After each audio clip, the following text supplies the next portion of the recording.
boy. Wonder what they're gonna get into today.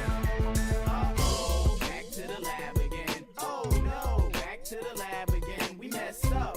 Back to the lab again. Not again. Back to the lab again. Uh-oh, back to the lab again. Oh no, back to the lab again. We messed up. Back to the lab again. Not again. Back to the lab again. Uh-oh, Dexter's in the lab again. Making up anything he's imagining. There goes Dee Dee, his sister. He always argues with her. She thinks she knows it all because she's older and she's bigger. Whatever Dexter wants, he just goes and creates.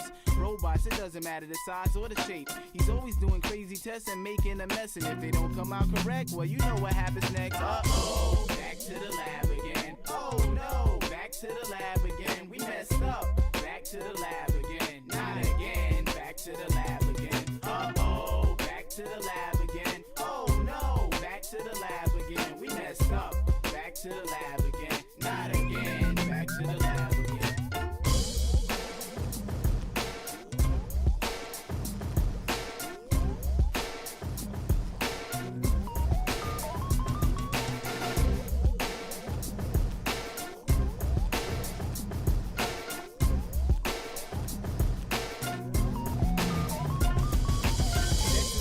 He can always count on it to get him into trouble or to get him out of it. Sometimes if he needs Dee Dee, then he'll use her. But Dexter's only true best friend is his computer. It's always a lot of fun when you experience Dexter with all his new wacky experiments. So tune in to Dexter, the world's youngest inventor, so you could join him for his crazy adventures. Uh-oh, back to the lab again. Oh no, back to the lab again. We messed up. Back to the lab again. Not again. Back to the lab again. Uh-oh, back to the lab again. Oh no, back to the lab again. We messed up. Back to the lab again. Not again. Back to the lab again. Uh-oh, back to the lab again. Oh no, back to the lab again. We messed up. Back to the lab again. Not again. Back to the lab again. Uh-oh, back to the lab again. Oh no, back to the lab again. We messed up. Back to the lab again. Not again. Back to the lab again. I didn't think we'd be back so soon. Hello everyone, welcome in, welcome in. Please take a seat. We're just getting started, getting everything good to go. Of course, we are back in the lab once again. We have a lot of things to talk about today, so please don't be shy. If you have any questions, please raise your hand. Make sure to get right into it. Hello, Professor. Hello, Dials. Hello, good to see you. Solar's strongest warrior. Hello, everyone. Currently chilling today. We have some things to discuss. We have things to yap about. We'll also have a guest lecturer later today. Big chilling. So, we have some few things to say on the most recent tournament. As well, we also in general have some new meta developments that we have to potentially call out. And of course, what does this mean for you guys? What does this mean for your deck building? What does this mean for the future of Elestrals in Daybreak? We'll discuss that too, just a little bit. And hopefully as everyone's settling into class here, they have their notes and their notepad. And we'll start our Yap session sometime soon. Again, this is a two-part lecture, so please be sure to get your drinks, coffee, and etc. as we get down to it. And in addition to that, we will be having a guest speaker today, similar to the last time.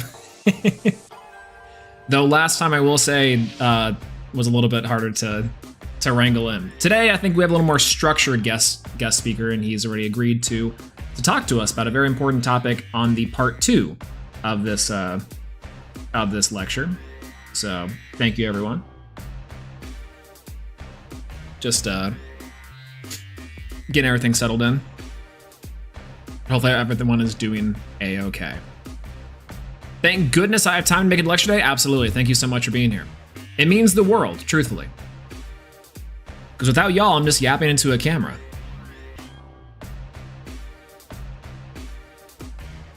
That being said, ooh, it's been a long long week. Last time we discussed and we talked about the fives problem inside of Elestrals. We discussed some of the design implications on why fives is one of the strongest decks right now compared to other formats as well. I think we also didn't necessarily discuss this past time too, just full disclosure, but there is a new development in the fives meta, and we're going to be talking about fives once again. I know it's everyone's favorite topic to debate and discuss is fives. However, I think we'll be okay. When you're losing locals to a deck you built or someone out of their own cards, oof, feels bad, feels bad. Okay, are y'all ready to get into the lecture? I feel like this is something that we need to start discussing soon. If so,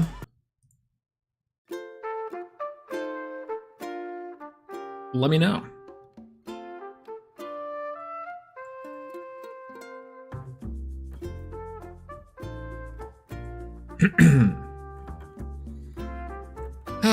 What's going on, Jenk? This is hello. Losing a winnable game because you own no counter runes. That's the tricky part. We'll talk about that today too.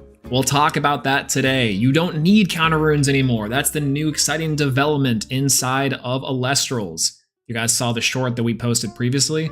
Threes is the new meta. Kind of. So we'll talk about it. All right, everyone.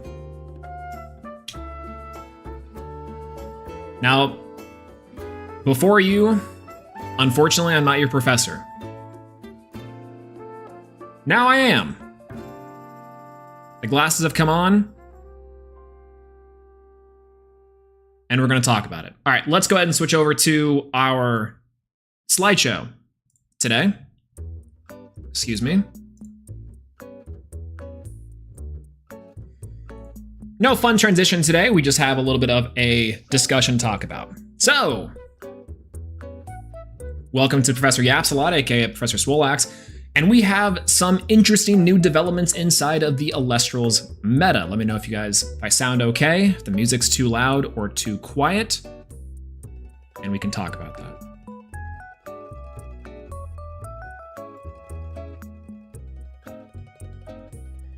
that. Sounds fine? All right. Good to hear, good to hear. Okay, so big boy glasses on, coffee check.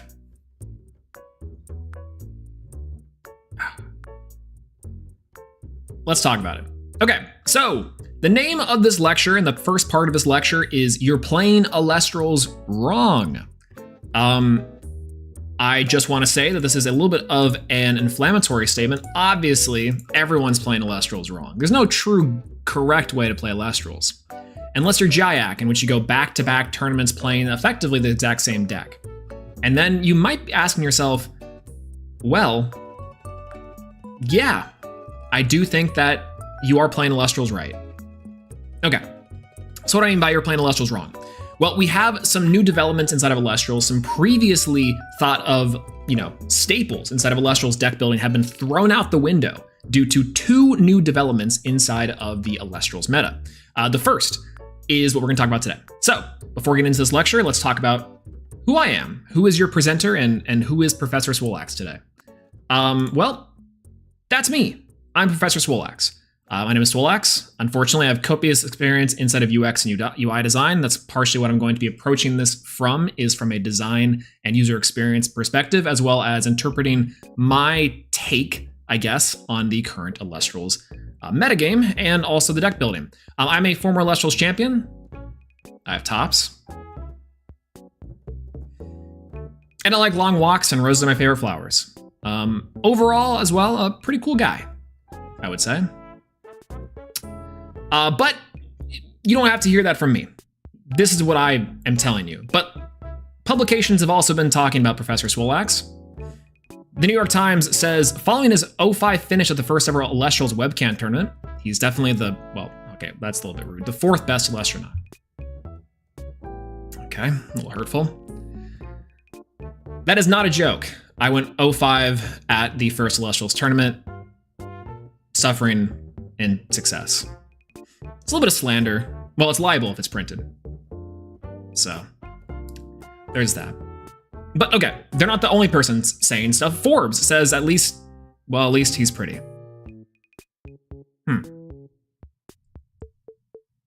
Who reviewed these slides?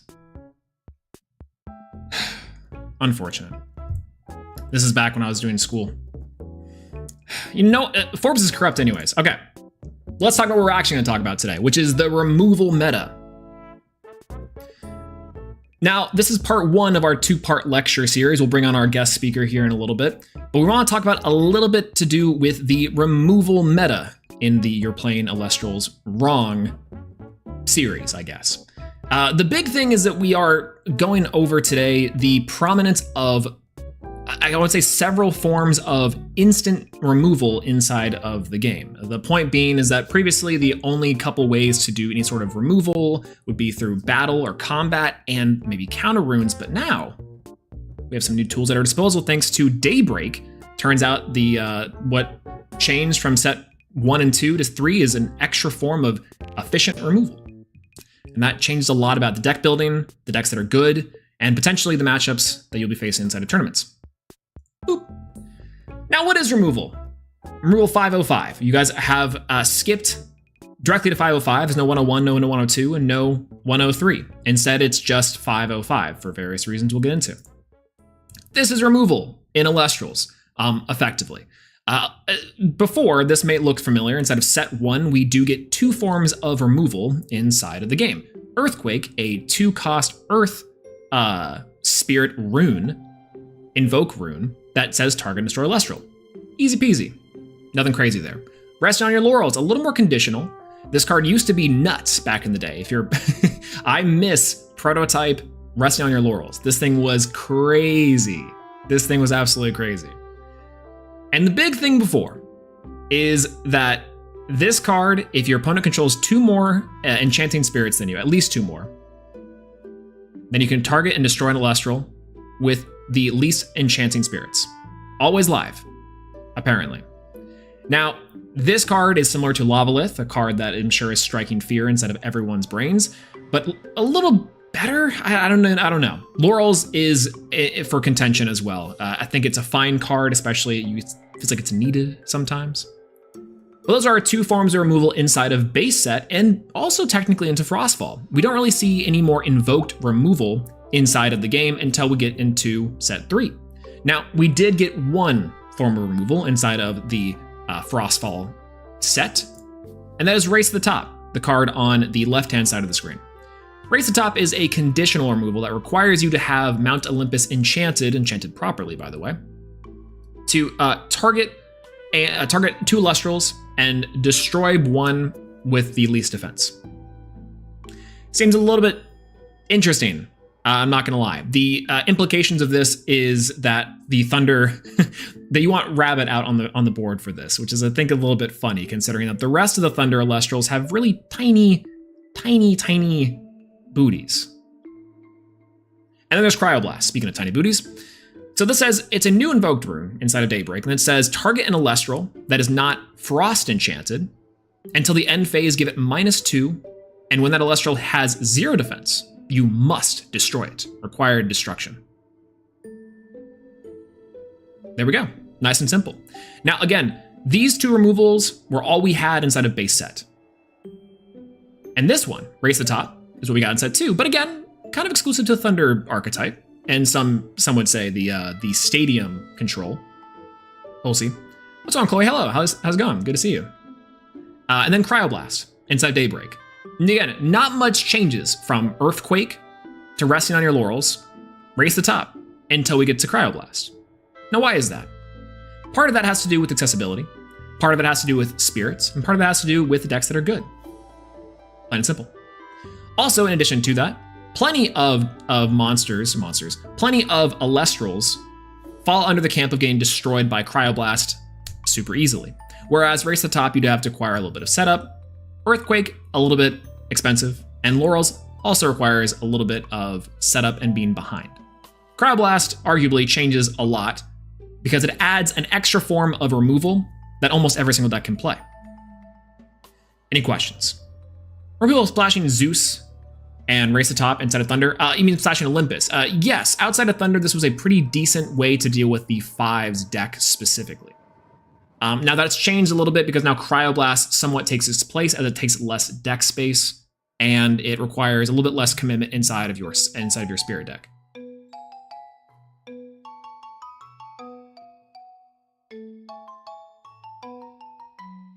But those are the main changes.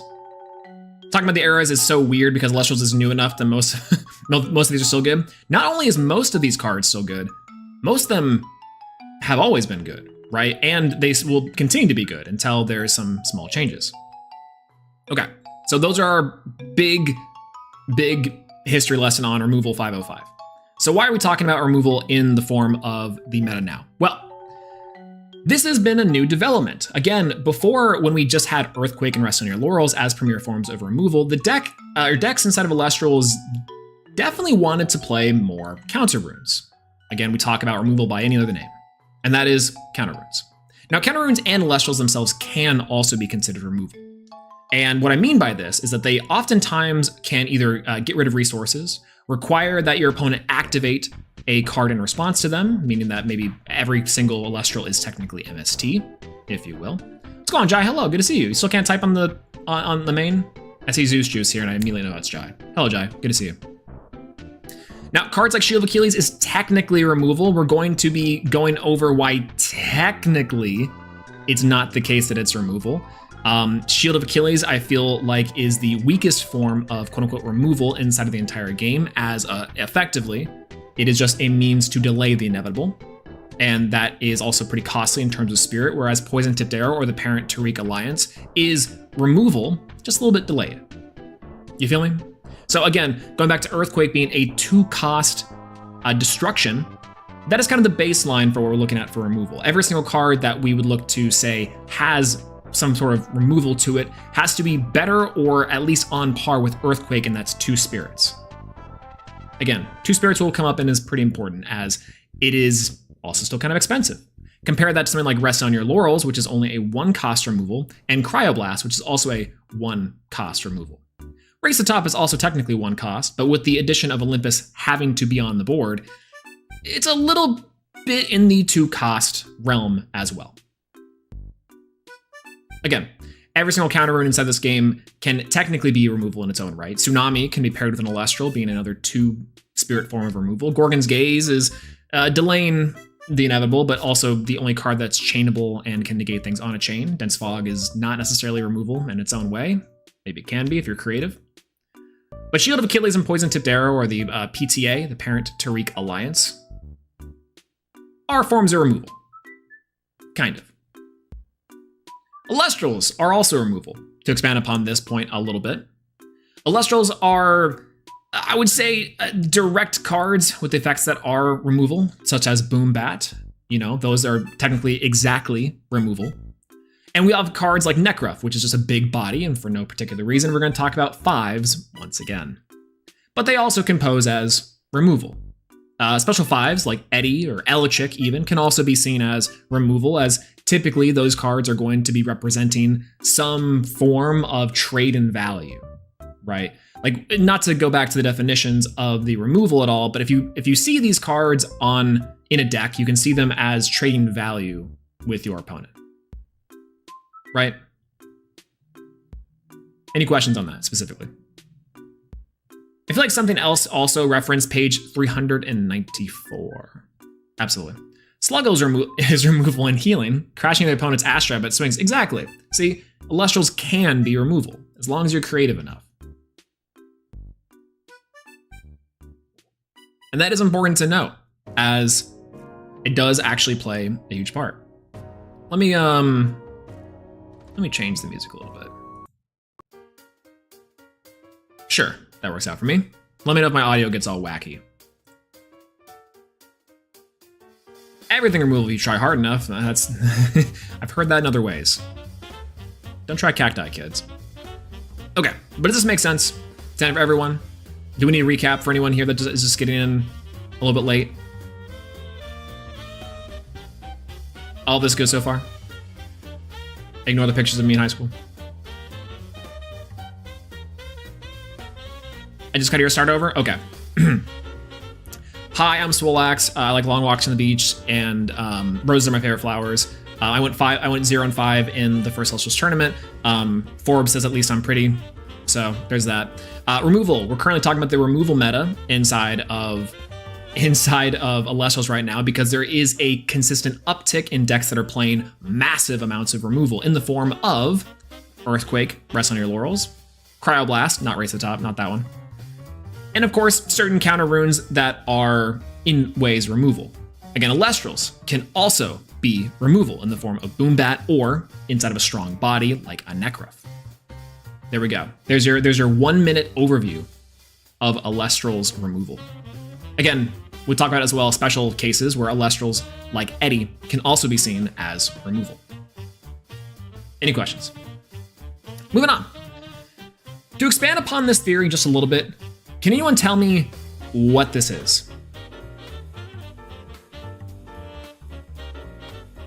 Is 505 a reference to not supported, can't process requests? Absolutely. Threes, let's go! 50-50 deck, also true. Also correct. I'm glad people are paying attention. People have been doing their homework. Very happy about that. If you said threes, that would be correct and you get a gold star. Great job, chat. Or class, excuse me. Again, calling you by your government name. This is threes. And here we go. So this is the threes list that I brought to the Elestrals locals, the webcam locals the other night. Unfortunately, I did not go undefeated, but hey, it wouldn't be threes if I didn't go 3-1, right? If it was a 4-0 deck, it'd be playing fours, which is just Earth. However, this deck right here proposes, and as someone points out in chat, the 50-50. The idea here with this 50-50 is that every single card inside of this deck is either some sort of removal or proposes a response from the opponent of an equal measure in the form of removal, a counter rune, or another Elestral. Effectively going 1-for-1 in value, trading off with your opponent the entire time. Now going over some of these cards right here, if we can. We have cards like Mudlet. I know it's a little blurry. Again, I'm getting used to these screenshots as an old man. Mudlet, Eddie. Both these cards are forms of removal as they effectively represent cards that change position, and Elestrals, more often than not, as a balance in stats, have a weak stat and a strong stat. Now, some of them are pretty balanced, but for the most part, these two cards can out majority of cards inside of the entire game, right? Special fives, if you will. Now, I played Veritaqua. Veritaqua was just okay, a little bit awkward. So I'm going to jive about that a little bit. But it's effectively there to deal with defense position Elestrals. And I feel like that's important. Galaxair, in a very similar way, represents an efficient form of removal in the form of swapping attack. Again, that's a very attack and defense, which is a very powerful, as we can see with Mudlet in that. Peegleam, the MVP of this deck, also represents removal.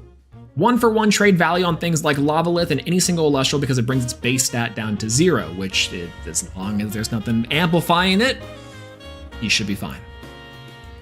Now, one thing to note about this deck list is I'm playing minimal counter runes, 3 copies of Tsunami, which I was just testing, but seemed pretty good overall. Again, I'm opting to not play things like Poison Tipped Arrow or Shield of Achilles, but we can get into some of the decks that topped this most recent tournament and talk about why they are. But for me, I wanted to see how far I could really go and see how much this deck can function with just removal. Things like Earthquake, things like Cryoblast, things like Rest on Your Laurels. Effectively, this is in your entire game plan, trading down 1-for-1 value on your opponent, and potentially even in their back row, things like P-Gust. This deck has a concise game plan, something you do not need counter runes for, and oftentimes can represent just all the control that you need. And why is this important? We previously talked about counter runes inside of Elestrals of being somewhat required, right? 3 copies of Gorgon's Gaze, 3 copies of Tsunami, 3 copies of Shield of Achilles, and 3 copies of Poison Tipped Arrow. All of these were found in every single deck possible. You just play 3, 3, 3, 3, 3 of every single counter rune. But I think as the meta has evolved, particularly with Jayak and with a lot of these other decks coming out of the woodworks that are playing less and less counter runes in the main, what you find is that your removal is much more important inside of Elestrals, because as this game is slow, spirit efficient removal will always come out on top. And if you can stick a body, even better.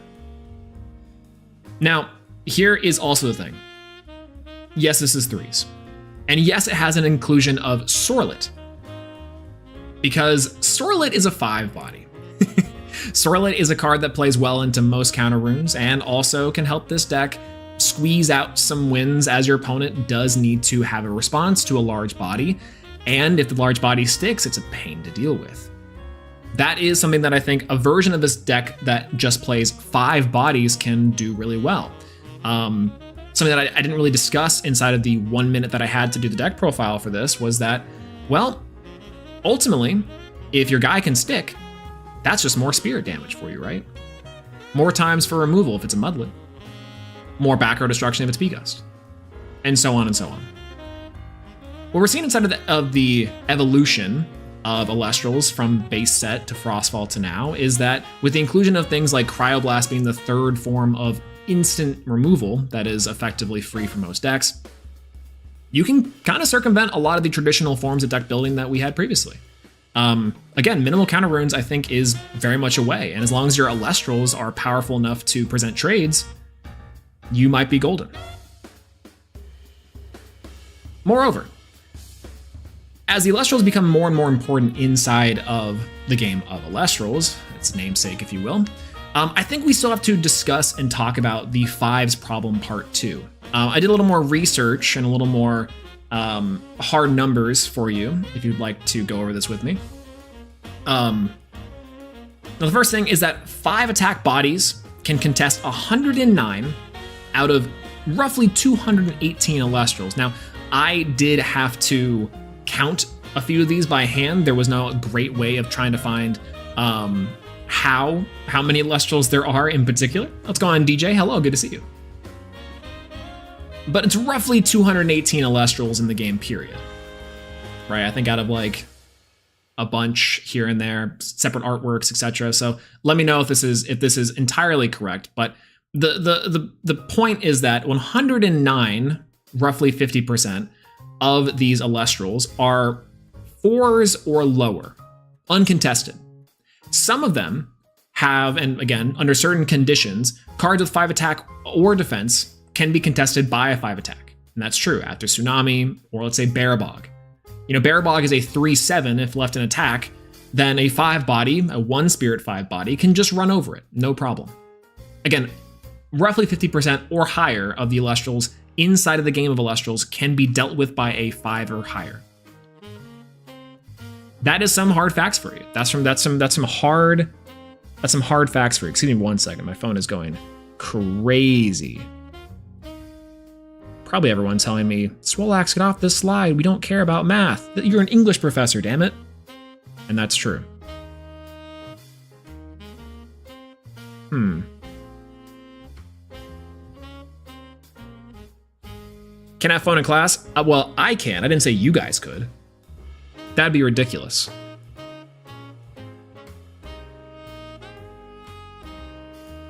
Okay. Anyways, where were we? Sorry, I'm late, Professor. Slept through my alarm. See, numbers again messing up everyone. Time is a construct, class. Remember that. Okay. We can review if you'd like.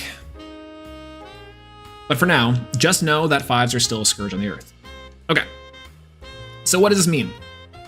Well, 1-drop Elestrals with a 5 or higher, there's 8 total. Again, crazy numbers here across the 3 sets, and we're still in the early game of Elestrals. I want to hopefully point that out. But there are only 8 cards total across the 3 sets with a 5 or higher stat in the attack. In the attack. In the attack, right? There are 5 in base set, 1 in Frostfall, and 2 in Daybreak. Again, we're talking about things like Mustation and Mustation as well in this category, just in case anyone's confused. And Galaxy counts as well. So, do the 218 include the 2 and 3 cost? Yes. No. Well, yes, they do. Yes, they do. Sorry, I was getting that confused with the under certain conditions. Yes, the 109 do not. The 109 are predominantly, or they do. The 109 are predominantly 1 drops, just because of inherently how the stats work out. But there are some 2 drops in here. Like Zephyrog, for example, is a 4/3 for some reason. Right? Can't actually contest anything.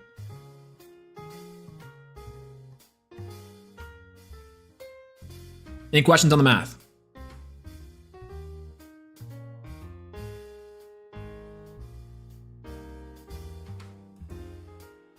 Yeah, if we just look at the 1 cost, the percentage is way higher. Absolutely.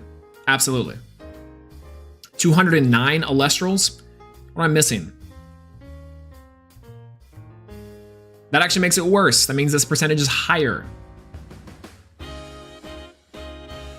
Which is not great. Didn't count Shattered Stars month 8. Okay. Maybe that's part of it. I think that is actually part of it. I think I am counting Shattered Stars month 8 as well. Again, that's gonna be legal in October, so maybe that's part of it. But the general idea of this, though, is that 8 cards inside of the entire game contest 50% or higher, because under certain conditions, again, a Tsunami or Barabog, again, there's some like Zephyrog as a 2-drop, can it be addressed by a 5 attack body, which is crazy. And again, as we talk about Elestrals as removal, can pose as removal because they are an inherent threat to Elestrals on the board and require a response. Again, if we look at, this is the 5's alignment chart, by the way. Shoutouts to fellow Elestronaut Caleb for putting this together. This is the alignment chart for 5s. We didn't get together a 5's horoscope. I'm so sorry, Kay, but it's here. This is if you think about 5s as a concept, 5s could be anything. Now, this is bait? Absolutely. But really funny. Now, to bring up a slide that we had on the last lecture. Oh, man, Mace of Hearts, you have a great joke that I was meaning to make here, which is that Mayo is also a 5. God dang it. Is also removal. That's what it is. Mayonnaise is also removal. Dang it. Not quick enough. I'm getting slow in my old age, chat. I'm getting very slow in my old age. But anyways, to flash back to last lecture, we can talk about 5s as removal. Now, 5s are spirit efficient. It always comes back to 5s. Can often attempt or often successful in proposing a 2-for-1 value and often demand a response of equal measure. Now, the equal measure response are specifically what I'm talking about here with Elestrals as removal. If you look back at this list of just 3s and massive forms of removal, what we see here is that each of these cards proposes a 2-for-1 trade or a 1-for-1 trade. And in addition to that, also requires a measure of equal value or higher. Again, a Gorgon's Gaze here, baiting out a counter rune, some other form of removal or destruction, or a body that can actually trade with these. And typically they will, because they are 2s and 3s, the weakest of the Elestrals. That's not necessarily true. There are 1s out there, but hey, we love P-Gleam, and that's a 1 in our hearts. Okay, so moving on. Again, and my theory here is that if 3s exist in the world right now as a functional game plan for Elestrals, 5s is not too far behind in terms of a deck that is just able to spit out big bodies and contest on the board, right? 1-for-1s, exactly. 1-for-1s are a big issue. So, how can we know and put this into practice, right? If you're asking yourself here, oh, well, this is great and all, but what do you mean? And does this actually practically apply? Does the theory of just big bodies and removal even work in Elestrals? The answer is absolutely, and we could just have to take a look at recent tournament results.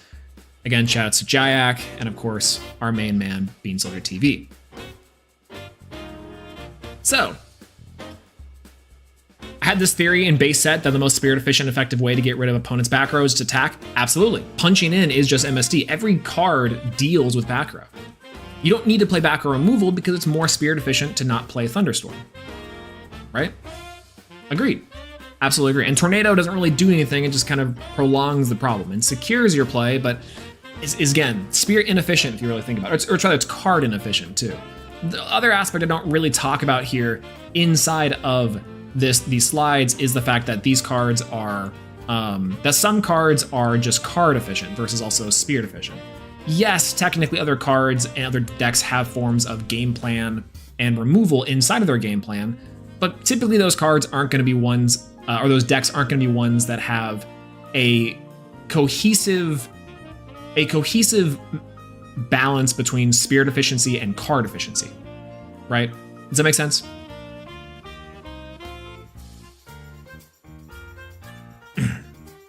Again, looking back on the tournament report, we'll go back a little bit and kind of talk about why we're here. Again, removal, huge. Sorry, Professor, gotta go. Watch this recording after class. No problem. The notes and the slides will be up on the website. You have homework due in 2 weeks. Thank you for stopping by and saying hello. And hopefully we'll see you soon. Okay. So removal, right? Removal and Elestrals as removal, proposing 1-for-1 trades, spirit efficiency, and can typically contest most of Elestrals decks. What's going on, Lazy Lee? Hello, good to see you. Can't believe you just let it do it out of class. I have a note somewhere, I'm sure. If you guys do need to be let out of class early, just let me know. You know, I feel like I can be pretty cool, but attendance is optional, but definitely, but definitely helps. No, attendance is required, actually.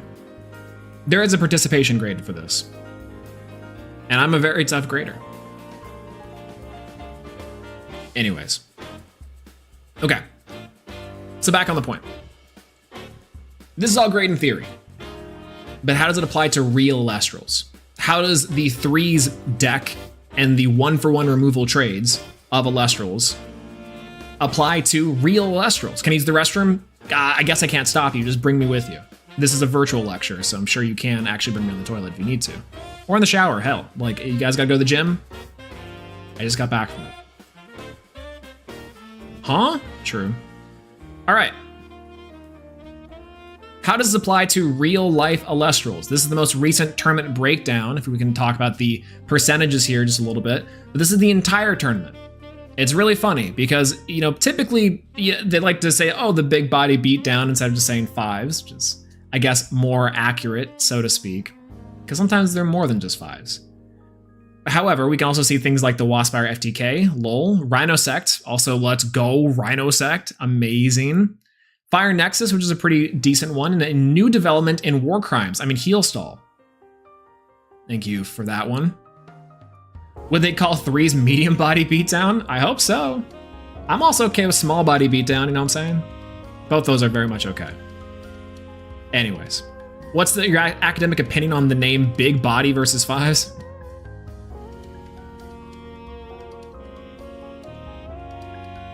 Sarcastically, I prefer 5s. However, ain't nothing wrong with the big body, I'm saying. All right, moving on. This is the Top Cut breakdown.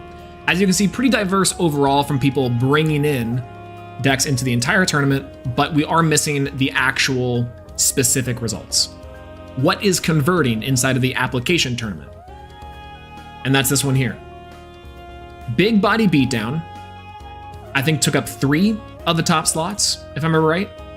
We had JJ, we had Jayak, the recent champion, and then one other person, I think Connor Lewis. And we had Heel Stall, which is 2 people. Congratulations to the War Crimes decks. I think actually Chloe is in here, who is a previous Heel Stall enjoyer. Rhino Sect also takes up 2. And Wind Thunder Toolbox with Jack Humo, former Elestrals champion as well. So yeah, shout out to Chloe. And of course, Josh, who was also on this whack deck.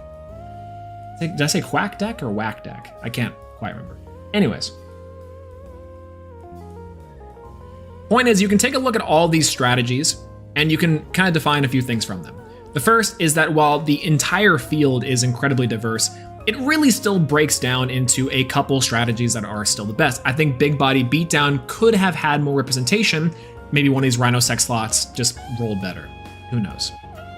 And again, I think the Wind Toolbox deck, if you look at the deck too, actually has a lot more in common with these other strategies than you might think. Now chat, pop quiz time. Which of these lists in the top 8 does this look the most like? Pop quiz time. What if I'm showing you this list of counter runes, runes, and Elestrals, what does this look like to you? I see 5s. I see heal. I see Thunder Wind Toolbox. I see heal. You guys slightly cheating because there's only a few options on here. Looks like Jayax deck. Getting closer. Gixel. All of them? That's true. We got them. All of them.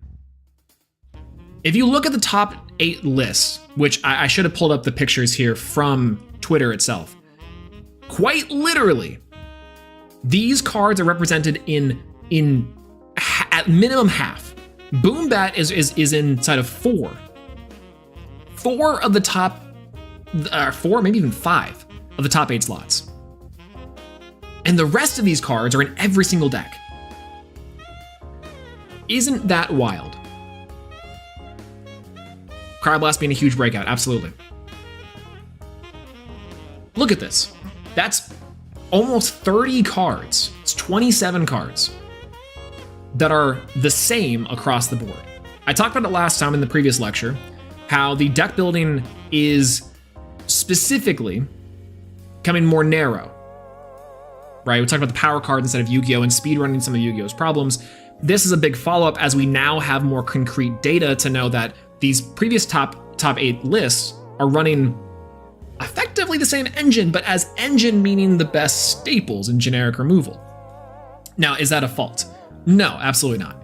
I think these players accurately assessed the meta and built their decks accordingly. Again, if we look back at the 3s list, this deck is effectively playing the same type of idea, just with less counter runes, right? The experiment with the 3s list is all gas, no brakes.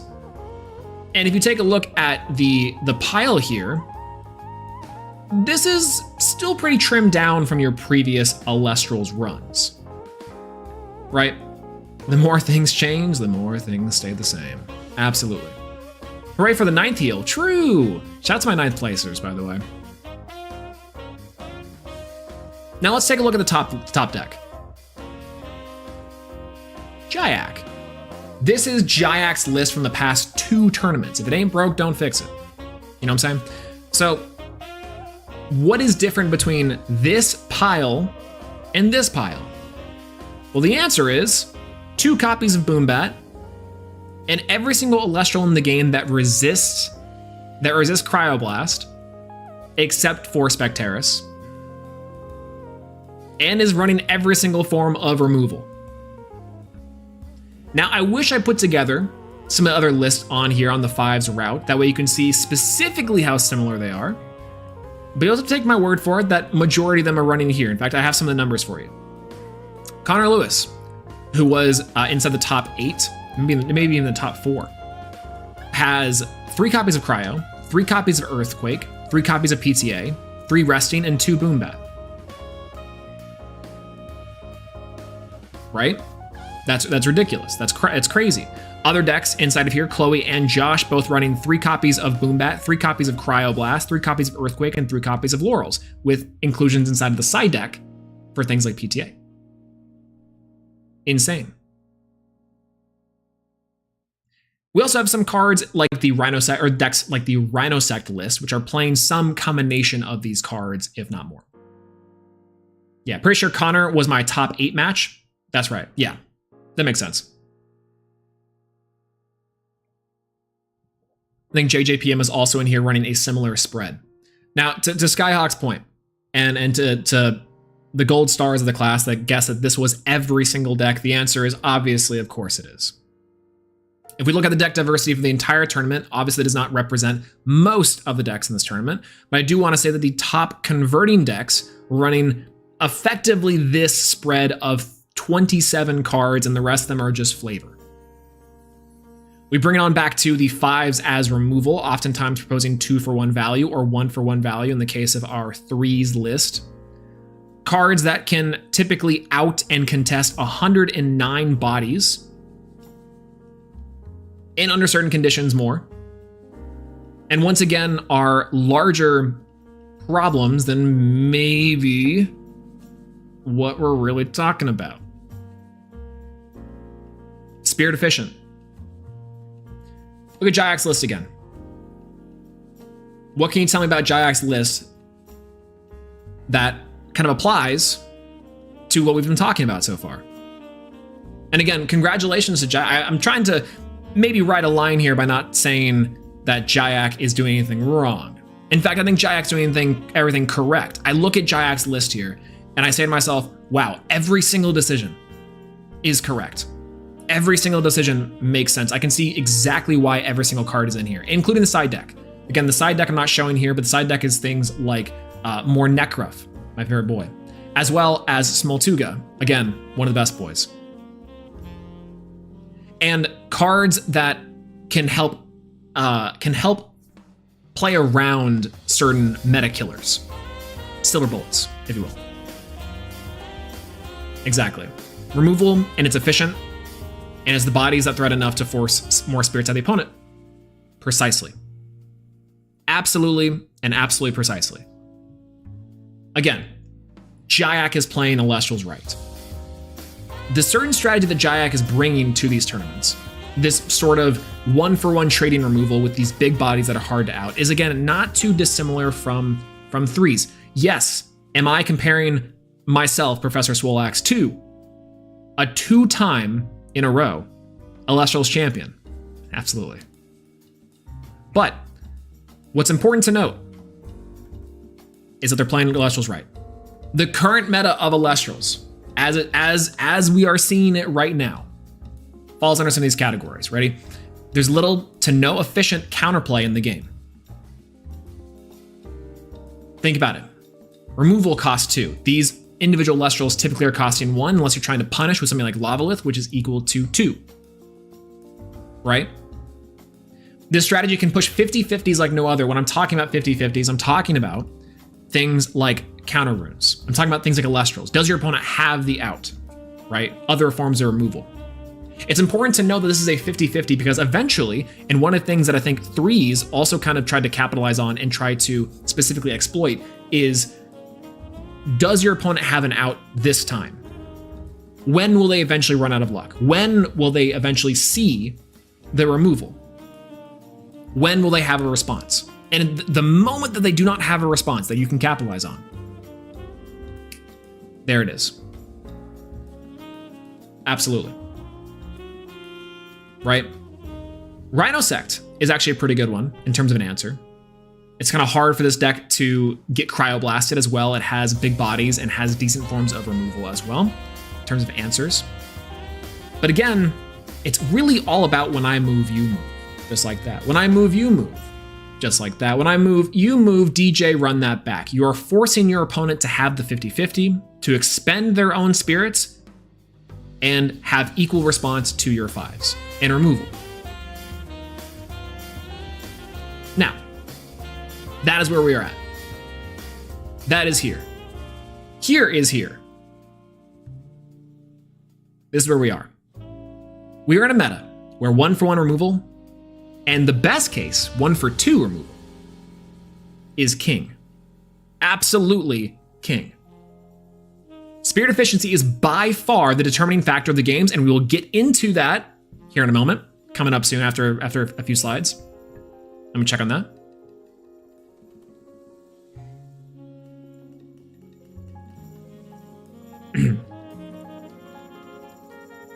And all decks are required to have a game plan for mass removal and have to be able to have a strong, consistent body.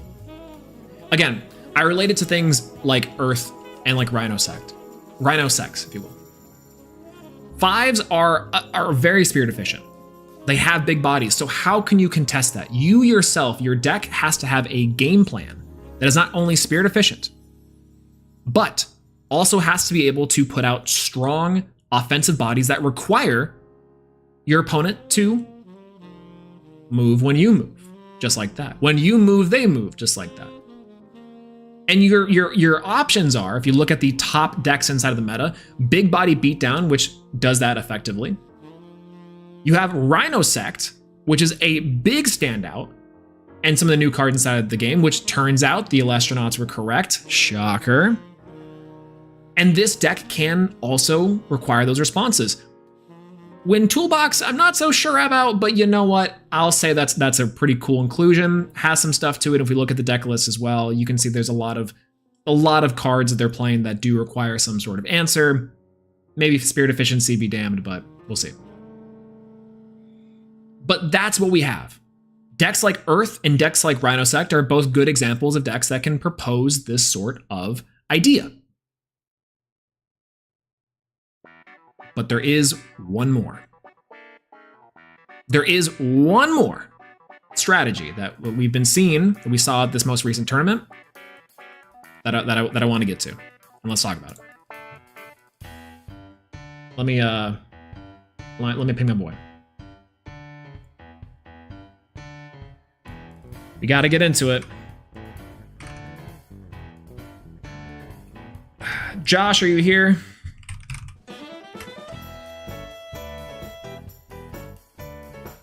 Smile.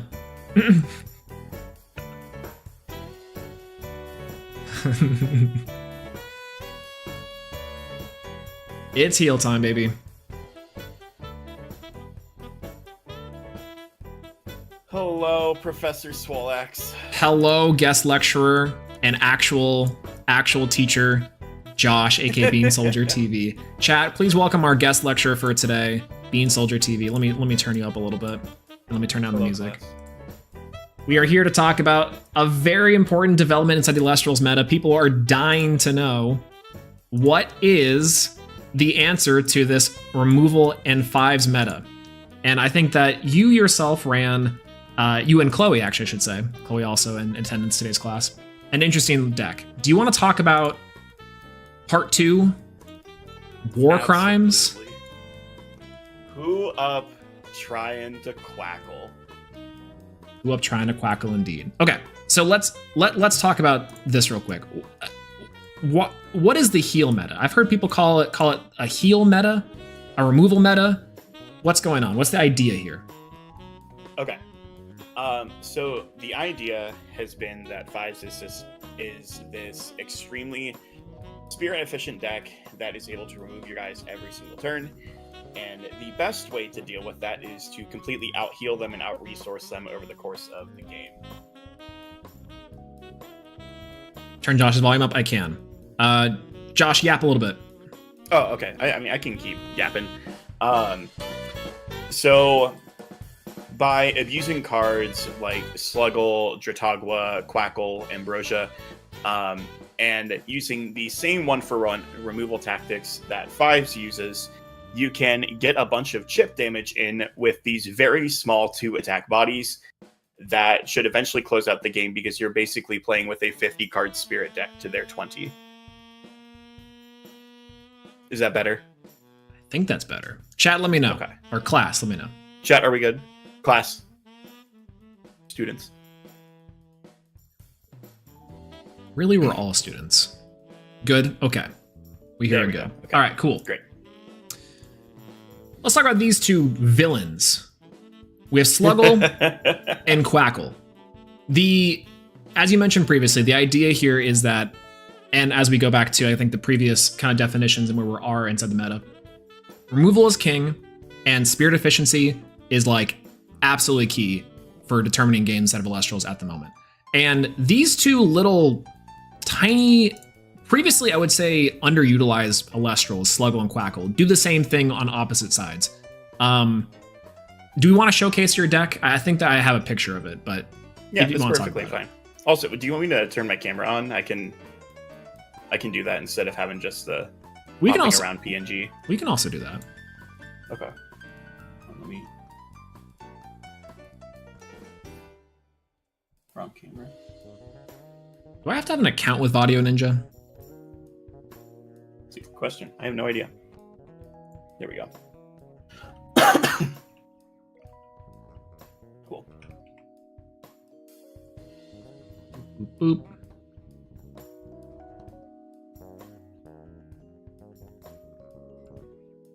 Okay. Boop. Boop. Let me pop you out. Let me add you. Let's chat. I'm a boomer. Hide the U. Let me add a window capture. Add existing. This will be you and you. Yeah. Get live editing. Big fan. Big fan. Oh, hello. Oh, there we go. All right, everyone. Hi. Say hi to your guest professor. Okay. There we go. That's that. That's much better. Much better. Perfect. Cool. Ooh, ah. Ah! Okay. I see everything delayed. Perfect. Okay. So this Okay. was your list from this past weekend, this past tournament. Yes. War crime heal stall is what the official word of it is. Yeah. Yeah. Jesus. Yeah. So, I was supposed to say, I don't even know what there is to say about this besides that Quackle and Sluggle and Ambrosia and Ash Rabbit and Dratagua are problems. Okay. As I list off every single card in the deck. So, I think that there are a couple of standout issues that this deck has kind of solved a little bit. I know I did lose in the finals to Jayak. It was unfortunate. Game 1 in the finals, the deck did what it was supposed to do. Games 2 and 3, I opened hands of all removal, no heal. It had to mulligan into all removal, no heal again. So it was just unfortunate. When the deck does what it's supposed to do, I don't know that anything can keep up with this, if I'm being completely honest, except for decks that are bad into everything else. Decks like Chronodile, or other towers-like strategies like Voltempest. Potentially, once we hit the month of October, this may not have a fantastic Draking matchup because they can steal your Sluggle and heal themselves. But as it stands right now, because you're playing with a 50-card Spirit deck, there isn't a deck that can outpace you enough to deal with all of these healers. Yeah. And I think, too, we're also seeing that, why play 3 copies of Ambrosia when you can play 9? Could you potentially, with Ash Rabbit, you could also potentially see other removal in the one form that you can here and there. Jatagua as well is also a form of Ambrosia. This is 13 Ambrosias because Ash Rabbit is also Ambrosia. Jesus. Absolutely ridiculous. And so the idea that regardless of you're effectively having your opponent burn themselves, right? Yes.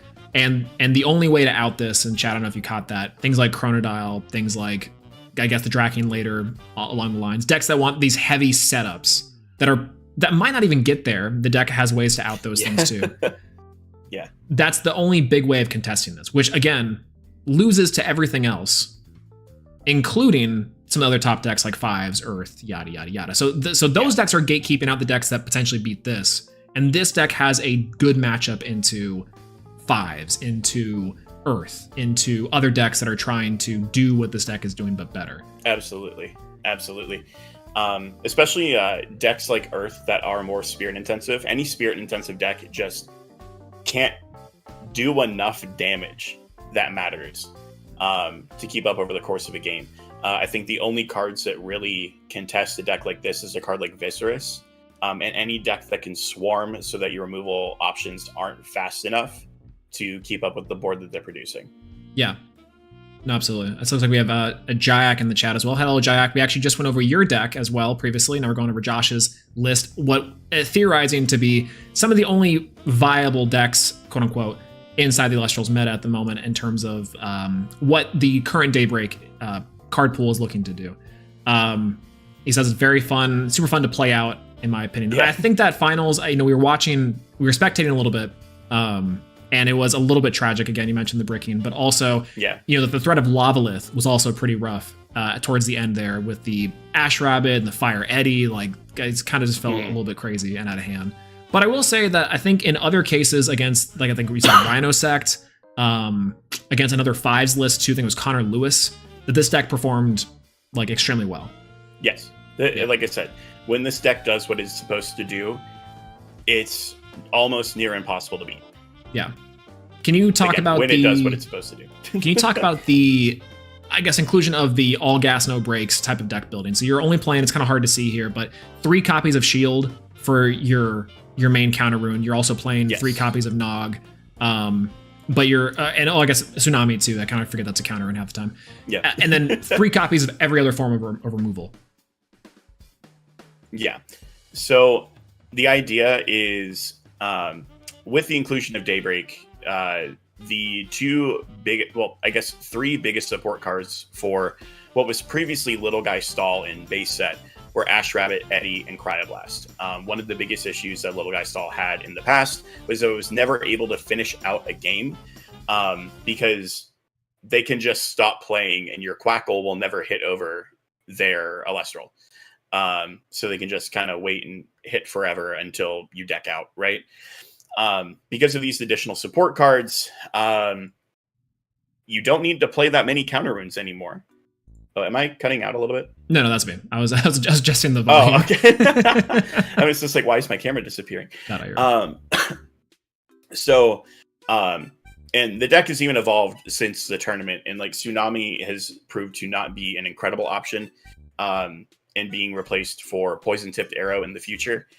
And siding into copies of Tsunami because of the prevalence of like the water meta, things like Eddy, Galaxies, Crabs, etc.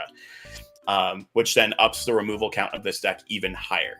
I think surprisingly enough, the reason I was playing Tsunamis was because I was getting clobbered by bears. Bears list soon, I promise. So bears scared me so much that Tsunami made it into the main deck instead of the Poison Tipped Arrow, and that definitely should have been flip-flopped. So because of all these 1-for-1 trades, your Quackles, your Dratagwas, Sluggles, cards that have always been traditionally extremely small and never going to connect with a Spirit deck, now get chip damage all of the time. And you win from that chip damage because you're healing for 3, swinging for 1. And that type of tempo differential is really hard to contest with. And it feels really weird because you can't shield a Sluggle. You can PTA a Sluggle. It feels awful. You can't Cryoblast Quackle. So like you have to like Earthquake if you're trying to use removal on it, or still try to swing over it, which doesn't feel great. Gorgon Sing just makes me burn you for 2. So there aren't any meaningful counter runes that deal with the heal cards. Yeah. And it's funny because we talked about previously in the go back in the slides here, the 5s version. Oh, Josh is still there. Hold. Boop. Let me just move you to the side here. Yeah, we talk about in the previous slides, the idea that a lot of the 5s right now in the game are offering these 2-for-1 values, these effectively demanded equal response. And the general difference, I think, between something like the Warcrime deck and something like the 5 strategy, like a typical 5 strategy, if you look at Jayax's list a little bit, is that Jayax's list is particularly good at removing threats and forcing your opponent to just effectively neg spirits, right?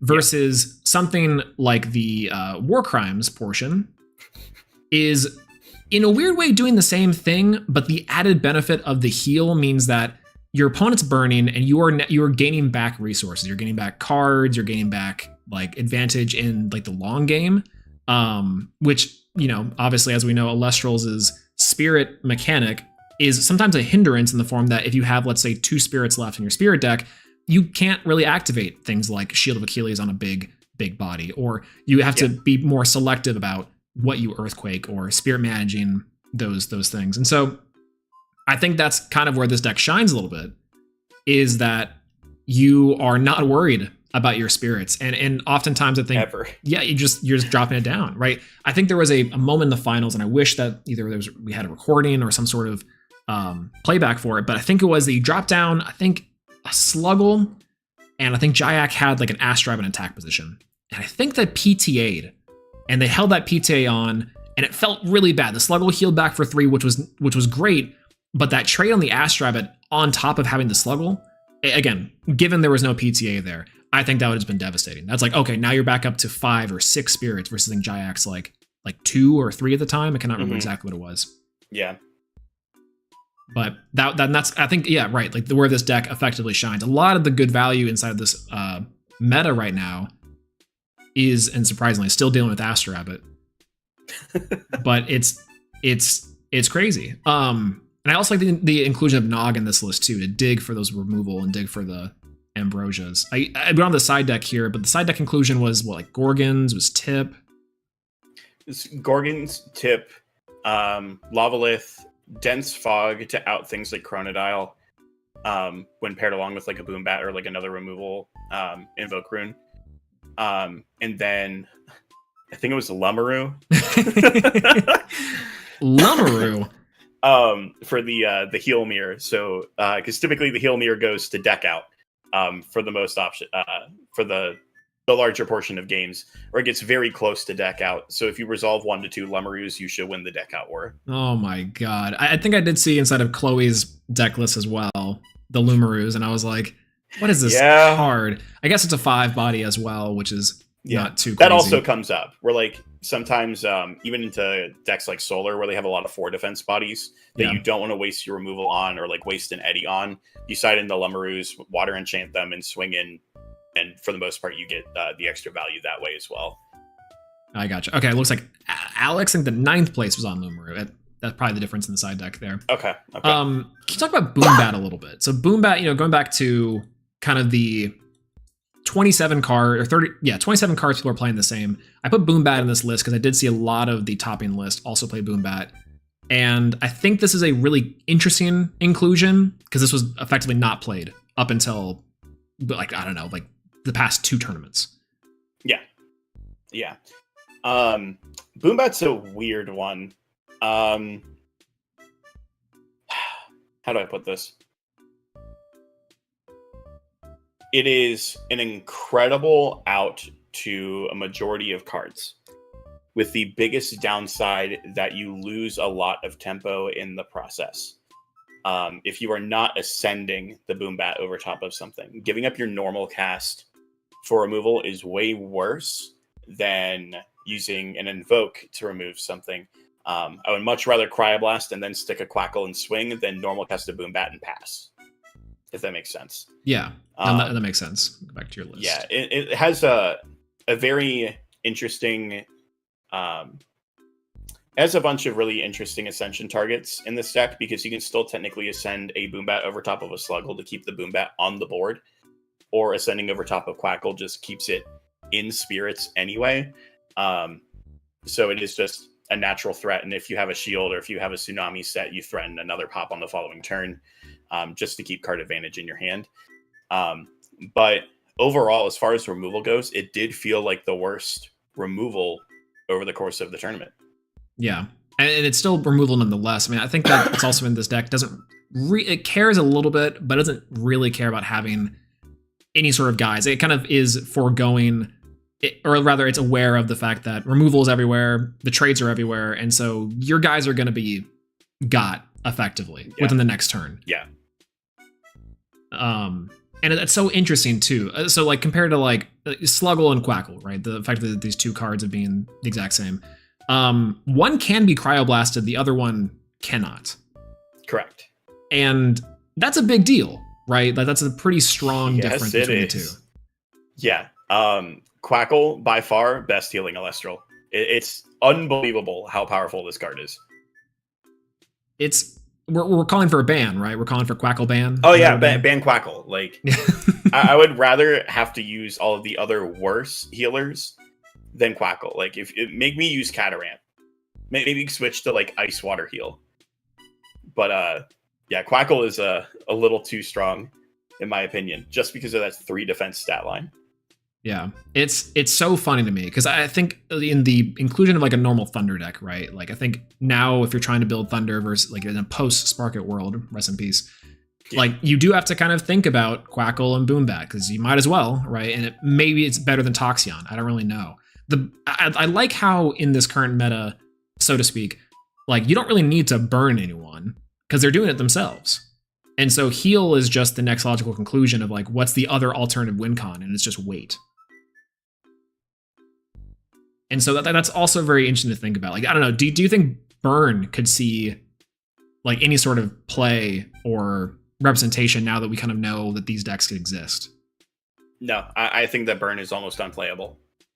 There is no world that you outburn the heal deck. Yeah. Or like burn enough that the heal that they have doesn't matter. Right. Like probably in very niche scenarios, but overall it's like, oh cool, you're an eruption. You're burning yourself for 2 here, and I'm just gonna heal back those 3 spirits the next turn. Yeah. Like if anything, you're making my Quackle live. Yeah. Like you're setting up my underworld in the spirit deck so that I can use those cards. Right. That's so funny.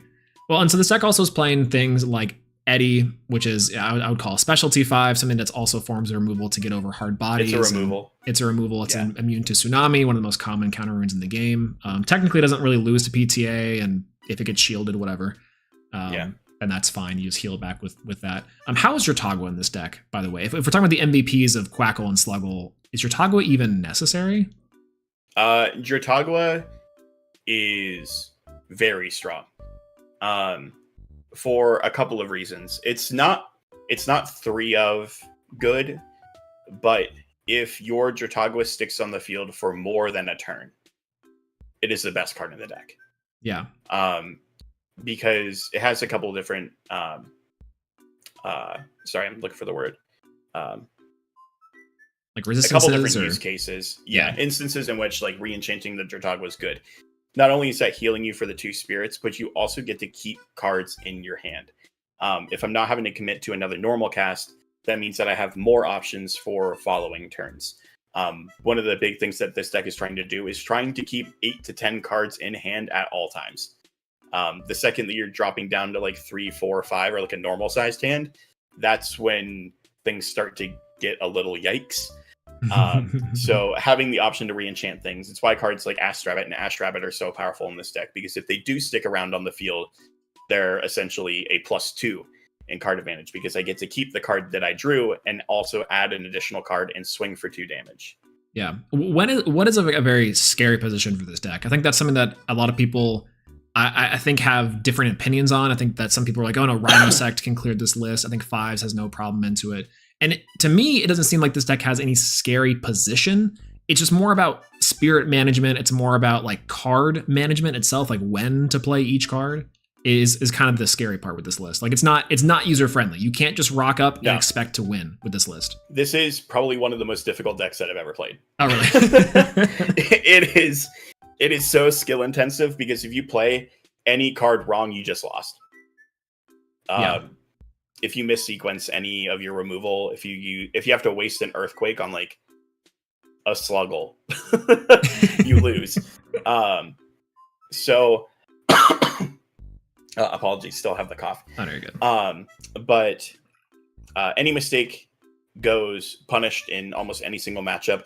Any deck that, I think we kind of talked about it before, that can swarm has a very good matchup into this deck, because 1-for-1 removal is very good, but if you have 3 Elestrals on the field, that becomes a problem. I don't have enough resources to deal with your board, because my Elestrals aren't doing that for me. Right.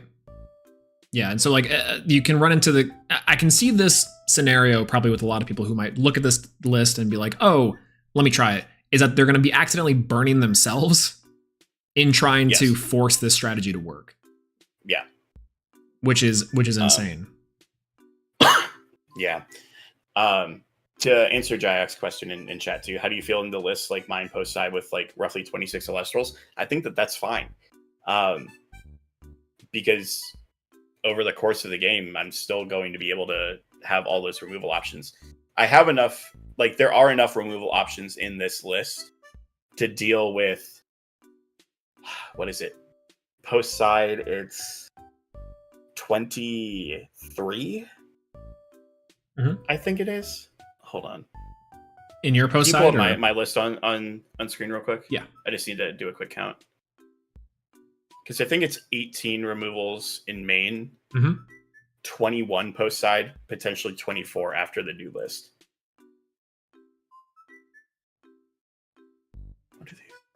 Yeah, because it's 19 dudes. Yeah, I think the new list is going up to 23 removal. Yeah. Which is unbelievable. Incredible. And this deck is also going through its deck so quick that it should see those removal options every single game. Yeah. Yeah, especially with the Nog, with expecting to draw, because you are in that position a lot where you just can effectively. Yeah. I think that's also a thing that we haven't really talked about, is that this deck really can take advantage of expending to draw to get through your entire deck. If I don't need to normal cast, I won't. Yeah. Well, and that's something that I've noticed with the 5s meta too. Like, to go back to even before with 3s, this 3! like you're not trying to lose to Lavalith or Laurels on purpose, and you typically are just trying to set yourself up into a position where you can bounce back from that regardless. And again, the concept of this deck, and I guess more perfected in something like Jayax's list, is that like if it ain't broke, like why try to push the issue? If you can afford the spirit, and typically you can in a deck like this, and a deck like the heal deck, you should just take the advantage, take the raw advantage, dig yourself deeper into ambrosias, into removal, into counter runes, into extra guys. In Jayax's case, like maybe Lavalith or an Eddie. Exactly. And I think that's very similar with your list too, which again, these decks are odd mirrors of each other. Like they're born out of hatred. They truly are. One of them out of a hatred for the cool fun decks in Elestrals, and then the heal list, which is born out of hatred for 5s. I find it very funny because Jayak and I were talking about the heal list, and funny enough, a heal list brought Jayak to 5s, and 5s brought me to heal. That's so so very much like very opposite versions of philosophy on that, but kind of came to almost the same conclusion in terms of what still is good in Elestrals. Yeah, and Jack brings up a good point, which is that since the onus is always on the heal list to have the proper response, blind second is always better. And I feel like in the testing portion too, that was also a similar case with heal versus any deck, which is you kind of just wanted to blind second. Is that true? I don't know if that changed anything. 100% you want to blind second. I don't think that there are any decks that you would want to go first. I can't really think of any decks that you would want to go first into, unless it's like the FTK. Haha, we're not talking about that. Saw some questions. But FTK mentioned. But for the most part, going second allows you to see more cards in your deck, and because you're trying to dig for those removal options, going second to get your 6th and 7th card immediately on turn, well, your first turn, will always be better. Especially if you have like a Nectar of the Gods turn 1, plus an expend a draw that also turns all of your healers live for your second turn. Yeah, so just recouping the spirit cost and just digging through your entire strategy. And it is funny to say like the 8 to 10 cards you want in your hand at all time are usually always live. The joke with Laurels being live or etc. But it's like it kind of really is. It's always live. It's always live, whether in spirits or board presence. I think that is the really interesting part about this list. And again, also in some ways, Jack's list, and Jack kind of points it out, is that like the decks that should be able to go second inside of this meta also really matter. And so it's like for things I equate it to Rhino Sect and Earth, I think are, and the more I think about Earth, the more it's so confusing to me, because previously I would say, oh no, Earth is like better than a lot of these lists, but I don't even know if that's true anymore. I think that Earth might still fall under heal and under 5s. It just has like a good matchup into those lists, right? Yeah, I think that Earth is still a very strong deck. The the issue with Earth and the most recent versions of Earth, the biggest problems that they have is that they need to play a Divine, or they need to play some form of a Nexus Bank, which then happens to take away from your removal options. Like, because fives doesn't have to play Divine, those 2 to 3 slots just get slammed into Cryoblast, Laurels, Lavalith, whatever you need, rather than your Nexus Bank for your Equilinks. Now, I still think that Earth is very strong because you have Mudlet, which is basically Eddie. Alter is still one of the most powerful cards in the game, and although a lot of the top lists are not playing it because of the lack of Divines, the second that an Alter resolves, it's very much Jover. So I am very intrigued to see how Earth evolves. I know that I already have an Earth list that is very different from the one that I got second with at the first Daybreak tournament. That has now kind of adapted a bit to the removal meta. And now is kind of doing the same thing. I think every deck is doing the same thing. Yeah. Where's Earth's healer, you know? Yeah. The biggest issue that I have is that Earth needs a 2-card combo to out back row, while fives just has a card that you can ascend whenever to also out back row. So while Lynx is a very scary card, it gets outed by fives, and it's a 2-card combo to do so. Yeah. No, that it's so funny to think about this too, because like I think in the threes deck, again, this is I bring up threes, everyone, because yes, I'm comparing it to some of the best players inside the entire game, which of course this list follows a lot of the same principles, but it's more of a conceptual thing. It's like the idea that a 1-for-1 trade in this game is as powerful as it is kind of a prohibiting factor for a lot of decks. Earth is kind of suffers from it, but the problem is that, or the good thing is that Earth has enough tools that are strong enough to still compete, whereas something like, let's say, Chronodile, for example, or I hate to say even Bears, but like other decks like that don't have Bears. They can be pretty expensive. Wind Nexus, or maybe even Thunder, maybe underexplored. So I don't know. So how did we get here, in your opinion? Like, so we have the two pervasive deck theories is heal destruction and like more like aggro fives destruction, and that was definitely not the case inside the first 2 sets. And the only addition I can see differently is Cryoblast, like for the most part, and maybe Eddie. I don't necessarily think that that's true. Yeah. I think a throwback to when we posted that early Daybreak like solar testing video. Oh yeah. Oh, the solar one. Yeah, that's right. Yeah, so like this was like months ago. Yeah. When we were like proxying out like Celestlio and stuff like that. I think one of the very first things I said, and even testing with Cards and Coffee, was we had came to the conclusion that removal is king, not counter runes. So whichever decks can max out on removal options will always be the best decks, which is why I also think that, and I can't believe I'm saying this, Fire is a good deck. Fire is a phenomenal deck right now, and I haven't seen anybody build it well. Sure it is. It's going crazy. I know. So is it Jayak? I thank you for the validation. Fire is good. Oh my god. Thank you. Yeah, I don't know why people aren't playing it either. Fire has Monolith. That's the only thing it has. Like, if Fire's so good, play next event. Maybe I will. See, that's the crazy part, we'll Alex, see. is that if Josh is playing it, you will be too. So if removal is the best option in Elestrals right now, the reason that we've gotten to this point is specifically because of 2.5 cards. Eddie, Cryoblast, and like kind of Specteris / Ash Rabbit. Yeah. The introduction of Eddie, which can out basically any card in the game, at least that matters, right? You have Specteris, which kind of invalidates a lot of other strategies. I know it was initially said that Spectaris is kind of mid. I've always said the card is phenomenal.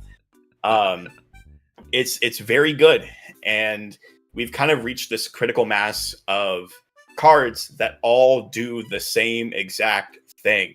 Yep. They just have a different color. Yep. I don't know. And I think like the solution to stuff like this too is to stop printing the same card. Yeah. And it's funny, I don't think I actually have a solutions slide on here. I think it's just like going over some of this stuff. But yeah. if we have like a here's the issue. Go back a couple slides. Go back to the Quackle Sluggle slide. There are two cards that are the same card. They're the same card. Just one can't be cryoblasted. Yeah. Like, we've lost a lot of the identity of what colors are supposed to do in this game in specific spirit types, except for Solar. Like, Solar is one of the only decks that has a very clear identity to it, and I love that about Solar, but I can't play it because it doesn't have all of the generic tools available to it that every other color seems to get. Yeah, shout out to Dialis, who ran 20 Solar Spirits in their deck, by the way. 0 anything else spirits, which is crazy. But I'm just going nuts. Absolute champion. I'm hard pressed to I guess agree here too. It's like I don't know. I love the fact, and we talked about this a little bit last stream in our 2-hour break with Siberian, but it's like color identity doesn't have to exist, but the game plans I think just have to be stronger, right? Like water. That as well. It's like water has rock in a hard place now for removal, which is a very interesting, different form of removal. And whereas the trade-off would be Galaxy would be their big enabler, right? Maybe it's a slower strategy, and then boom, Galaxy comes down and it's time to go. Thunder really revolved around Nexusing, and it had an idea that it wanted to use Race the Top, Mount Olympus, and Zeus, and it wanted to have those cards in the field. But I don't necessarily think that was like an identity for Thunder. I still don't know what Thunder is supposed to do. Yeah. I mean, they have a little bit of everything. Thunder has a bunch of like consistency tools, but then we also have like Bronaglow. Let's go, Bronaglow! Yeah, I knew I would get you with that. But like, you know what I mean though? Like we have Platypus. It's like, but like, what is Thunder supposed to do? Earth, at least, is like big, beefy guys that are just trying to hit really hard and remove a ton of stuff. Thunder has always just been the consistency engine for every other color. Yeah, that's very true. Like a very splashable color type. What about like fire? So fire, it's weird. Fire has been like the burn, like aggro deck? Question mark. Like it has Necrof, right? Like but burn is probably the best one. The burn artifact deck, I guess. Like it's like Hephaestus. Mill, like it's got or the Trifernal stuff too, right? Like I think that's also part of it. Is the Trifernal OTK is definitely one thing to maybe point to. And water was like the heal strategy, effectively. Yeah. So to kind of bring this all back together, is that Elestrals now has just taken the good parts of all of those colors and just been like, I'm going to put them all together, which is now how we've gotten to here. And this is a lot of the same thing that initial Yu-Gi-Oh was like, where you just slap all of the good stuff into one deck and pick your flavor of good deck. Yeah, like your 10 cards that you'd like to play that are different than the other 30. Yeah, it's so funny because I think obviously, and if Trish is listening to this, he's gonna go nuts because he's always been, he's like, I've been saying this. It's like he calls it like the Skittles ratio for the Spirit deck, but it's so interesting because it's like, yes, every deck could be playing Lavalith, or it could also be playing the shields and etc. But you almost don't need to, and instead it's like we do have the same core for almost every single deck now, and then it's just like a random splash 10 spirit flavor of earth, of water, of solar, etc. And it's interesting. I'm curious to see how Lunar like changes that as well, because as far as I'm aware from the cards that we've seen so far in today's reveal, and then also inside of Shattered Stars in the previous month, nothing really looks different except for maybe Draking. And Draking is also effectively a different flavor of a fives list, right? It just has a big payoff in the form of Draking. Yeah. So it all seems like Lunar 2 is supposed to be like the suppression element. Yeah, that's right. The negation with Artemis and Spectaris. I'm curious once we actually get into more reveals, when we actually get to set 4, if we'll actually get to the point that there's a ton of suppression in the game, not necessarily just like a couple cards that do that, like Dense Fog, Spectaris, Artemis, etc. Yeah. No, I'd be really curious to know that if like it's like the stadiums, right? The stadiums are typically, and if I can guess, probably still just +1/+1. But I think it'd be very interesting to play around with a stadium that like suppresses all Elestrals on the field except for Lunar, right? And that like is like a blanket effect, Skill drain, right? And it's like does when Lavalith comes down, does that work again? And the answer is no. Right? So like that would be effectively a good counter to something like Lavalith, is that you have a card that preemptively suppresses and thus like, you know, shuts off some strategies like that. And maybe Farrageist, right? They're talking about the big 3 drops and stuff. Like, how does that play into it? And I'm a little bit worried because it seems like if we take this same idea into what we've seen so far from set 4, not a whole lot changes, and we need some bombs. We need some like really drastic stuff to change. Like Draken's a good step, I think, but like as of now, what's stopping me from still playing the 3 Cryoblast, 3 Laurels, 3 Earthquake? I think the thing that concerns me, right, is I hate always drawing comparisons to like old Yu-Gi-Oh. But like some of like the big bombs in Yu-Gi-Oh were very quickly hit with like Regeki, Dark Hole, so on and so forth. We never had like 15 removal options that were good at the same time, at least in like initial Yu-Gi-Oh! And like I could be completely wrong with that. You can fact check me, class. But the issue that I have with like bigger Elestrals then is if for some reason we do end up doing something about like all these removal options, because I know like we've kind of been saying that this is not like a great thing that every deck can just splash these 12 like removal options. If investing into a very large Elestral is good, then it also needs to have protection, which then means removal is bad. But then how do you out it? Right. And it gets to a very and like that's not fun. Yeah. Yeah, like that is horrible gameplay. Right, because that kind of goes into, again, maybe like a modern Yu-Gi-Oh issue, which is that first one to their boss tower's win con wins, right? Which in like, theory, cool, can't out it, good game, right? And that's another issue that I think Yu-Gi-Oh struggled with for a while. Again, we talk a lot about the speedrunning portions of this, which I think is very interesting, and maybe it's not the case with Elestrals just because of the payoff for those. I think still would be spirit inefficient, right? Like you're ultimately paying off quarters of your life points for those things. But, and again, maybe the trade-off's worth it. Farrageist is very scary. It's not shieldable. It just kind of burns too. It's kind of rough. But like, it is Laurelsable, Earthquakeable, Boom Batable. Like, right. There's like some trade-off. That's the issue. Like I have 9 cards in my deck right now in the heal deck that can deal with Farrageist. Yeah, exactly. Like yeah. Like, oh no, you swung for 3. That's fine. Oh, you burned me for 1. Cool, Quackle. Like, right. And I don't know. Yeah, it's interesting. I love how we do have a lot of tools inside of Elestrals that are Chains of Prometheus, Divine Blessing, some like really interesting conceptual ideas that I think just don't see a lot of practical use. Again, we go back to like Jyaxilus, for example, which I think Jyaxilus is a really great example of like, this is how decks should be building. Like quote unquote should be in terms of like technically competitive correctness or whatever, but like sure.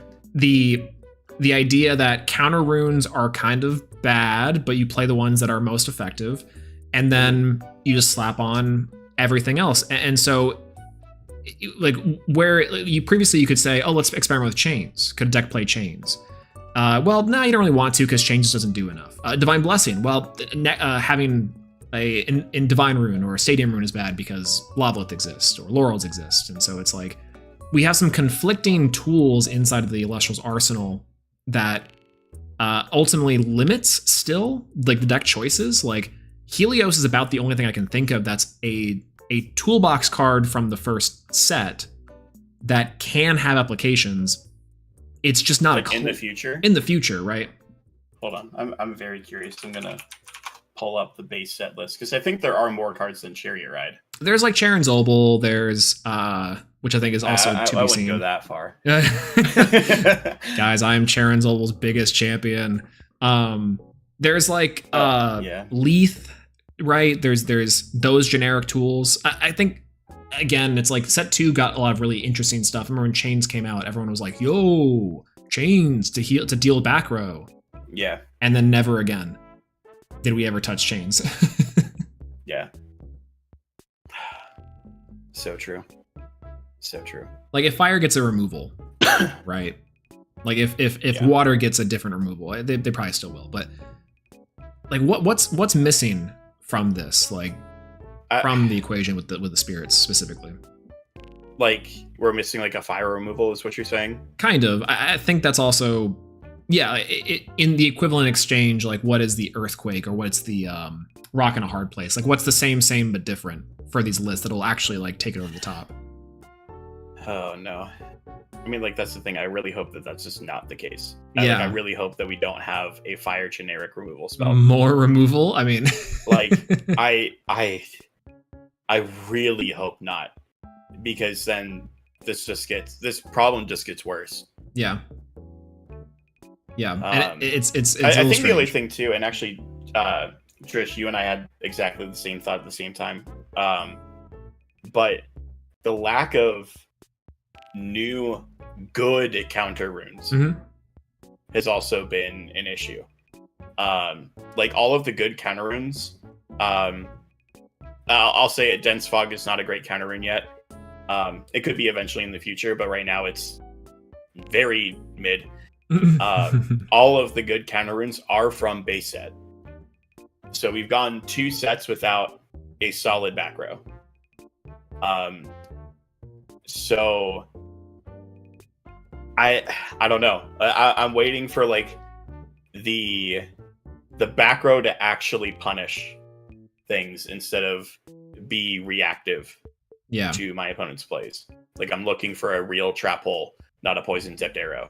I'm looking for a torrential. I'm looking for torrential would be crazy, right? Oh my god! Like I would pay 3 spirits to like nuke a board. Yeah, I think that's also something that we're realizing too, is that for all of early Yu-Gi-Oh's faults, and to shout out to Siberian, like the lack of design choices, I think there's still like a reason as to which a lot of those cards existed was to deal with like the specific use cases that you don't want to run into, which is like this like enormous snowball of advantage based off of practically nothing. Like every deck, in theory, again, still in the limited design space of the power cards, could, in theory, you had to consider Raigeki, you had to consider Torrential Tribute, you had to consider all these cards that were around, even as a one of, and that would be impactful. But again, like, does that work for Elestrals if it's not spirit efficient?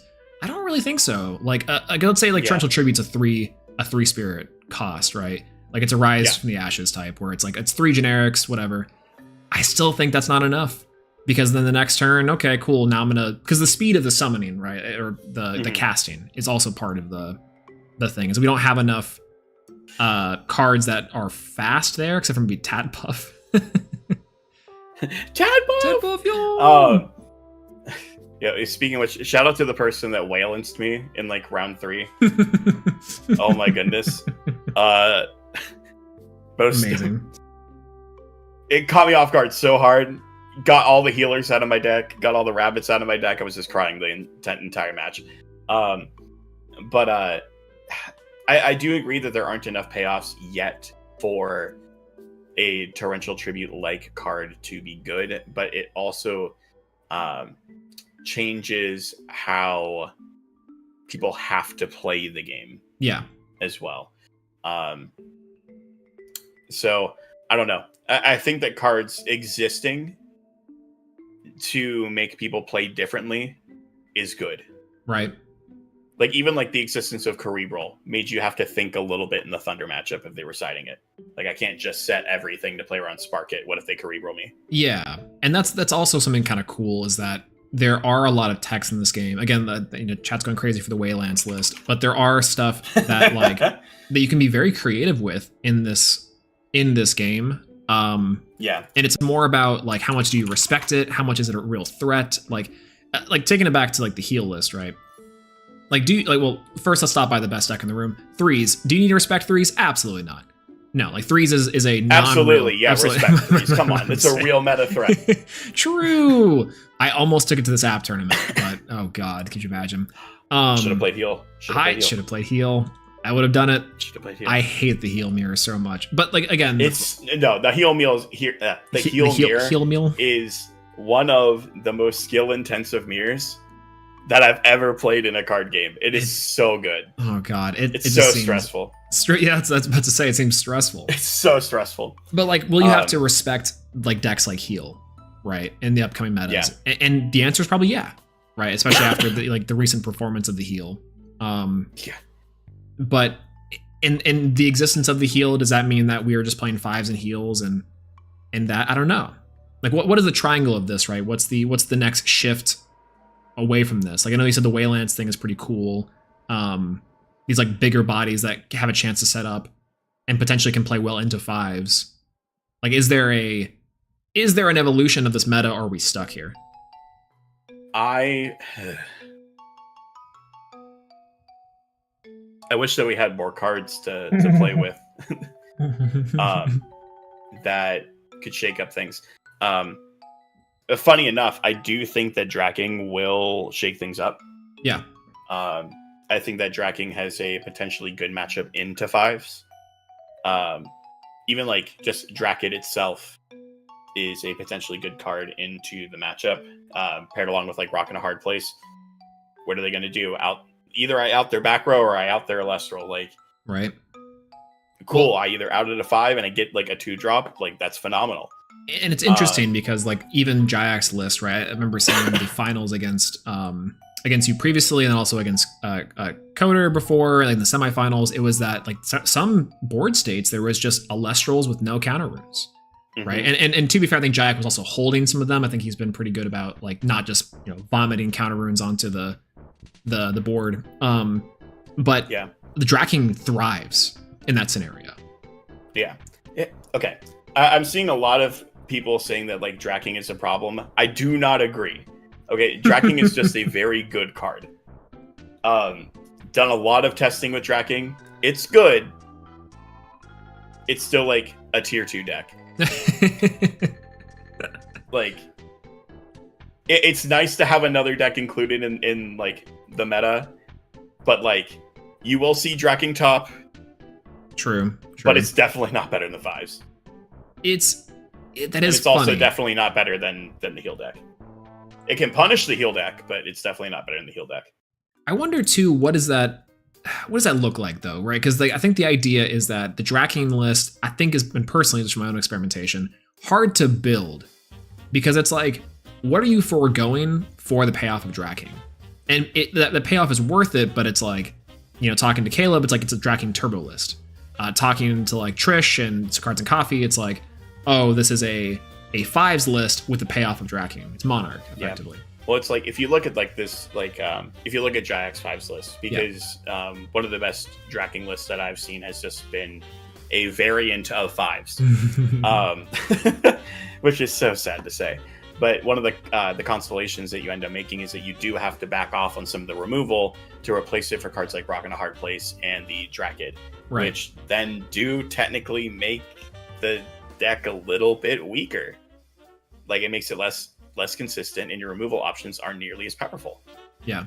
Well, and it's for probably a couple fold here too, to kind of clarify things for the class. It's like Rock and a Hard Place, and I have a copy right here, is two spirits. It's 2 mixed spirits. And so it's like, you do have to manage that correctly. Like, what do you replace inside this list? Like, maybe it's counter runes. Otherwise, you're just getting rid of Cryoblast. But Cryoblast is so effective. It's cheap, and it's a guaranteed kill. And again, the problem with the Dracking list as well is that counter runes are pretty effective into it.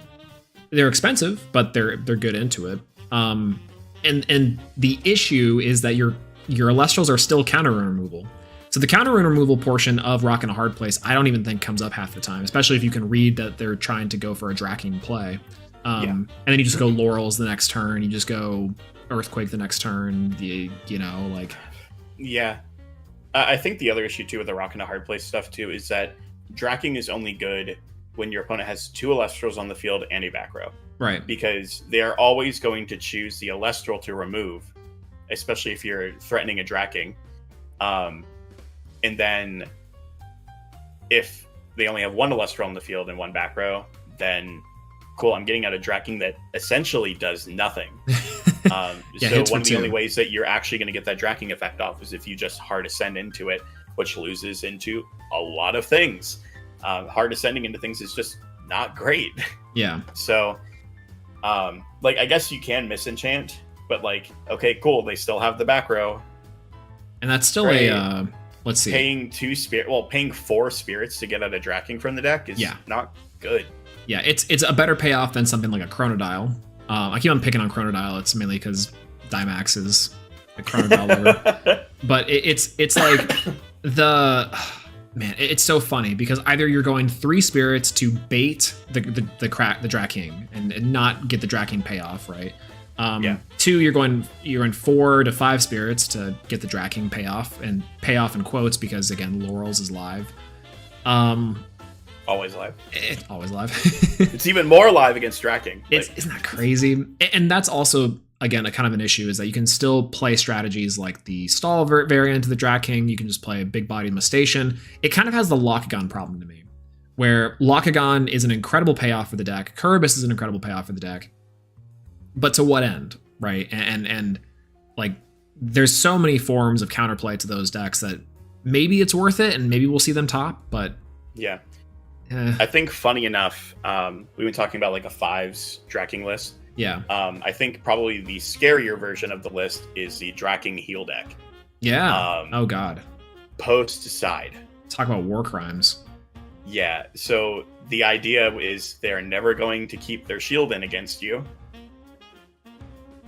because it's awful into the heal deck. Yeah. So your Dracking gets in for free. The second that any of your guys sticks, any of your Drataguas, Eddies, Sluggles, you essentially get to win the game. Unless they have exactly Gorgons, because their Tsunami isn't doing anything, their PTAs aren't doing anything.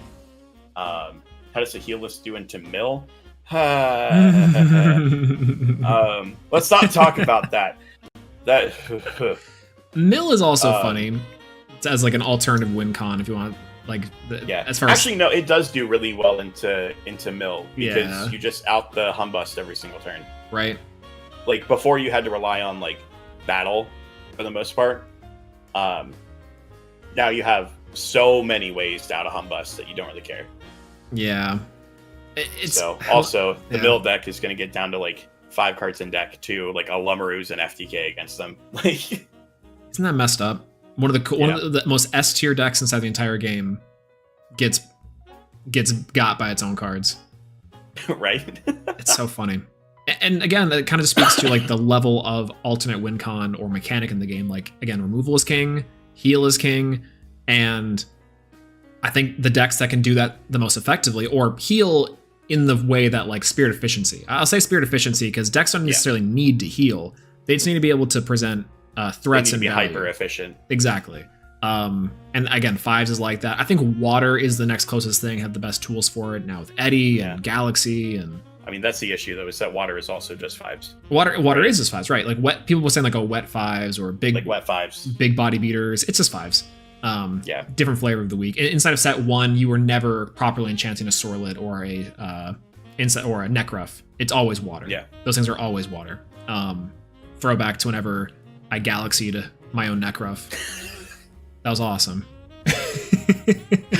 I completely forgot about that. Such a good tournament experience. I think it was like round 2. That was great. I think I still topped that one. That was the top 8 one. But it was like, I was like, oh yeah. Sure, your Vis can clear. Sure, we trade. Nope. Nope. What do you mean? Oh, that was so sad. Incredible. 1 on the spot. It was amazing. Bring back best of 1. No. Yeah, absolutely. Okay, actually, heal gets better best of 1. You know what? I'm gonna forego talking about this. What I want to talk about on stream. I talk about it in a heal deck profile that is going to be going up very soon. Either tonight or tomorrow. Yep. Or sometime over the next couple of days. But there are some concerns that I have about the heal list that you'll have to watch that video for. Yeah, make sure to like and subscribe, follow on socials, all that jazz. And I'm doing my prerequisite call to action, which again, the CIA agent is trigger on the ready for the heart chip to take me out. The teaser that I'll say is that I think the heal mirrors are going to be a problem. Mm-hmm. And we'll leave it at that. Yeah. I mean, it's again, interesting. Not advocating for any changes, but I would never do that.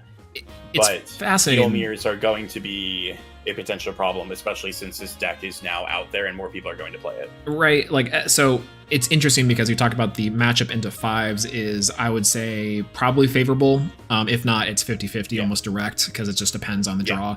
And that, again, leads me to the, like, what is the true counter of this list? And to me, it does seem like back row in some sense. Like, back row is pretty good into this list, only in the form that you can control space better. And but like it gets so dangerous because you almost have to play a heal version of the list, which is this heal mirror again. Like you have to be able to keep up with the heal, apply pressure, and what deck can do that other than itself? Exactly. Solar. No other deck. Jack says solar. Solar, I mean, so mass removal decks are something that we might be able to see more of. Like, I think a Lustragon is still very powerful. It kind of loses to every single removal in the game, but like, it's still pretty good. It would be a fives list of that, so Lumaru, of course. But I don't know, that's still just so sketchy. Yeah. Just print goes and match. Okay, so that's also something that to talk about is like I don't know if floodgates are the answer. No floodgates. Yeah. No, floodgates are never the answer. Floodgates good gameplay. That's the answer. Yeah, just good game design. Kaufmel is also really hurts. Kaufmel's pretty good. I think Kaufmel is a pretty decent heal card into the deck. It's a slow, but it's pretty good. It's okay. Well, Kaufmel into this list is actually really good too because it beats over all of the other healers. Like it beats over Sluggle and Quackle. Doesn't trade with it, and then whenever you do end up inevitably trading with the Kaufmel, they heal. Right. So yeah, there like isn't like a great way to go into it, like except for like Eddie specifically. Yeah. Which Eddie is going to be an increasing problem with this game. I can already know so, it. It's but so I'll say it, like if they start addressing the fact that there are so many heal cards in the game, what are you going to do? Like, I'm just going to switch to a different flavor of heal. Like, I'm advocating for a Quackle hit, but maybe I'm advocating for a Kaufmel hit eventually. Like, I don't know. Well, and that's like the delayed version of it, right? Like something like a Dratagua and the Catarants and all these things. Like, it's interesting. You could make a 40 card deck of all healers. Yeah, right. Well, you could. Good, but there would be 40. I guess that's the threes logic is that you're just playing all heal, no breaks, quote unquote. Whereas this, you just replace. You play Nemasail, you play Verdalith, you play Nemasail, Dratagua, Catarant. Yep. Sluggle, Quackle. You still play Eddie. Yeah. Because you gotta. He's a heal card. Kaufmel. Jatora. Oh God! Wait a minute. This is sounding real. No. Yeah, like I'm not joking. Like you could play a spirit deck. No, I don't like that at all. Okay, so we've talked about effectively the removal portion of removal 505. We've talked about some of the history of it. I guess we can briefly talk about Race to the Top as like, honestly, that was the other form of removal we got instead of set 2. I think this is the good version of the removal, quote unquote, generic. Like the commitment to play Race to the Top is so much higher than something like Cryoblast that I think it does tip the scale in terms of its like splashability, right? Like you're effectively playing this only in decks that can afford it. And not every deck Are could. you saying like Race to the Top is like particular? Yeah. Like especially if you're doing the Race to the Top package, like it's an 8 card package, right? Because you're playing Rabbit, you're playing Jolton. Well, Jolton. Yeah. You're playing Olympus and Race to the Top. Yep. Like even Sans Rabbit. Oh God, a world without Rabbit. It's like oh my gosh. Yeah, it's still like an 8 card package to have a removal spell. Yeah, and that's, man, it's so funny to think about. Just and I point to Cryoblast. There's probably it's Eddie, it's Cryoblast, it's Ash Rabbit. There's a few different culprits here, but it all just kind of comes together. Sans, God dang it. It all just kind of comes together to give more tools to the generic side of it. I mean, I stand by that fives was probably pretty good inside of the first 2 sets, specifically because of how spirit efficient they were. You're just big bodies, it was still good, but it was still less good than doing Thunder Nexus plays, Earth Nexus plays. Yes, like even completely agree. There's a better game plan that you could have overall. Fire, I think even in set 2, was better than fives because it had better payoff. It could native chains. But now it's just definitely not the case. It's crazy that Daybreak just gave us the best 5 support ever. Right? Isn't that wild? And maybe this is also piggybacking off of the Crabs meta, right? I don't necessarily know if Sparkit itself, the banning of Sparkit, truly opened the floodgates for Crabs. I think Crabs were there, and we just kind of were ignoring the fact that you could do a big body list like that. But it's like I don't necessarily think so. Yeah, because I think that Sparkit was the floodgate keeping fives at bay. Okay. Like the advantage side. At least in Frostfall. I can't believe I'm saying this. I think that Sparkit would be fine in Daybreak. Yo! Clip that. Clip it. Clip it, chat. Here's my reasoning. Because so many decks are playing a critical mass of removal options, Sparkit can't hit them all, right? That's true. If you're going second, right? Like before it was Gorgons or bust if you went first. Yeah. Or you were going to lose a card in your hand. Now, even if I blind second, like what the 5s deck or even the heal decks are trying to do, I have Cryoblast, Earthquake, Laurels, Boom Bat. Or if I'm playing 5s, just a 5. I can't rip them all out. Yeah, that's fair. So at bare minimum, I'm going to have at least probably 2 options to deal with a turn 1 Sparkit if I'm going second. Maybe even 3. If they do rip out the 1, I have a high chance of top decking it out as well. And if they open a 2-card combo to do that, not only can I lava lift them on the crackback, like there's so many things that you can do. I don't know. I think that it could actually come back. And now we also technically have like Glimbat as like the silver bullet into it too. Yeah, which would definitely be the side consideration, but only for the Thunder matchup. And even like the pacing wise, Thunder could try to set back up again. It's like a pacing thing, but it's still expensive. So a deck like 5s or a deck like Heal could still outpace the deck in just straight spirits. They'd have to. It would still be strong. I think it'd still be like an Earth comparison where the spirit efficiency is still fine. But isn't it crazy that the small bodies of Thunder turned out to be A-okay? It turned out that Sparkit was not really the big problem. Aster Rabbit is kind of an issue, but like, okay. Here's another hard take. Oh yeah, Ash Rabbit's fine. Thunder is 5s. True, Thunder is 5s because of Olympus. Yep. Yeah, exactly. They want to play Olympus. Thunder was 5s. Yeah. With a hand rip. And like a consistency piece with like Alter into Rabbit, Sparkin into Rabbit. Yeah, I we've been playing 5s this whole time. No, I agree. I can't remember if we made a Frostfall tier list or if I talked about it on the tier list, but like I think we made a Frostfall tier list. I think we did. It was very early. The later of figuring out that Thunder was one of the best things to do was that it just adopted the other decks' strategies better, and the added inclusion of the hand rip for taking away value was like insane, right? I mean, it was also the fact that every card searched. That too. Oh god, yeah. Every card just searched, and now Sparkit can threaten that search. Yeah. Yeah. No, absolutely. I'm hoping that Thunder can make a comeback because of it. Again, I think that there is a room for it, and it does have a pretty good matchup into 5s because most of the 5s have tiny booties. But I am still hard pressed to see any game plan deck like Thunder have a solid place in the meta, other than Heal, 5s, maybe Earth, maybe. Yeah. I mean, like we've even kind of seen too, even with the Thunder Wind toolbox deck that got top 8. with Jack, that Thunder does have like some place in the meta as like a fringe like tier 2 deck.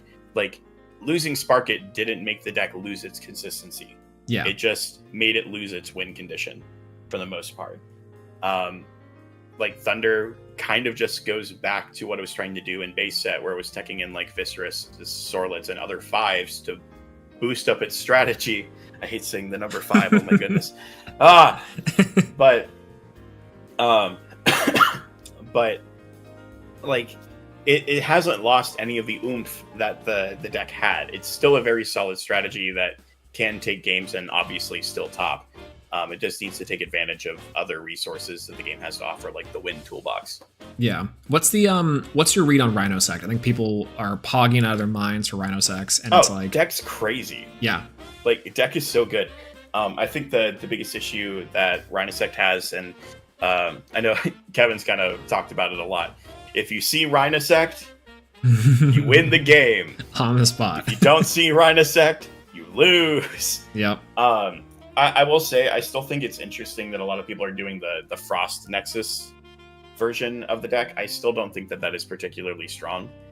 I've not been a huge fan of Broomalinks. And like a lot of the things that the Frost deck has to offer. Being able to take advantage of things like Boom Bat and Arrowmare, I think is still the way that Rhinosect needs to go, just to max out on removal options to keep up with decks like 5s and the heal stall deck. Mm-hmm. So I don't know. It's weird. Yeah. The idea is that I guess the big body of the Rhino and some other cards in there can help close the gap between the spirits of the heal deck and the 5s list. I'll obviously have a kind of a hard time outing it without with three less removable and Cryoblast. But again, I struggle to see this deck's place in a more solidified meta. I think as people get better at the matchup and as people get better at when to place their removal, I think this deck does fall off a little bit in terms of playability. And again, I think if you high roll with it, you'll steamroll a tournament. Oh, probably. Yeah, I think that the double Rhinosect drop is almost lethal. Oh my gosh. Like, that's crazy. That's one of the craziest things I've ever seen. You almost can't come back from it. It's unbelievable. It's so nuts. And again, it's so funny because I think that we saw a lot of decks in the webcam tournament that were also in the bubble playing not a similar strategy, but a lot of interesting ideas that maybe kind of fit where Rhinosect is. We talked about it in our tier list a little bit, that the top decks are just that good, and then everything else is underneath. There's like a billion tier 2 strategies, and they're all right there. They're missing something. They're all competent too. Yeah. It's just the fact that the top decks can abuse the amount of extra like non-engine space that they do, that a lot of the other tier 2 strategies have to play, like an Aeolus, a Zeus, other Divine Runes, Stadiums, and they kind of get fluffed out a little bit because of those extra cards that you have to play, so you can't play Cryoblast or Laurels or whatever card that you specifically need in that matchup. Yeah, I think even Solar is a deck that isn't even necessarily bad because it can't tech for all of those different things. It's bad because of the 40 card deck size. If we could expand to 45, I think Solar would be up there. It's so funny too because the decks that excluding like Boom Bat from the list of good staples here, the decks that can effectively utilizes the staples, and with this, I guess the spirit efficiency portion of it, like does their main game plan require that much in-house spirits? And Solar is right there. It's right there. It wants to play the what's it called, the Stadium Rune. It wants to play a bunch of these other cards, and it just can't. It's just tight. It's just that tight space. But it's such a cool strategy overall. Yeah, absolutely. And absolutely. You got to get Trish his money back on that one. I'm so sorry, Trish. 2,000 plus. Still going. Got to get those P gleams. I swear Solar is good. It's crazy. And again, I think that's so funny to think about the meta shift from now. I think someone else mentioned our tier list and how we had a lot of decks in the S tier, like Fire, we had some Earth, we had Water. And I think it just kind of goes to show the evolution of it in just a short time period, where it's like, we were still kind of right in the form that there are still not that many decks in the top level. But the decks that I think we predicted would be stronger ultimately have just just become weaker by the inherent inclusion of fives once again. And maybe also part of it's the generic stuff. Like, if you were to ask me like what decks are still tier 1 right now, yeah, I don't think that my answer changes. Yeah, Chronodile is definitely still tier 1. Yeah, like I wish that it could have been part of the tier list discussion, but alas, sick, vacation, blah blah blah blah blah. But if you were to ask me what the top 4 decks were when you guys did the tier list video, I would have said Earth, Fives, Fire, and Earth.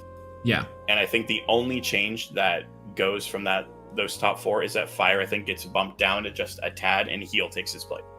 Yeah, the inclusion of Heal is really cool. Yeah, I don't think that anything changes at all. Yeah. Oh, did I say Earth twice? Earth, Fives, Fire, and Earth. True. Actually, correct. Still correct. Earth's on there twice. There's Wasp or Wasp Ivy, what'd I say? Wait, Earth, Fives, Fire, and what else did I think was really good? Dip, dive, duck, dodge, and dodge. It's the... Exactly. I'm down another 600 this month. No, Trish, no. Oh my god. I don't think it was Wexus. I can't remember. But Wexus, yeah, that's what we had up there. No, I don't think it was Wexus. I've never been a water believer. No, it's... Everybody talks that deck up, and then it just does nothing. It's just fives! I'm sorry to my water enjoyers. It doesn't do anything. It's so funny to me that deck is literally just Heal and Fives slapped together with a suboptimal win condition. No, it wasn't Wind. I'm still not super impressed with Wind.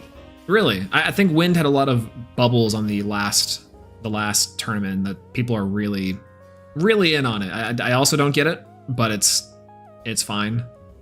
Oh, Bears. Yeah, oh, Bears. Yeah, absolutely. Yeah, okay. Yeah, absolutely. It's Bears. It's Bears for sure. just wait for the Natsu to sweep a tournament with Bears. It's gonna happen. We do have the opportunity. Just wait. To the funniest thing. You all are not ready for this Bears list.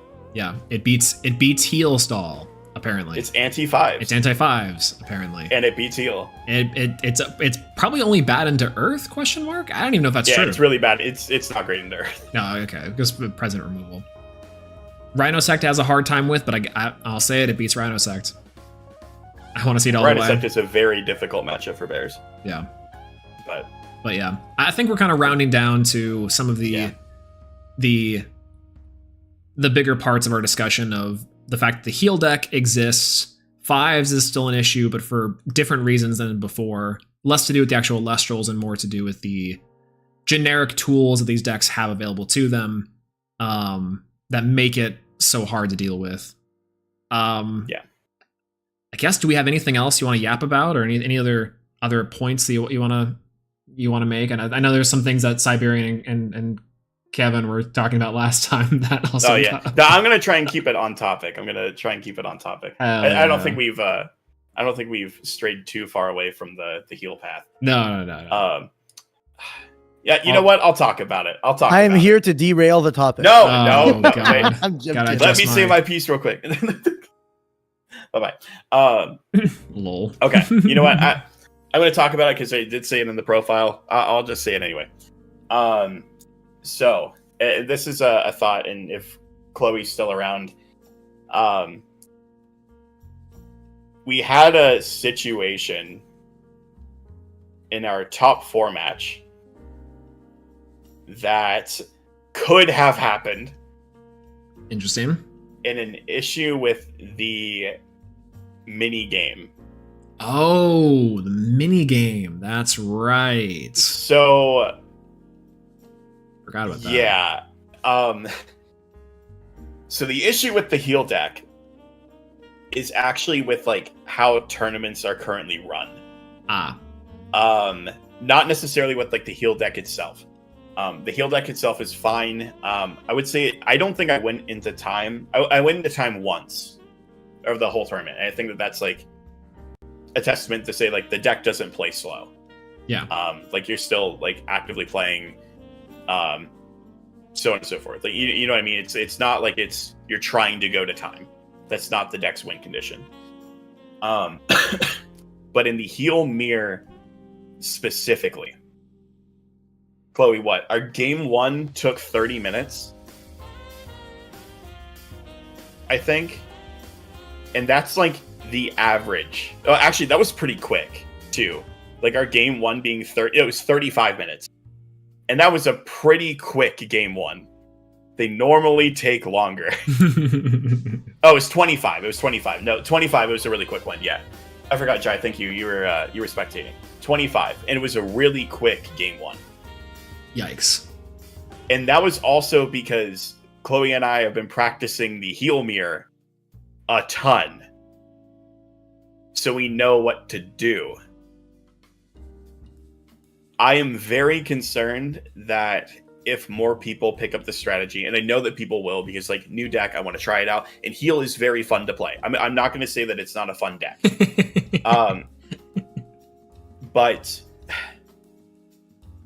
specifically, the issue will come up in heal mirrors, where someone will game 1, the opponent will win game 2, and the mini game will happen in game 3. If you do not know what the mini game is, you play out a mini clash where if you drop below 10 spirits, you lose. Do we see what the issue is with the mini game? In the heal mirror. Chat, quick math. What is 3 out of 10 in terms of percentage? And how many times can you do that with a deck like the heal style deck? If you guessed 30%, you'd be correct. Yeah. Yup. It's technically more. It's like 3, 3, 3, 3, 3, 3. Yeah. It's yeah. So I think this unironically has the potential to make the upcoming tournaments very long if heal has a lot of representation. Because the heal mirror will happen often. Yes, and if the heal mirror gets matched every round, you're looking at like potentially, if every single one of them goes to minigame, like hours of additional time. Yeah. And like that's not good. So again, I'm not advocating for like any changes, but like the heal deck causing that is not a good thing. Yeah. Like I like the minigame. I think that it's good for every other game. Like for every other strategy, it's fine. Like I don't know. I don't know. So what are your thoughts on it? On the I've been minigame, I've been thinking a lot about it over the past like 3 days. I don't know. What are your thoughts on like I guess like the mini game and like heal as far as it goes with the mini game? So here's the really fun part about this. It somewhat has the same discussion with like Frost or God, what's it called? More Frost, previous set 2 Darling, that had like major implications for quote unquote meta rules and meta play outside of the actual like game itself. Like the tournaments are run with this mini game. Decks like that are inherently at a competitive disadvantage, and thus you should run away from them as fast as possible. And if the idea is that in the minigame or in time in the minigame, a deck that can take advantage of meta rules or the tournament structure, then it should be a no-brainer, right? Again, it just kind of reinforces the current design issues with decks that can play under that well, that can exploit that well, frankly. And so I'm not the biggest fan of it overall, just because I think it kind of limits a lot of what Elestrals is about. But I think if we are seeing heal mirrors as the more common reason that we're going into the minigame, I can see an argument to where that's like okay, versus like just general slow play. I think general slow play is not okay, and people need to get faster in this game. Agreed. Yeah, 100%. Some people take a very, very long time playing, and there aren't that many decisions. I promise. It's like, oh, I have no back row, but suddenly you're like, should I bring out this one Elestral? It's going to win me the game on the spot. Let me think for a couple minutes. Not speaking from experience in tournament, but but no, I think that's also something that like players need to call judges on slow play more frequently. Yes, also 100%. Also agree. Yeah. Thank you, Sky. Public service announcement. Yeah, like 10 billion%. I think that's something that the community will have to get used to and play around. Yeah, I mean, this has also been like an issue in Yu-Gi-Oh! Yeah. Too, where like you feel uncomfortable calling a judge because of like inherently slow play. Yeah. But like it's also hard to sometimes be a judge as to what you Is consider slow to be play. slow play and what is slow play. Yeah. So like That's you'd very hate to inconvenience a judge. If you think that opponent's slow playing, just call a judge. It's Yeah. harmless. Yeah, exactly. The worst case scenario, they'll come in, they'll be like, all right, just please play faster. Goodbye. Yeah, growing pains for a young community, absolutely. Yeah. So I think the thing that is nice though is that a lot of Elestrals players do come from other communities where this is also an issue within their card games as well. Right. So a lot of the call a judge for X reason does carry over to this card game. It's the people that are brand new to TCGs in general that aren't super familiar with like slow play or stuff like that, which they would just have those growing pains in any community, not just the Elestrals. Right. Yeah, and it's also kind of funny because again, the amount of times that would happen realistically in a tournament should be pretty low. Going into time, in theory, should be as low as possible. Yes. So I guess to bring it back to the minigame portion of it all, I'm not the biggest fan of the minigame, but I do think that you have to have something to differentiate ties. Like I think you have to, otherwise you run into a scenario where absolutely. the IDing is a problem again, and it's like that's yippee! Woo! Love that. No, so good. Absolutely not. No, get rid of that.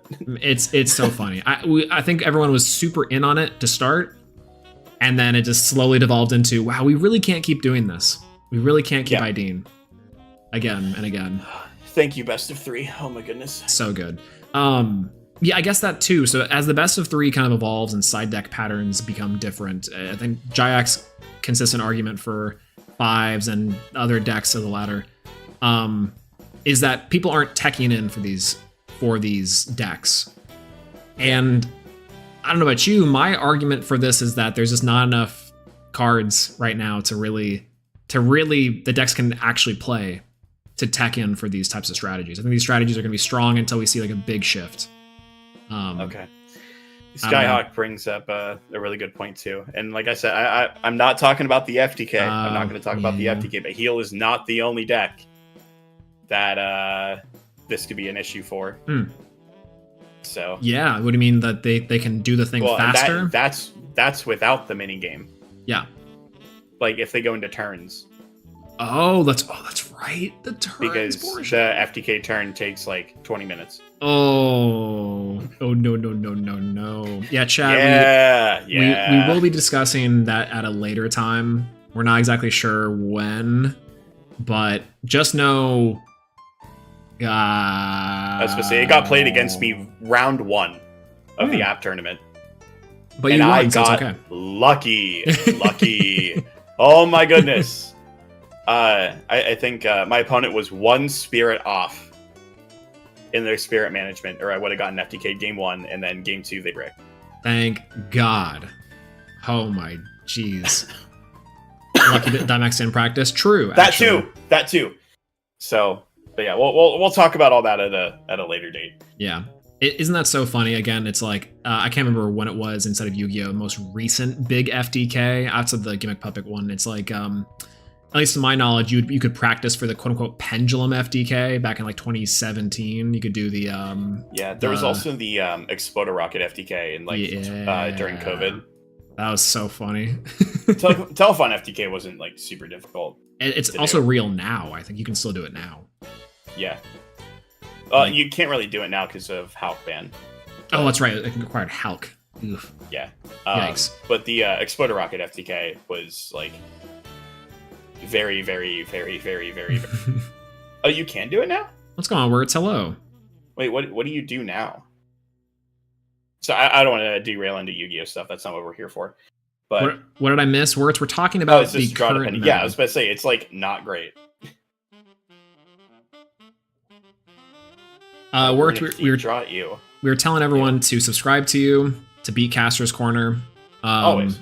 Because Words needs more subscribers. Quackle Best Deck. The War Crimes portion of the 5s discussion has evolved into the Heal meta, which is super interesting. Thank you, Josh, for unearthing this. I'm sorry, everyone. It's just too fun. It's a crazy deck. You know, what's funny is that I think inside, I can't remember if it was Frostfall or base set, this deck was like also halfway conceived. It was like, what if we just play Little Guy Stall? Not a Little Guy Stall. Yeah, so it was Little Guy Stall in base set, and then Yeah. it eventually evolved into Dewdrop. Yeah, that's right. Yeah, if you guys don't remember, Dewdrop and Little Guy Stall were effectively the the same Sonic Core Turbo premise. Yeah, Sonic Core premise or Sonic Core Turbo with Bag of Bag of Winds. Winds. Yeah, that's Yeah. right. Very strong strategy in itself, and I think it just kind of highlights the issues with these cards is that you can still do that, but now with the more forms of generic removal and more spirit efficient plays, you just make like an actual terrorist deck. Yeah.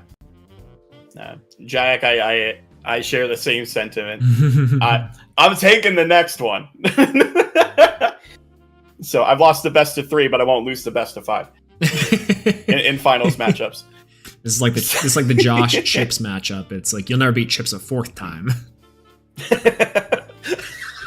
I completely forgot about that. So good. Oh my gosh. Nah. Honestly, Jack, I have a good time playing against you. The app tournament this weekend was a blast.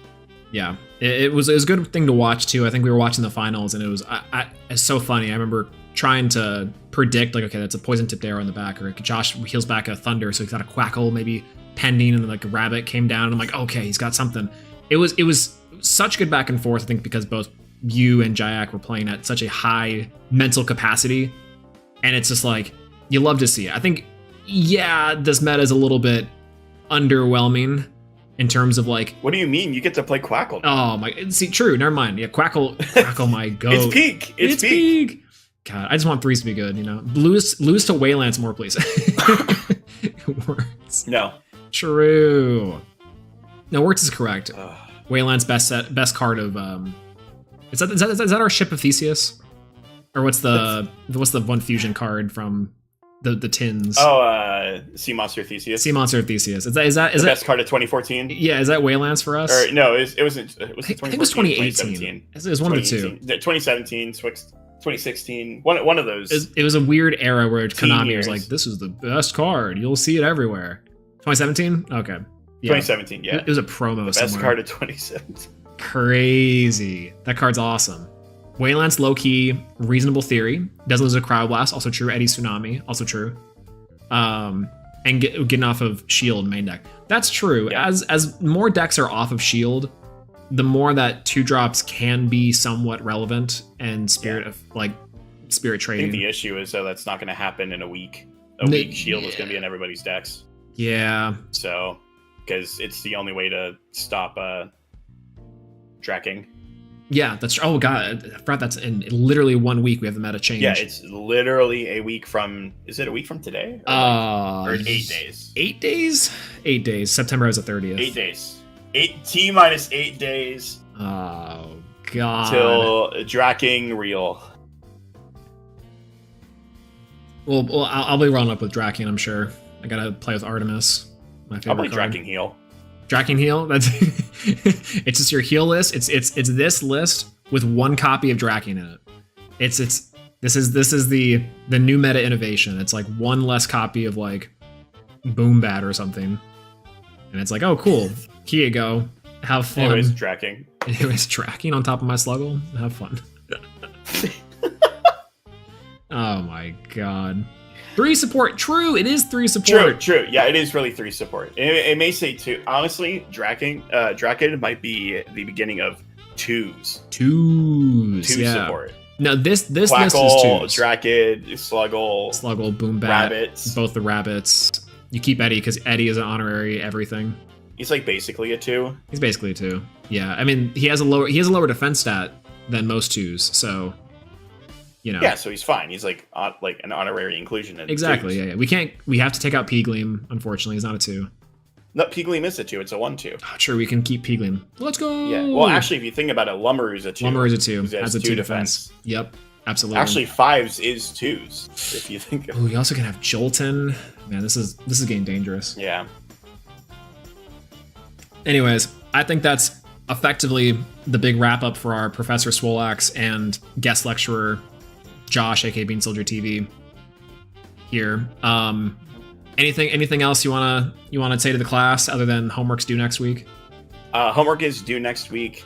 It is going to be a 2-page single-spaced essay on why Quackle is the best card ever printed. Yep. I'm going to expect that on my desk on Monday. Yep. So if you do not have that to me, you are going to have some issues. You're going to have a failing grade on this paper, and we just need more love for Quackle. Yep. Remember, this is a pass-fail class, and I will be out next week, which is why Josh is taking the papers. So. What font size? 5. 5. Oh yeah. It has to be 5. Actually, you know what? Bonus points if you put font size of 3. How about that? Yeah.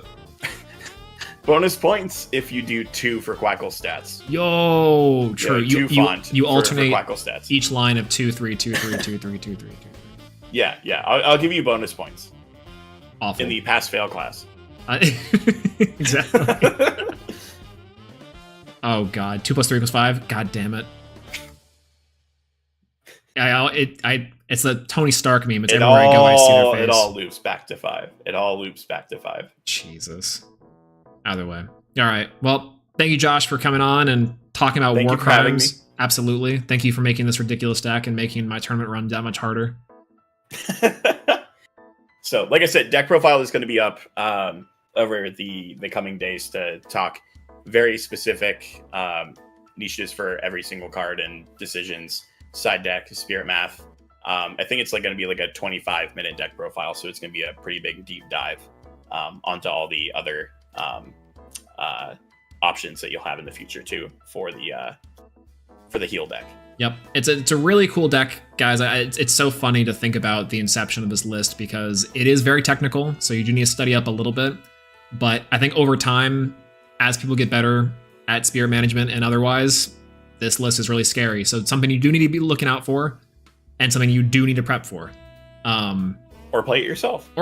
Yeah, just have one of the most mentally taxing and intensive mirrors of your life.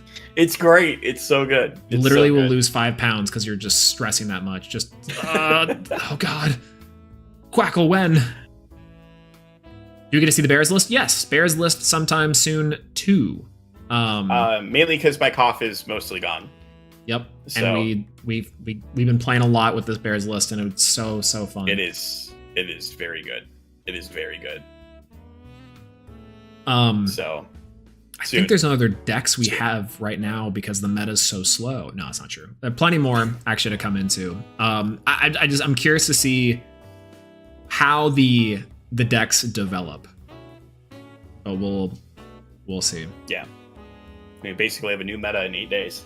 Don't remind me. Gotta keep this a revolving door around. Right. Actually, I guess we can talk about it too because the inclusion of does this deck get better with Gloombat?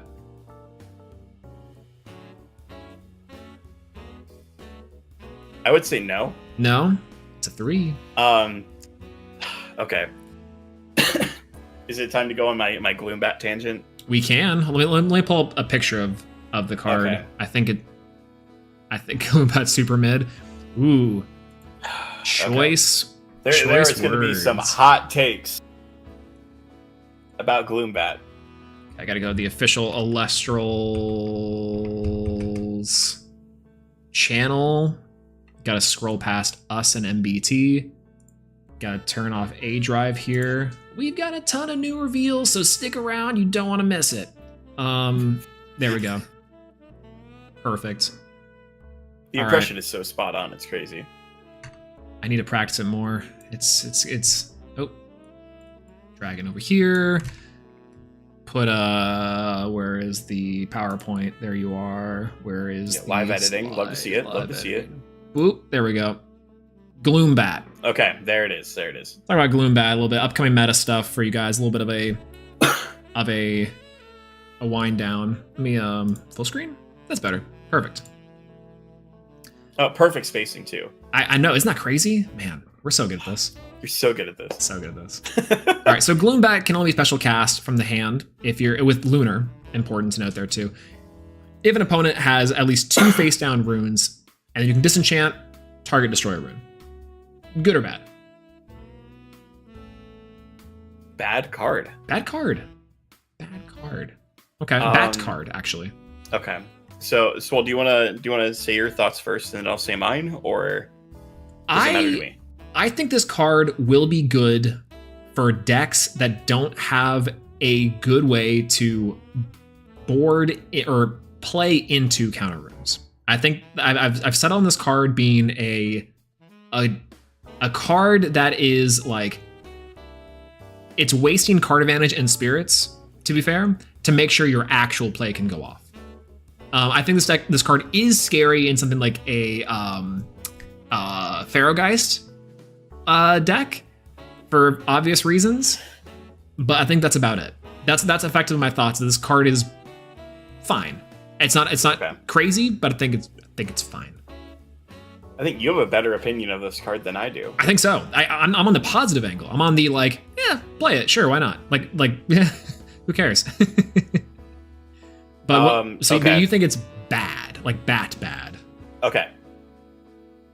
So let's start with just the disenchant to target and destroy rune. Right. Okay. So like this effect on its own is worse than P-Gust. Yep. It's worse than Thunderstorm. Okay. Because technically if you're normal casting this, it's worse than Thunderstorm. Right. It's kind of like the issue with Boombat, where like I would much rather Earthquake, but like Boombat is still good. Yep. Right.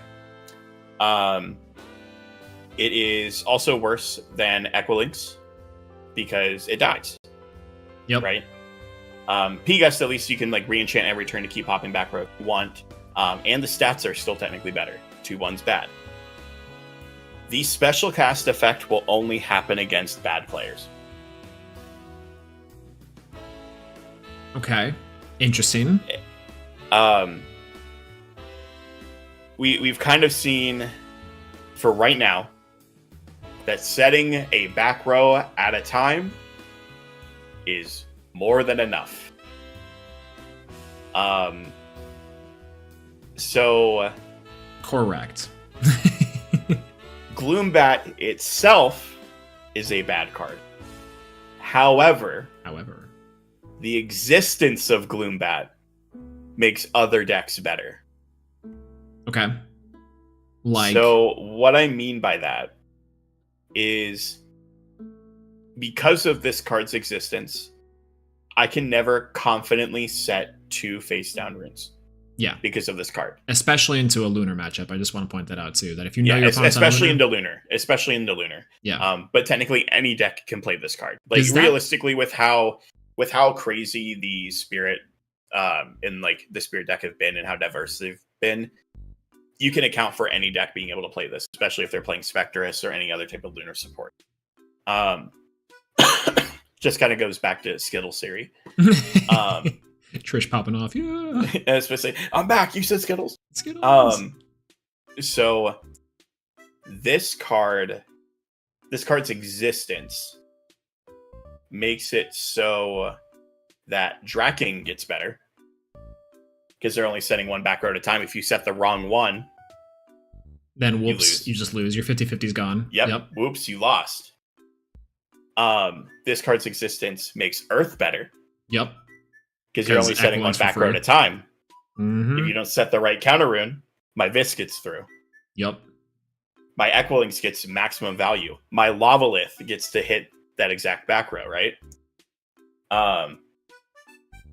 So I'm very curious to see if the existence of this card causes people to only set 1 back row at a time, which I think that should be the case.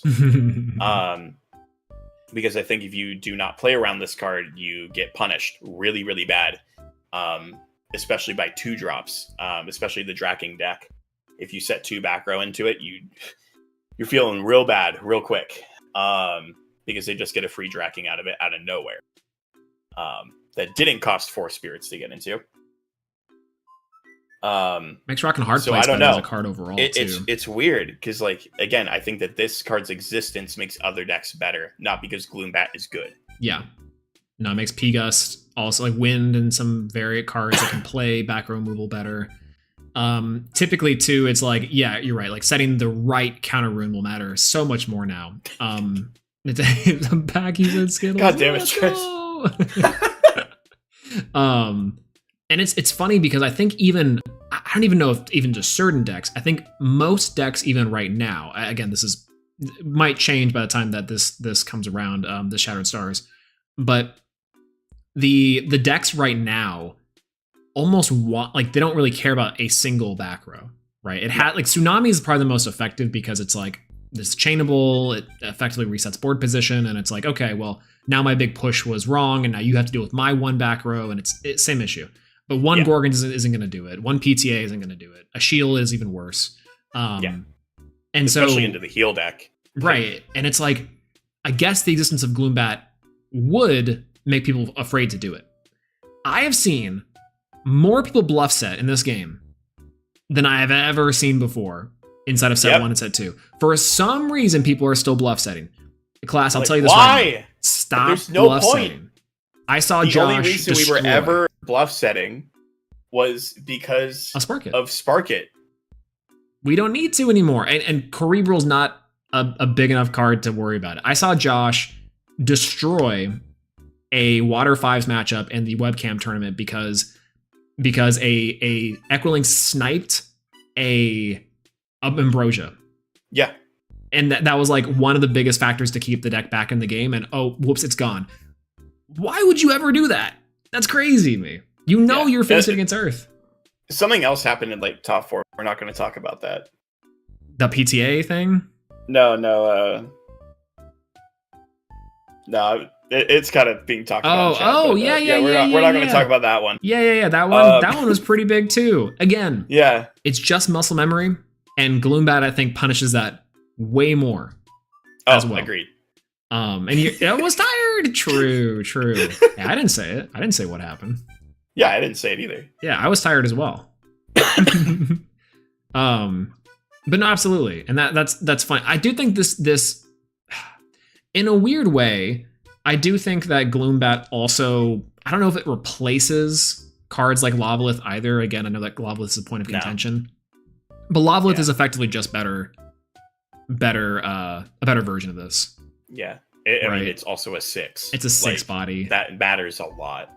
Yeah. I will say this card probably in, let's say, the universe and where you have 2 set back row, this card is crazy for turboing out bigger bodies. See, I don't even think that that's the case. Really? I think that for certain decks, this will probably be really good, especially if you have multiple. And I think that anybody won't be setting more than one back row, so you're never special casting this, which means it can't turbo things out. Right? Like, I'm trying to think of a reason why you would need to set more than one back row right now. Like, there aren't any decks that require that yet. I think, like, right now, setting multiple back row is just like, while I have it, I might as well set. Yeah. Right? So... Because it will get value. I don't eventually. know. Like, what's the point? Yeah.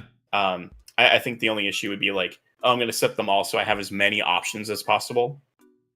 Like if I have a Gorgons, a Shield, and a PTA. Yeah. Like I'm going to set them all so that I have the correct one for whatever their play is. But like going into a certain matchup, you can kind of guess, like if I'm going turn 1 and I have the option of setting a Shield or a PTA, I'm going to set that PTA. Because if they go Rabbit turn 1, I would much rather PTA it than have my Shield dead. Right. Like, you can make good decisions as to which counter rune to set when, based on how you think your opponent is going to play. So you only really need to set one at a time.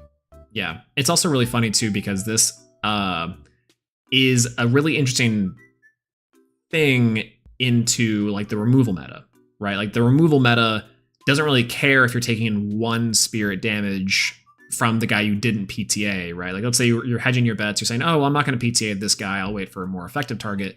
You probably have a Cryoblast. You probably have an Earthquake. You probably have something in the back to take care of whatever it just hit you in the face.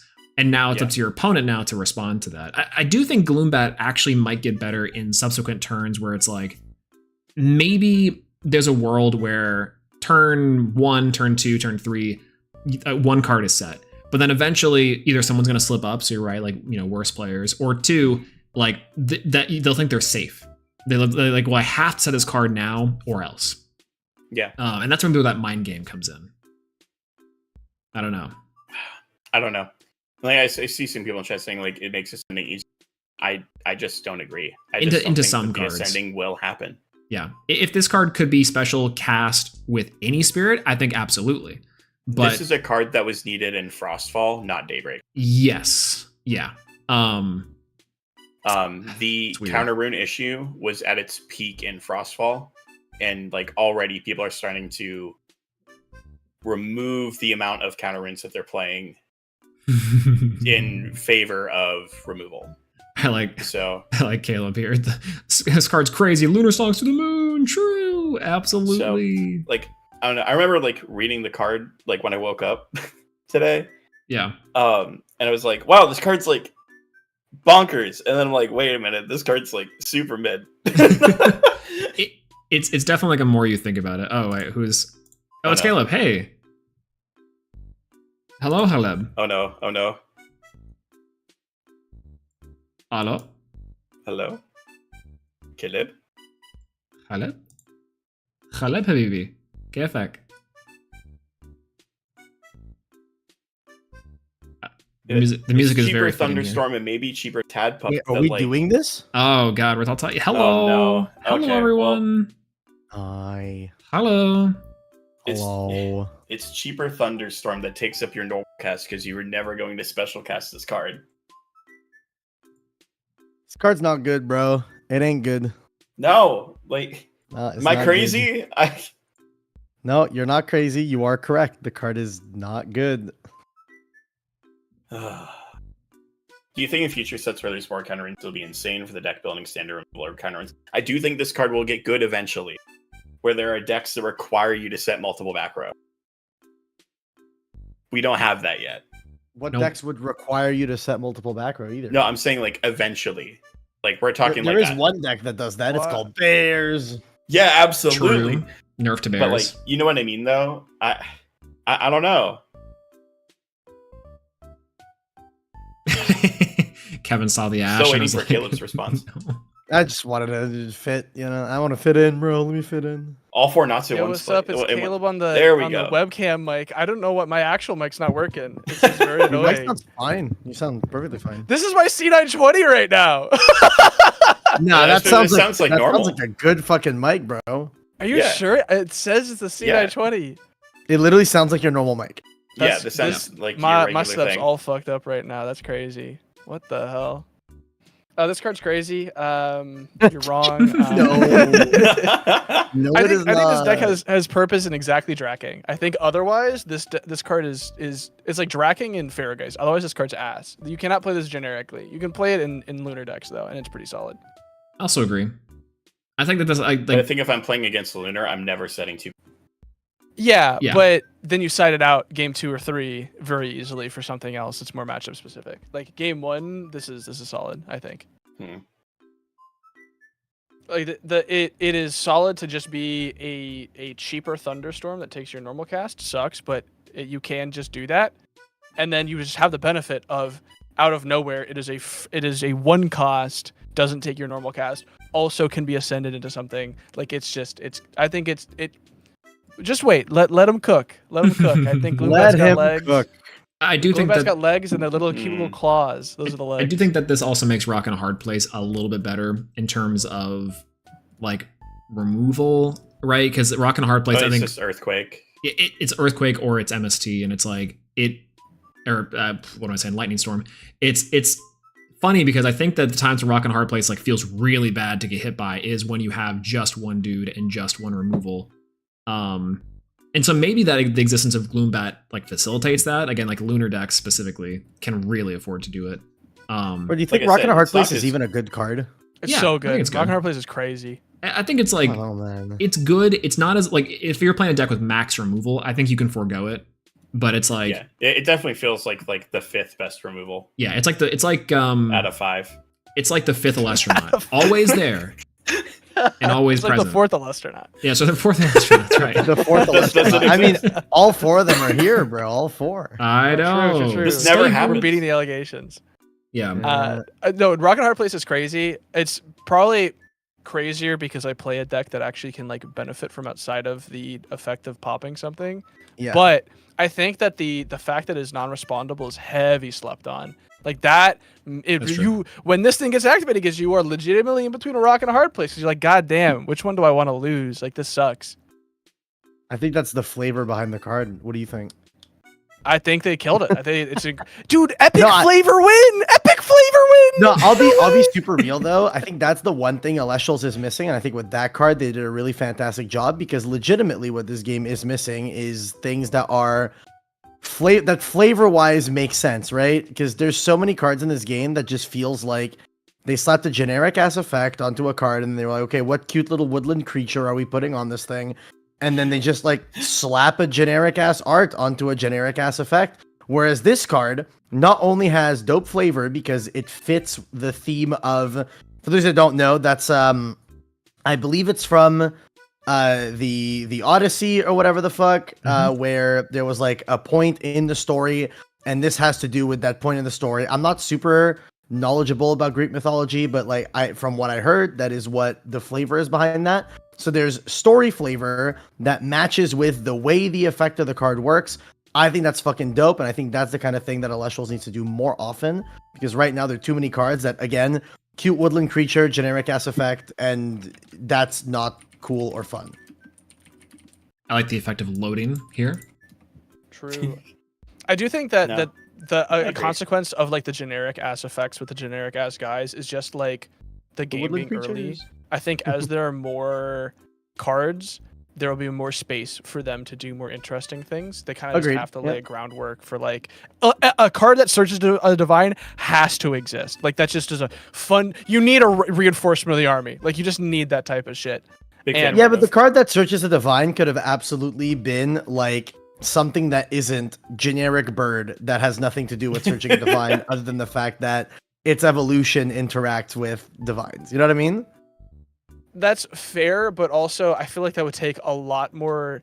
I think that for it, if there was a larger team with like dedicated lore people for card design and that aspect, the way like Magic has people that are dedicated to that type of thing, I think it makes sense. But in the case of this team, like Dan writes basically all the effects himself, to my knowledge, and like it's just a lot. It's a lot more difficult to fit in lore, I think, there when it's one guy doing it all. Yes, I agree This with is that. I a agree. size problem at that point. I also do think that he should just get like a team of people to write the effects rather than writing them all himself. But I understand why he wants to do that. Wait, hold for a second. Thinking champ? about something. Typing. Where it Shadow Stars. Okay, that's the first one. Okay, I need a consensus. I have to go to the bathroom so bad. So you guys are gonna watch the class for me real quick. I have to put on a thing. Okay, how do we do this? Drakid. Okay, is Drakid good or bad? I heard it's bad, and unfortunately, I disagree. All right, I'll be back. Go piss, girls. Okay, cool. Time to Unfortunately, I debate. disagree. Time to debate. This card is really good into fives. It's bad into like everything else, pretty much. That's the issue. We with it. agree. I don't think Drakid is that crazy. I think the Oh, I card's think like- it's really good. It's worth playing, I think, in the Draking deck at like 2, maybe. But it's something that is worth siding out, I think, in a lot of instances, or siding into. Like I'm it just changing my isn't great into a reactive lot of pick. decks. Hell yeah. See, Draken is Draken- not a 5, is the thing. Like it is But never a Draken 5. is a 5. It's never a 5. I've It's played always this a deck. 5. I play. This is my deck. I've played it. It is not a 5. It's a 5 if your opponent's playing 5s. You know what I'm saying? Yeah, so Yeah. they're playing exactly the one deck that has a consistent like mass critical amount of 5s. If they're Yeah. playing If 5s, Drakid like, could you're swap playing- with any Elestral, this card's fucking nuts. But the fact that it is limited to only one spirit cost Elestrals, I think makes it really bad. Or situationally good. Oh, is it literally just one spirit Elestral? It is Oh my only gosh. one spirit Oh, Elestrals. Okay. Does that change your opinion? I just thought it could out Lavalith, but No, it cannot outlaw Lilith. Unless I think it makes it somehow your significantly opponent has more a interesting. natty 7 attack Elestral on board that is a 1 cost. Then it could Which, I mean, that just doesn't exist because it exchanged the base stat, right? Yeah, well, that's what I'm saying. It'd be a natty 7-drop, which doesn't exist. Yeah. Okay, I want to know, would you play a 5/5 that has no effect? Just like just a 5/5. Oh, A 100%. 5/5 1 cost. A Yeah. 5/5 1 cost, no Yeah. effect. Yeah, 100%. Yeah. In 5, It's basically yeah, Aramir. replaces Necrof. Basically Aramir, Yeah. but no one plays Aramir. Because it says it's a 4/5. Yeah, but like it's got I 5 would on play. it. I would play a 5/5 Aram. Yeah, Yeah. the purpose of Necrof is just to be a 5 stat. So making it so that it's also 5 defense, like that's crazy. Necrof you can does not have an always effect most of the time. you can always like make it with any element, and like if you get tsunami, sure. yeah, you can't who get- cares? can't Yeah, get you never have to Fire water Blast. enchant ever again. You don't care.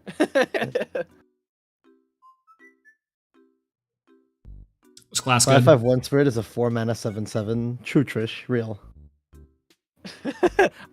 I understood that reference. I don't. I have no idea, bro. I have no idea either. You can't play I have no any idea game either. that has mana other than this shit. Like, no. How was your piss, Soul? Well, it was So productive. frothy. I got more water. Damn. Nice. We're already back to Good job, generating good more. job. Yep, we're Making more piss. we're on track to have you guys watch the class again. What did we decide? Piss Was Drac circle Head is good or real. bad? It's bad. It's mid. It's mid. It's mid. It's mid. It's I don't. mid, Okay, yes. I'll be I think real. it's I good. don't think there are very many bad cards in this game. I think there are an abundance of mid cards, and the only reason why a bunch of these cards are mid is because a small handful of cards are just so fucking insane that so many cards just appear mid next to them. Yeah. Yeah, like any card that says 5. Yeah. to any Dude, card that says 5. I've been having this like thought just go back and forth in my head that I think deck building should be limited to like the number of different colors you can play in your deck. Because I don't know, Really? was it with you, Josh, that I was Interesting. having this conversation? I don't It might remember who have it been. was. I was having this conversation with someone recently. Was And it, what like, I was last night when saying- we were up until like 3 a.m. Yeah, A I common legit thought was having this experience. conversation with you because we were talking Yeah. about Magic. Do you remember? Yes, we were Okay. talking about Magic, and like the fact that you that Magic deck building is limited to the fact that you have to put lands in your main deck. So you Yeah, can't so in diversify Magic- the amount of lands. Yeah, Yeah, in Magic, you can't play. Yeah, with Trish, we were talking with Trish too. yeah. In yeah, Magic, yeah. you can't play. I mean, you can, but it's never good to play a blue, red, white, black deck. Play Wooburg. You know, never like- play Wooburg in fucking standard. You know, you can't play 4 colors in Magic because you won't draw your lands or whatever. Everything you need, the shit's gonna be too diverse or whatever, so you won't be able to see it. And because in this game you have access to all your colors at all times, you can kind of like play everything. But the reality of it is, a lot of people say that if you stop it at like, let's say 3 different colors in Elestrals, right? So you can only play like Thunder, Water, Fire or something like that. A lot of people are saying like that limits deck building, but I think it's the opposite. I think it would diversify deck building tremendously because at that point, like let's say for example down the line, right? They release some kind of crazy blowout card like a fucking like a dark hole or some shit like that, right? I put a hypothetical of a card in chat before where I was like, print a card called Natural Disaster, make it Thunder, Fire, Water, or Thunder, Fire, Earth, or some shit like that as the cost to like dark hole the whole board, right? Destroy the entire board.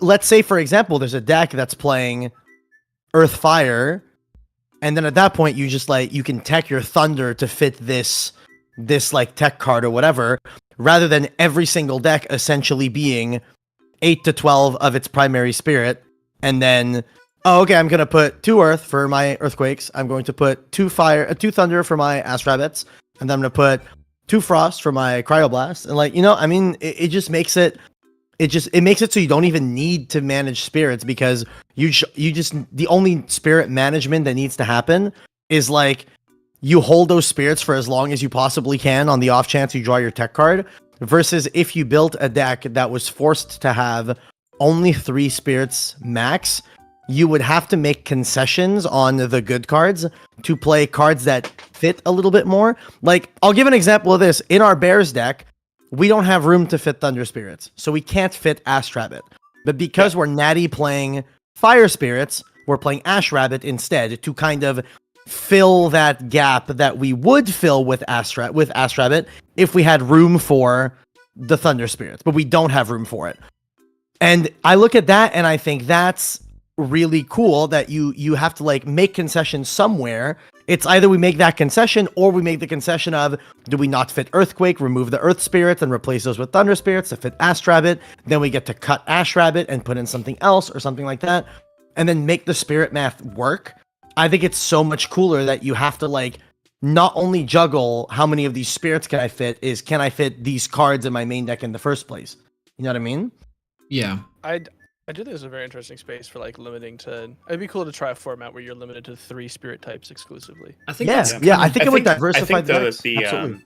I think that the issue though has been not that you can play all of the different spirit types. It's just that like there's so many good cards that are so cheap that agreed. it's Yeah. fine to play 2 spirits of like a different color. I don't- But I mean, at the end of the day, they can't absolutely agree can't with print that. cards that are like crazy expensive. Like no one is ever going to play Exactly. a Like, card the that costs difference 3 between- unless that card wins you the game. Exactly. Like the difference between a 1 and 2 spirit cost of a Cryoblast is like night and day. Right? Yeah. Like I Yeah. would never pay 2 spirits for Cryoblast. I think that's also like, so I agree with the sentiment, but I disagree with the reason. Right? I think the idea that you quote unquote should play up to 3 spirits, let's just say, of a different typing, is good, but it's good only if there's like in the way that there's a natural incentive to do it. I think the problem is right now is that like going back to the 5 discussion from last time, it's that players don't have enough like It always incentive. goes back to 5. It always goes back to 5. They don't have enough incentive to mana lock themselves into specific lanes because the cards that you would include just aren't good enough. Like the reason why like water can splash in all these things, or earth can also splash. Like earth is the good example where it's like all of Earth's cards are worth putting in because they do something. And there's like an actual strategic advantage to playing effectively mono earth. But every other deck has like glaring weaknesses that they omit and just to replace them with the more generic tools to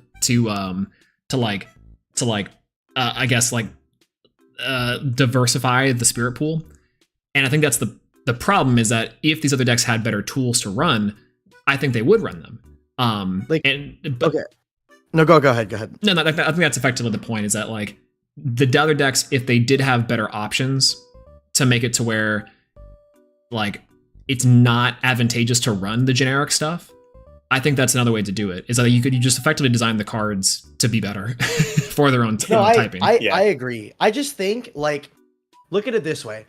Going into every game that every deck is playing Earthquake, every deck is playing, first off, I think it's an issue that like PTA Gorgons and all that stuff were Rainbow, right? I think Tsunami is cool flavor-wise because it is a water rune. You have to play water spirits to play it.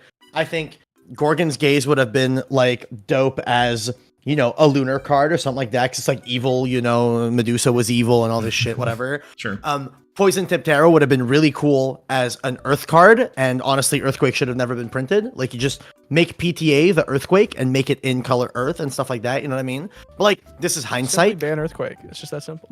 But true. There's very your solution, buddy. I mean, that's Very, very true. No, but to your, But to your point, though, I that think makes a big sense. thing.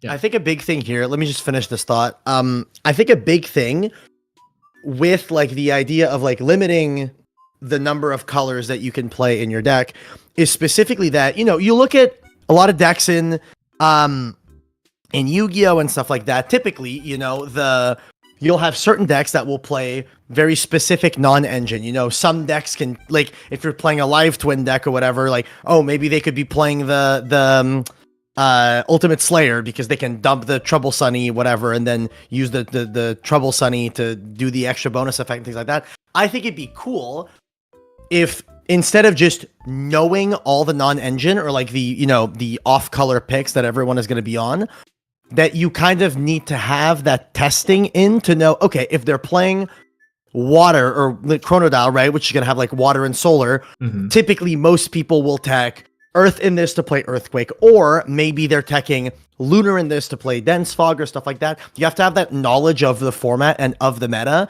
to be able to kind of guess what non-engine you're playing, and then it adds that extra like I think it's that thing that's really cool in deck building where you can like try to one up all your opponents. Like, oh, Chronodile players, typically their third color that they play is Earth to play Earthquake. I'm gonna one up here, and instead I'm gonna play, you know, I don't know, Fire and play Chains of Prometheus to try and like catch people off guard. I think that's like a dope thing deck building wise because people would expect one thing and instead you're doing something else without making it fully suboptimal because you're still going to be playing the Gorgon's Gaze, the PTA and things like that, but your off pick has to be something else. And not every deck can be on Tsunami. They would have to maybe pick the water to play Tsunami, or they would play the Earth to play Earthquake, and you kind of have to 5-head them while they're trying to 5-head you. I think it's just extra layers of fun to the game in the deck building portion of it, which I think would be really good. I think we're also kind of getting into like a weird lesson in game design and card design, specifically deck builders, is that you do have to have some generic tools. But again, that's kind of the problem, is that too much non-engine does make something less enjoyable.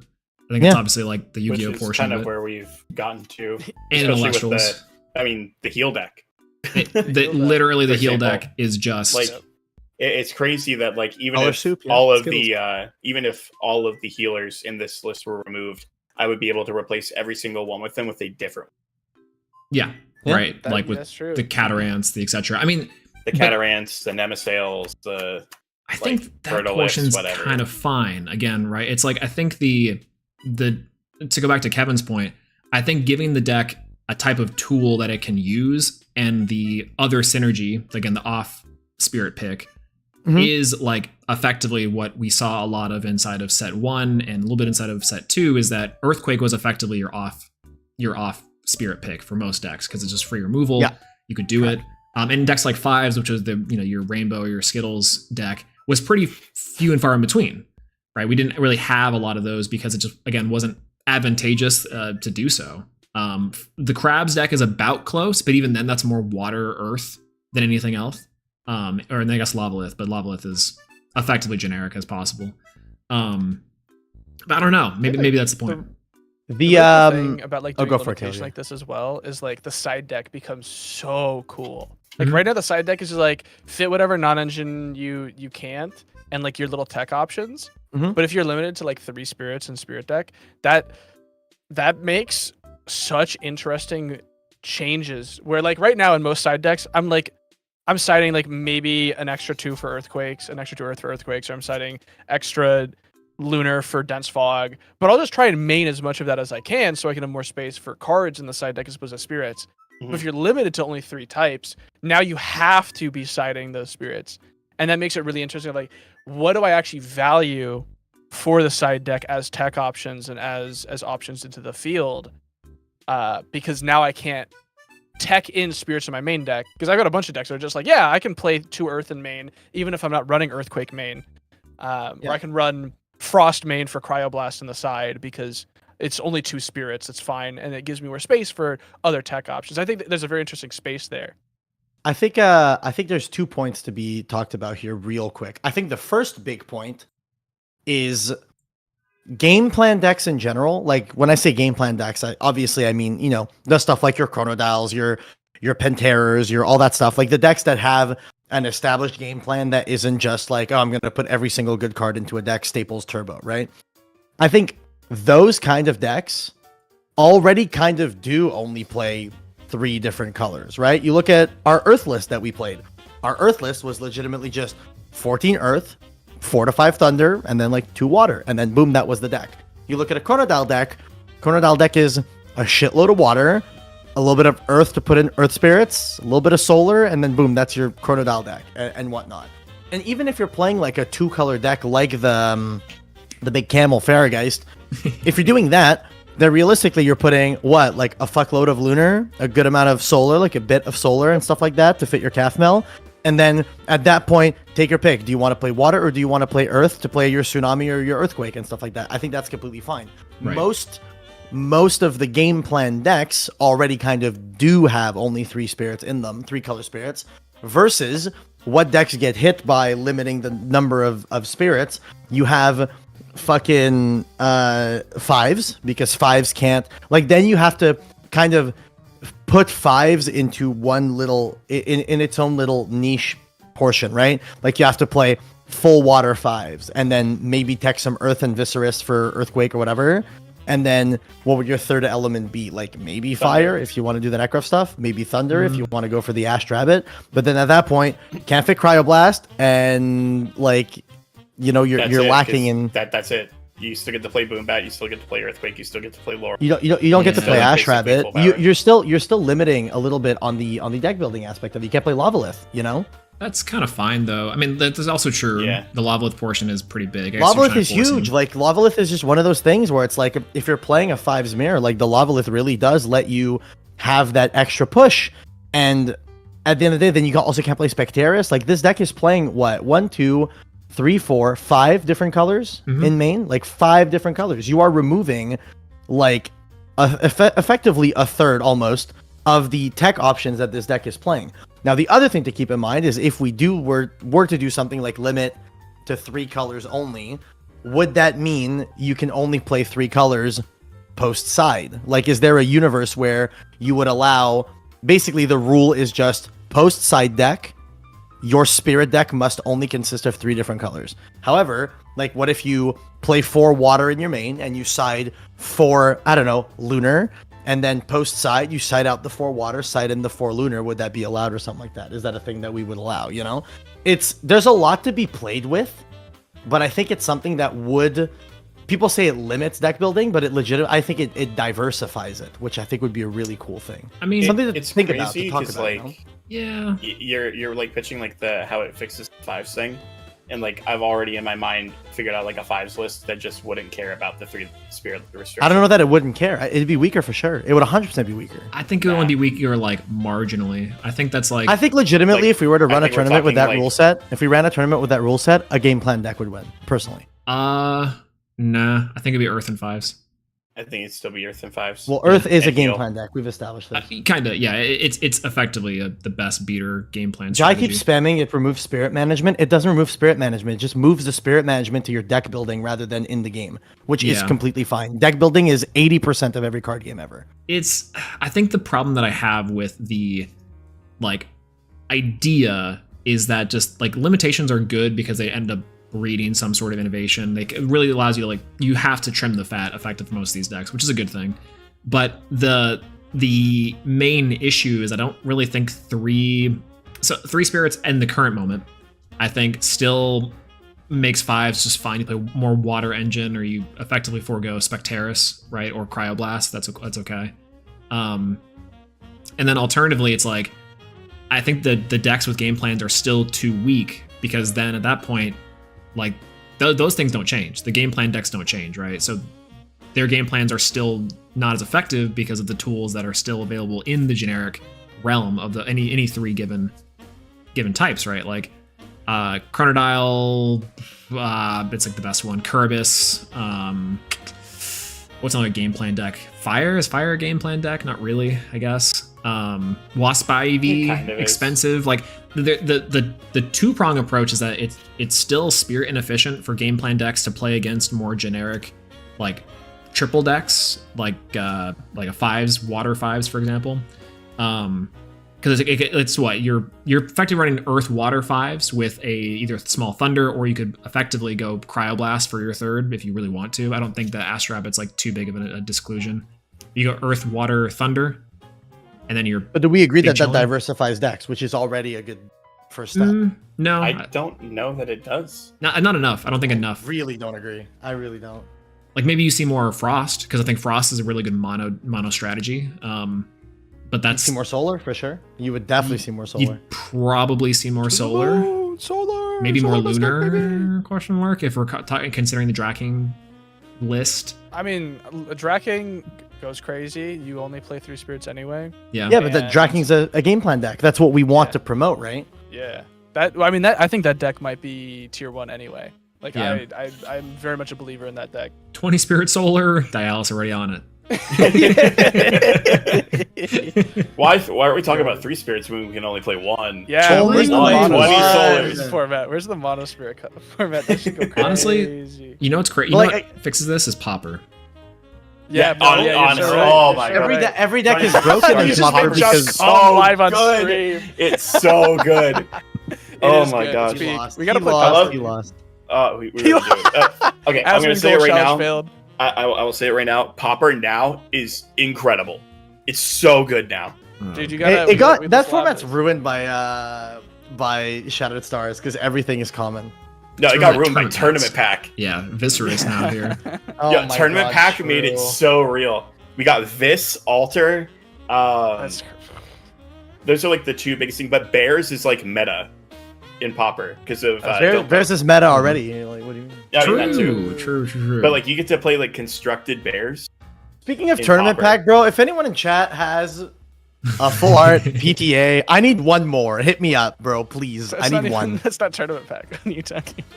No, I want the He full art wants the- he stellar. wants the Yeah, one yeah, of yeah. 10. Stellar? Oh, I see. Yeah. He No, needs one I more. just He need has a full. two of them I already. just need a full art PTA. I don't Oh, care. is I that don't in care the if it's stellar tournament or not. packs? Yeah, it is in the tournament packs. 1 of 10. Yeah.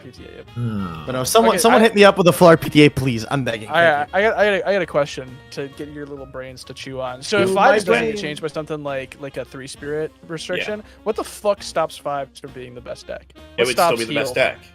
What stops it? What hypothetical change could be made in the game? I feel like we've all had Red this 5 should be discussion in a P. lot lately, and there is no yeah. one answer. It's really hard. It's here's part of it, right? So to feed into the Siberian of it all, Lavalith effectively hurts a lot of game plan decks in general, right? But it's all So does multi-layered. Resting. And resting, I think is somewhat fine because you're foregoing card advantage versus actual advantage, like spirit advantage, Yeah. right? Because I guess usually like Lavalith is a 2-for-1. exactly versus resting That's plus way more Elestral than is 2 cards Yeah. at least, so you're It could effectively even be making like a weaker, 3-for-1. right? And it's spirit like advantage wise. it's and I think that's also kind of a problem. But anyways, but you need to be able to give decks tools that don't hurt it inherently, right? Like Earthquake in every deck hurts for a lot of decks. Like some decks can't run it. Earthquake, I think, actually might be more of a problem than resting, just because Yeah. Oh, I mean, definitely. it's just a better card. Yeah. It's just a I better think card. though that the issue, I feel like, well, we talked about like Gorgons being a problem in like set 1 and It still but, is. like, to be I've honest. always preached that Gorgons is a necessary evil. It is, but It's the we best. shouldn't have to. We shouldn't have to be in a situation where we need necessary evils in set 3, bro. Like, I agree, but like even Earthquake 2 is Like, a I'm not talking about necessary Red. evil for 3 drops. Like, I don't even think it's unnecessarily evil. I think mean, it's bro, just 3 drops are necessary. ass Evil. already. Like, that's the problem. but like the problem is like, okay, cool. 3 drops are ass because of Earthquake, Wait, was that the, and I the think that 5 that's a alignment good chart? thing. Yeah. Yeah. Let's go! We made it on the stream, baby. So, but like, 3 drops are bad because Earthquake and Laurels exist, not because they're bad. Like, there are plenty of decks that can turbo out a 3 drop no problem. The reason you never want to do that is because it takes a lot of spirits to then get outed by an Earthquake. yeah, like, but I think how I would think you- it's so much how would cooler you- if you can turbo your 3 drop, like without. I disagree. Like, it hits the board, and like there isn't anything in this game that you can deal with it. Have you ever heard of the That's legend of funny. Nimbug? What's up, man? Like, how do you add a Farrageist without like Earthquake? What, boom that? Well, Yeah. okay, no, That's no, no, no, no, no, retrospective. not even that. A Not even bigger that. Elestral. I just think at the end of the Bigger- day, bigger shark. the argument of how do you out this card without a card that is already in the game, considering that the card was designed with the card that we're talking about being Gorgon's Gaze in mind, like, yeah, sure, I understand what you mean by you need the Gorgon's Gaze to beat the Farrageist. Farrageist, if Gorgon's Gaze wasn't in the game, Farrageist would have most likely not have had the thing where it can't be bounced to the hand. Because they'd look at it and they'd go, what's the only out to this? Oh, I guess it's shield? Alright, we'll make it lose to shield, whatever. You know? But again, Volt Tempest. like, Yeah, like there you go. well, I mean, realistically, the way that you out Voltempest, and here's the thing. Even with Gorgon's Gaze, like the amount of times where they'll hard ascend a Voltempest, and then you look at your Gorgon's Gaze and go, this card's ass. The out to Voltempest, realistically, is back row hate. Like, that's just what it is. You know? Like, the card has a very inherent flaw in the form of, if you clear the Zeus, then the card is ass.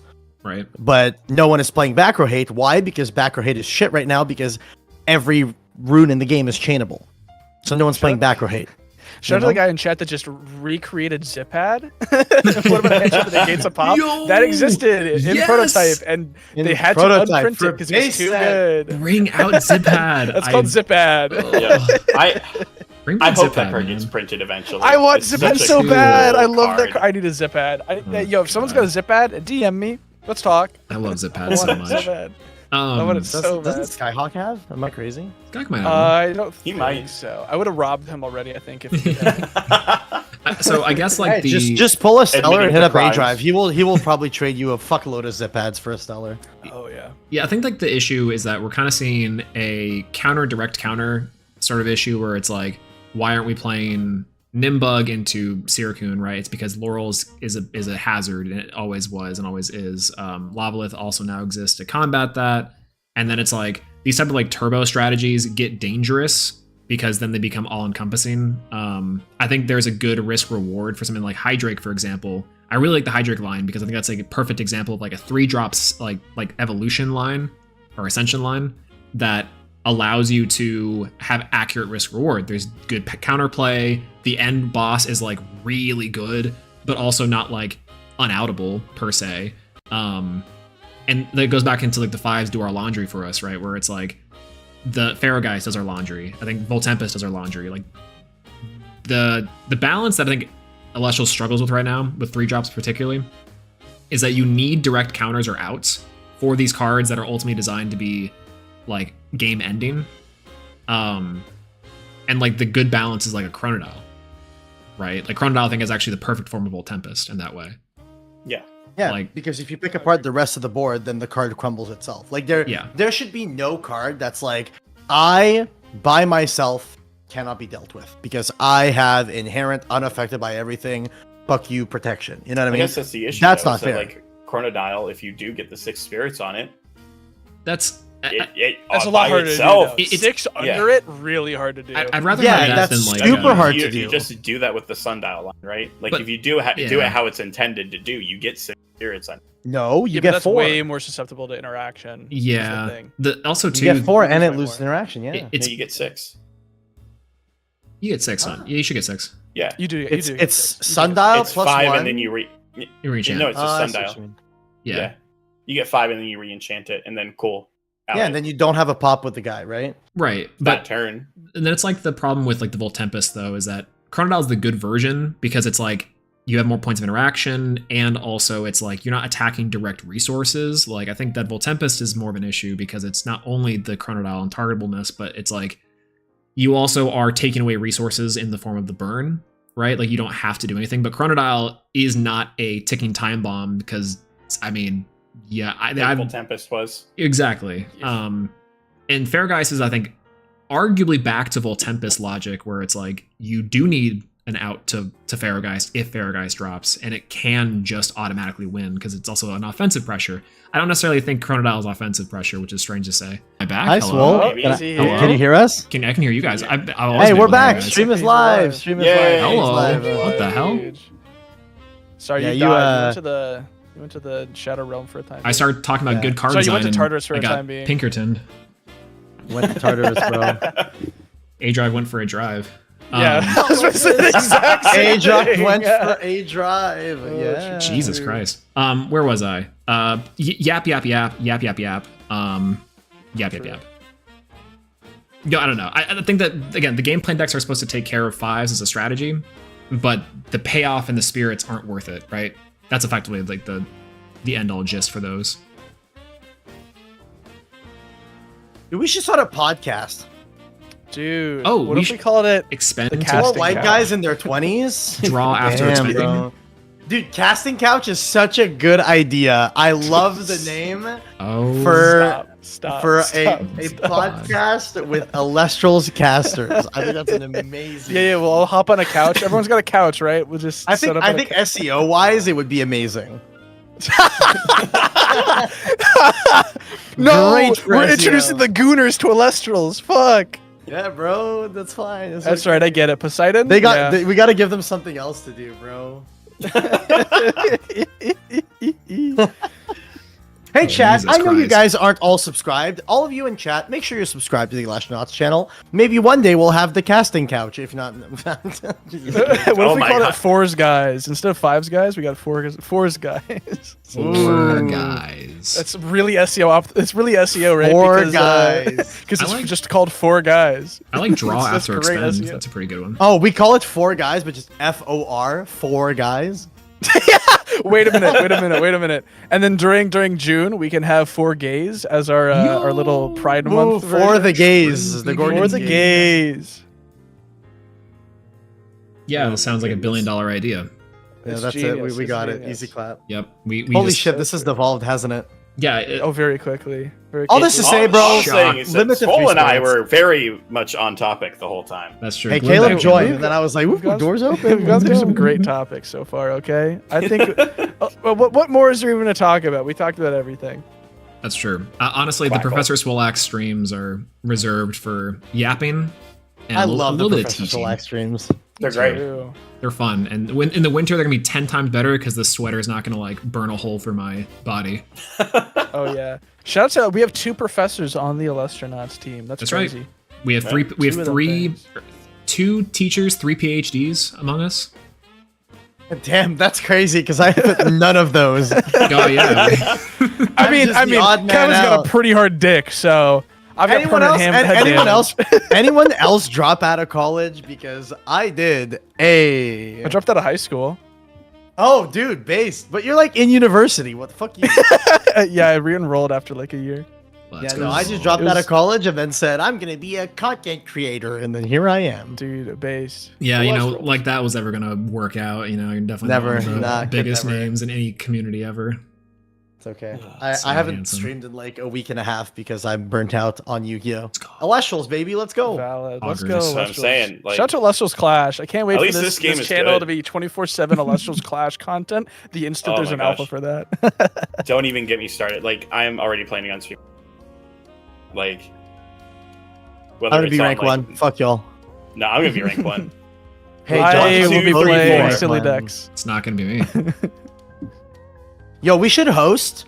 We should legit like get a bunch of people to like pool cash or whatever and have a day 1 tournament. Just Oh, day yeah, one. sick. absolutely. Elestrals should. Clash, No, huge Dude, tournament. I'm saying, you know that the shit a they do Nox- with like a Call of Nox Duty, tournament like series. Race to Prestige. We just do that where we like rotate one account that we all play on until we get rank 1. That's the real shit. That's the real shit.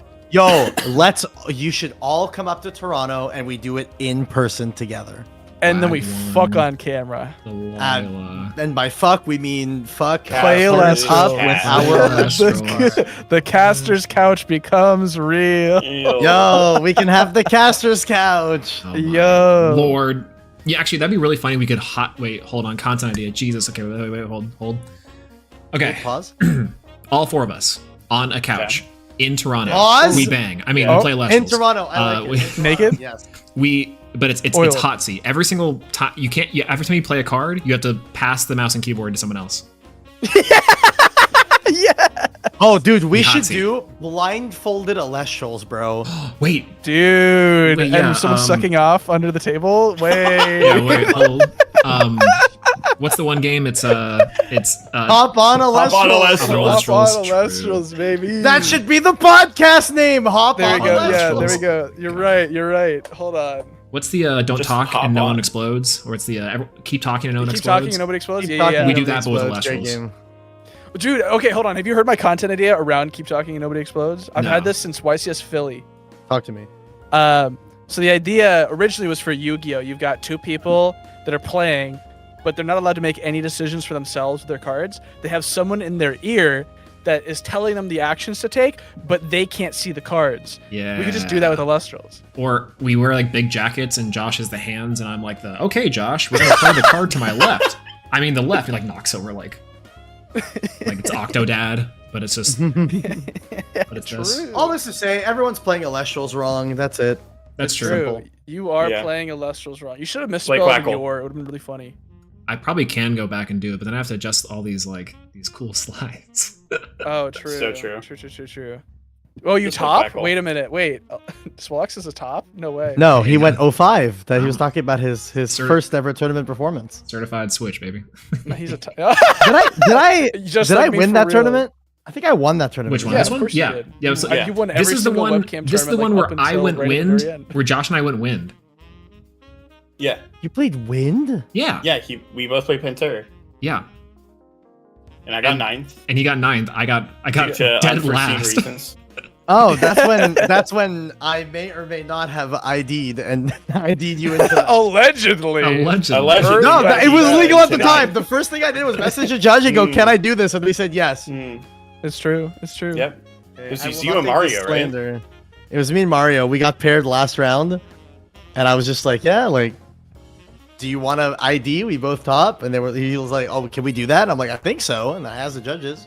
They were like, The- "Yeah, you can ID." The really Oh, screwy okay. part about Nice. this is that, like, and it's so funny. IDs, I'm so glad they're gone. They are just so. Why do we have them? They're dumb. Last round didn't mean anything. Good thing that. Yo, wait. Switch tournament? Oh, A Switch tournament where we For see who's Illustrious the best Switch? yo, I would lose, That's a Whoever job right wins, there wins through and the through. Switch. bro. You already know. You already said I got a big. PhD? Permanent head damage, baby. True. That legitimately, I was having issues with my PhD last year in my program. I spoke with the director of my program, and she was like, "You know what PhD stands for, right? Permanent head damage. Like, this is not easy." I'm like, "Oh my god, that was not reassuring at all." Like, thank you for giving me faith in this career field. Anyways, Yeah, thank you for really making sure that I know that I'm doing what I need to be doing here. Jesus Christ. Needless to say, she's no longer the head of the program. She Oh, got good. promoted. Good. Good. Even good. further She deserved it. She's a beyond. wonderful woman. No, Good, she's a good, she's a good, wonderful good, woman. I'm playing around. Good. I'm glad we have more teachers in places of power. True. Hold Shout on. out Go to back to that. Was that you in like middle school? This is me in high school. I see. This You're is- looking. Isn't he hot? This Stand is this stuff, is dude. Nerd Day, Spirit Day, something. Yeah. whatever yeah, year you this killed was. It. And stop. My guy said. This is your boy. stop. Stance the fuck up. Look at those Unfortunately. fucking ankle high. Those are calf high socks, dude. That's crazy. Okay, So, did you have any The friends in comp- high school?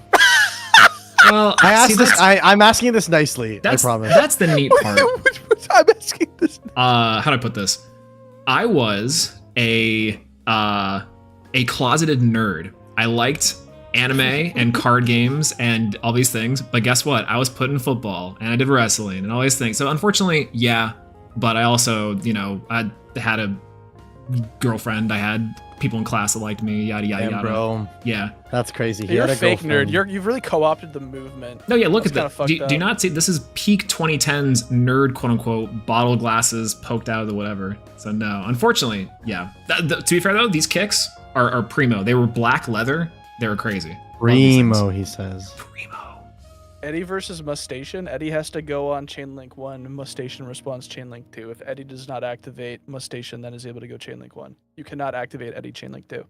I hate Mustation. That card's I literally, so when I was typing yeah. earlier, I was answering this exact same question.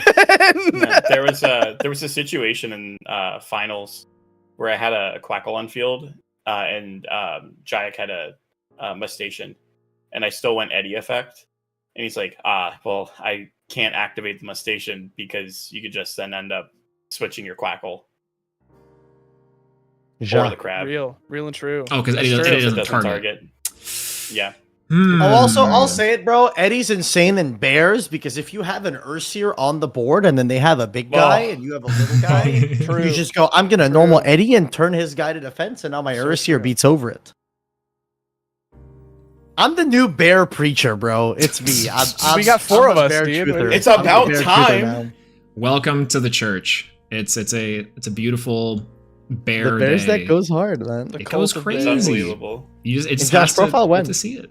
True. Oh, soon. Yeah, Soon, someone soon, say, soon.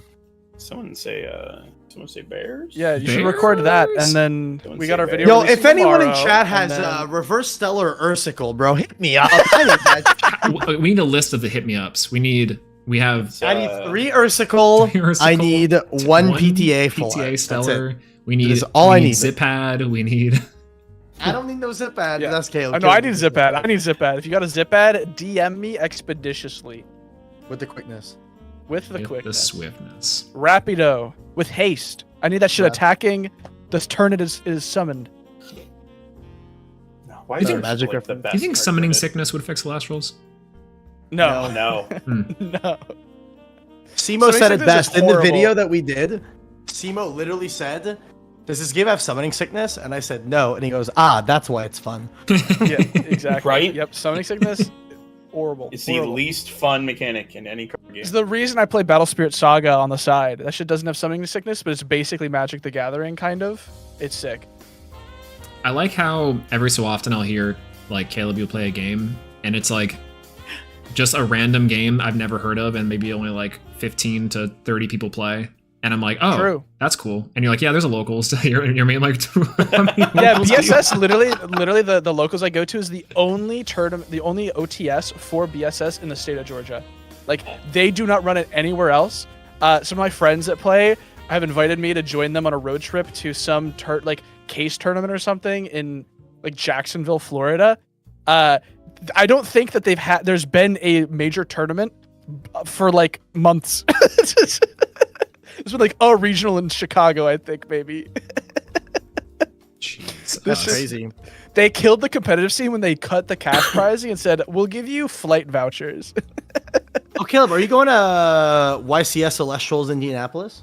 No, I'm not. I can't. I Unlucky. can't. I can't do that. Soul, you're going, right? YCS, Indianapolis, Elestrals. I really want to. I really think I should. And I know we are. I- doing Do it. Yeah. Josh is going. I Josh is am going. almost guaranteed to be there. Okay. I'd be very sad to be missing it. Just teleport, bro. Pricing's crazy.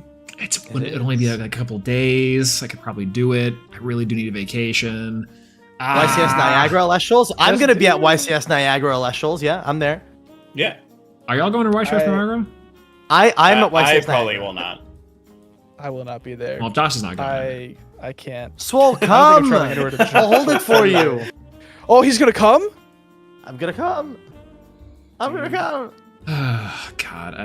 Nah, Fine. but I'll go to the I Kings will tournament. be at YCS Niagara, and what needs to happen is whoever comes to YCS Niagara has Whoever to pull up comes. like for like a few extra days before then, and I'll show you around Toronto. You've never been to Canada, Swole. Come, No. I'll show you Canada. Zero Canada, which is I've funny also because never been to Canada. I haven't. either. Gosh, come to So Canada, sad. bro. I hear there's what's it like in Mississauga? Wagwan what's it like in Toronto City? No, but for real, yo, Josh, pull up, dude. You don't even have to like pay for a place to stay. Just stay at my place. You and Swole I'll can think cuddle. about it. I'll think about Oh, it. y'all can come? Y'all can cuddle and come. Oh, true. Show them around Niagara Falls. You know what's crazy about Niagara Falls, bro? Niagara Falls, there is quite literally nothing to do there. You go there for a day, and you're like, okay, I'm done. Say, oh, this was neat. Real and true. Yeah, it's like, damn, the water is in fact falling from Falling. the higher Water? location to the lower location. No way. There's You're just just saying nothing that to do because there. But America's Toronto, nothing cool. plenty of shit in Toronto. Toronto City. Toronto When y'all City. coming to YCS my house? Yo, I'll come to your house, Caleb. We should go to Hell Georgia. yeah. Georgia's tight. Georgia's rad. Atlanta's even Give me- better. Tell me when. I'll be there. Give me 3 years and I'll have a house and I will host everyone. It'll be phenomenal. Hell Yeah, Niagara Falls. Niagara Falls is a day trip. Like legitimately, I went with my girlfriend and we went to Niagara Falls, spent the day there, and they were like, "Hey, do you want to get a hotel room and then we can spend the next day? Like we'll leave tomorrow, so we get to spend like the whole evening there, whatever." I'm like, "Okay." So like we got a hotel room.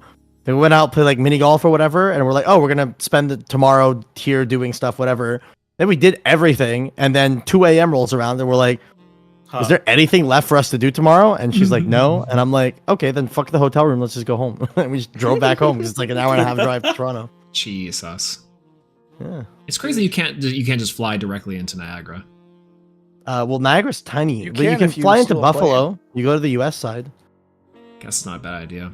Then I have to go across the border and I have to explain to them that I'm not Canadian. No, That's gonna fly be a into big Toronto. problem. Then They're you gonna, can like- hang out with me. They're gonna off me on the spot because the Mounties are crazy. No, it's literally not true. It's so true. I still remember when I went to visit fucking Crush Cards when they used to live in Brockport. Now they live in Rochester, but they used to live in Brockhampton. Brockport. And one time I crossed the border, it's me and Ruggles, right? So like little white dude and fucking buff white dude, you know? How tall is Ryan? Ryan is shorter than me. He's 5'10", 5'11". Yeah. Perfect. But so they look at us and then they go, "Where are you going?" And I go, "We're going to Brockport." And the legit question they asked us was, "How do you know people in Brockport?" And I had to hit them with the, "We're YouTubers." Oh, they're like, oh, gross. the and fucking then nerd the Mounties glasses, I off can doing the feel them spot. Exactly. apparate. Exactly. that's fine. We met on the internet, and because of the internet, we know each other. Therefore, we're now online friends. I want to go see them in person for the first time. And the Mounties didn't tramp y'all? Like, that's surprising. What do you mean the Mounties? I was crossing into the U.S. What are you saying? Yeah, sorry. And the U.S. people, full off bodyguard, random security guys they hired didn't just like Shoot gun me? No, they squash. didn't. The executioners let you go. One of them wearing the Punisher shirt. No, we're totally talking about Elestrals right now, aren't Build we? that Yeah. wall. Sorry, No, we're talking about removal. On Elestrals. Oh no, Oh, no, Elestrals. Best song. I feel like we're off topic. That's a really good point, Jai. Funny you say shout that. out That's to neat the part. best fives card, resting on your laurels. The Laurels. best five. It really It's is. the best five in the game. Unfortunately, it is. That's the That's the hard truth. The PhD truth. I hate Lavalith and resting because it punishes playing the game. But a comeback mechanic, it needs to exist in the game. I just don't know that that is the correct one. It actually should be Delinquent Duo and Rip Card Hand. And True. Spark it? I mean, we have Glimbat to counter it. yeah. Yo. we should That have- was 6%. You mean from Card that Card D? breakdown, by the way. Honestly, So what is- Red. hypothetical tournament. What if we brought Spark it back? Just ran it. Bring it back. Shout out I to think 6%. I think we could totally run a tournament where you're only allowed 3 spare colors.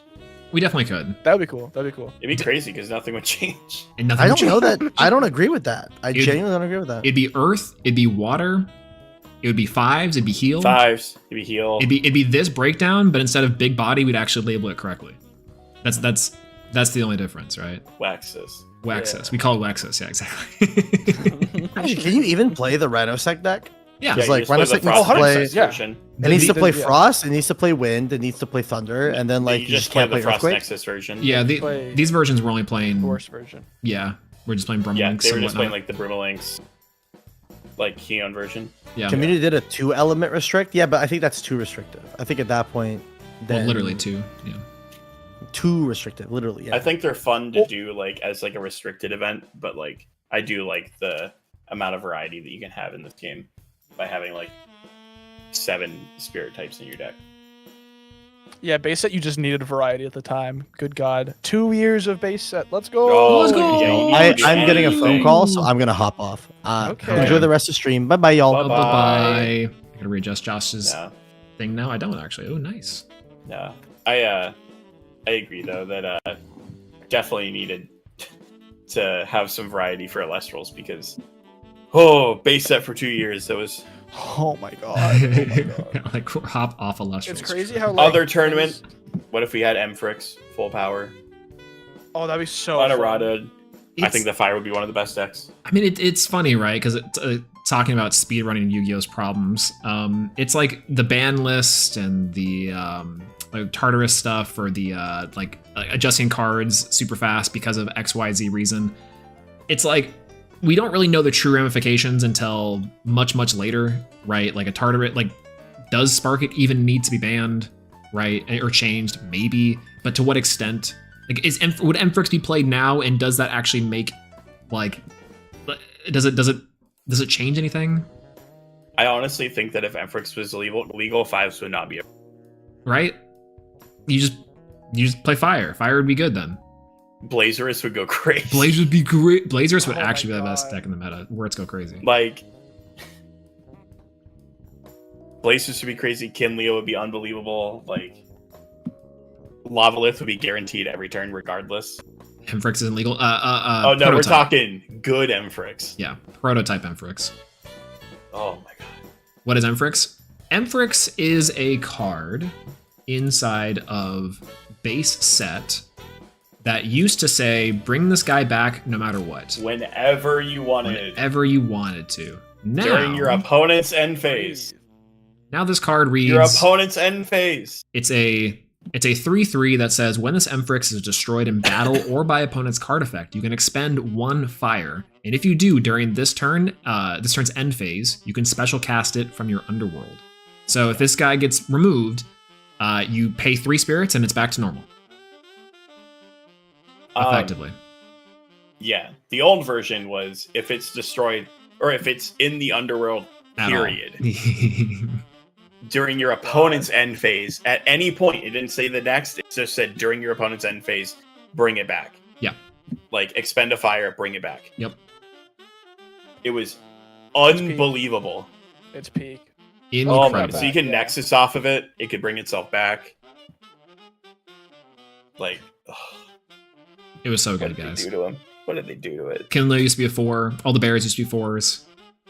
What did they do to my boy? I miss Ursir being a 4. Like, come on, it Why- wasn't that broken. R.I.P. It was Gage's fault. I'll say it. It was Cage's fault. I'll own it. It was my. It was Josh's It fault. was your fault. It was It your was my fault. fault. That is true and confirmed and real. Mods, kill him. I killed Coder by hard ascending Triff and Elestriad. Oh my god. I mean, yeah. Right? That's crazy. Imagine if we still had Emphyrix. We should. We need all. What happens if we just bring it all back? You know, we just say. Yeah. Like, what if we had Zipad? We had Zipad. Dude, zip it! Bears. Yes! You understand. I love that card. It's so good. It needs to be I love there. Zipads Aeolus was a so 1 cost. Aeolus as a 1 cost would be good. It'd be fine. I'll was. stand by it. It was fine. It's still like, Very playable. especially now with Lavalith and Laurel still here. Sure, go for it. Like Wind becomes an Yep. actual playable deck. Like you're still burning effectively Wind 2 would be spirits. good. Wind would be good. Wind Wind would be be good. really good. And it'd be Well, fine. I think the other issue, though, was that Aeolus before in Prototype. Was like broken. You saying? Well, it wasn't. No, it wasn't searchable. Oh yeah, because of the what's his face? Elachik used to Elachik. just search a wind. Yeah, just better Keon. Exactly. Yeah, it would be better Keon. That's fine. You can have better versions of it, right? Like I think eventually we'll have a divine that adds a artifact from the underworld.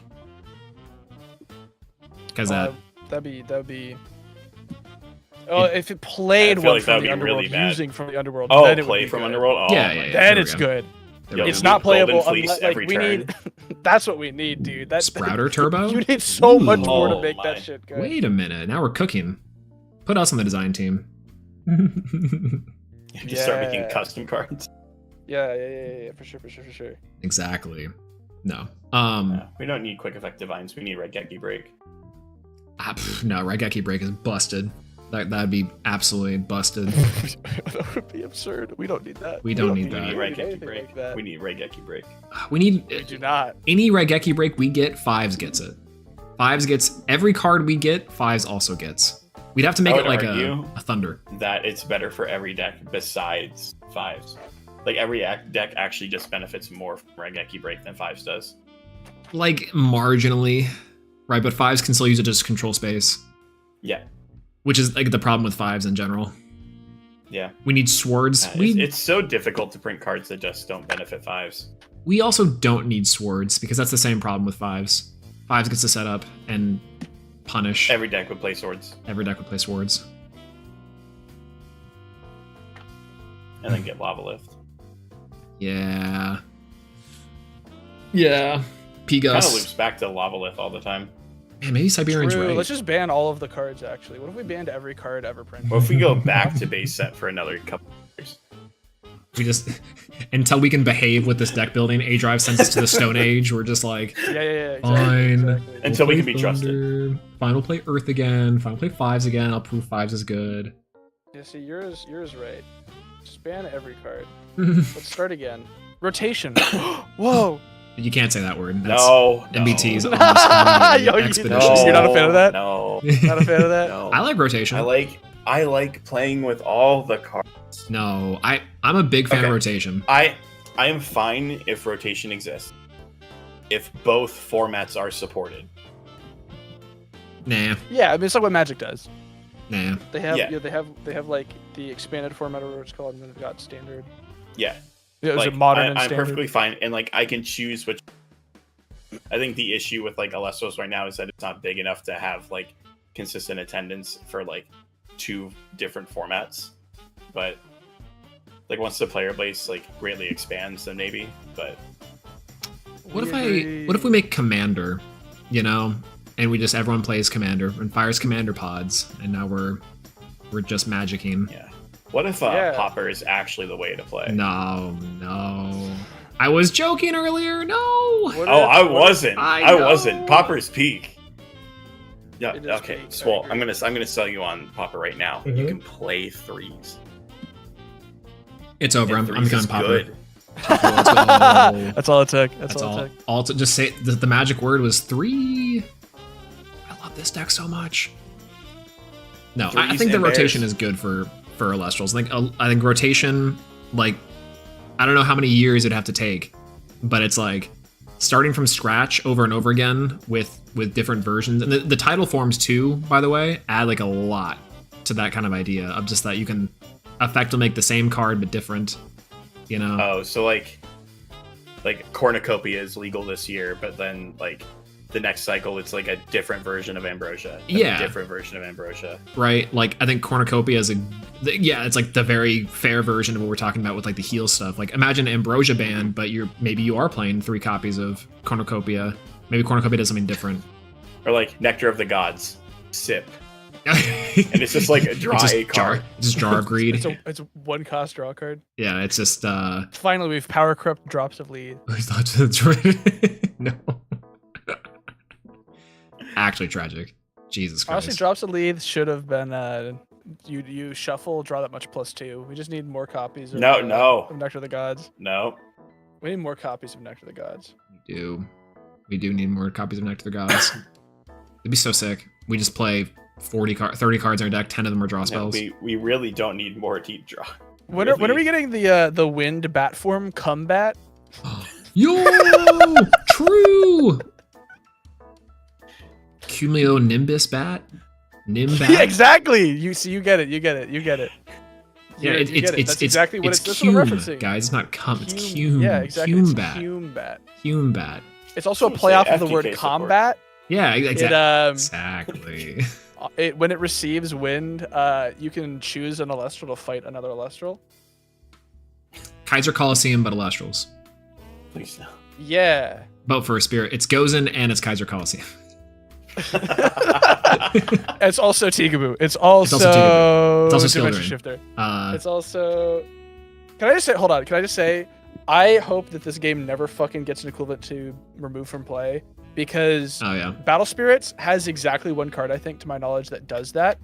Where there's a card, and I played against it last Thursday, where anytime you take damage, normally that damage becomes like your resource, like it becomes mana for you in your mana pool. This one is if you ever take damage, it fucking leaves the game. It just stops existing. And I wanted to kill myself so bad when that card hit the board. I was like, there's no way. You're telling me that if this exists, anytime I take damage, instead of ramping the way I'm supposed to, I lose? I could see her move from play from a unique drop. I think Waylance is about the extent I would like for a card to interact with something that's not like or interact with cards that's not on the board, if that makes any sense. Yeah. Place this card in your underworld face down. Stop. It's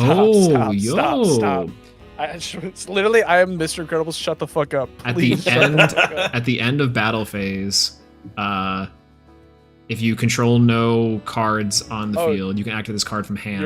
I gotta get you on Battle Spirits. This game's so fun. It's actually so rad. It's like Elestrals, but instead of, you know how Elestrals is like Yu-Gi-Oh? It's like Elestrals, but if Elestrals was Magic the Gathering instead, that's Battle Spirits. I like that Elestrals is But the without bridge. summoning sickness. No, legitimately, when I played it, so I got into Battle Spirits because there's a guy at my shop who was trying to leave Battle Spirits because they hadn't confirmed the next set.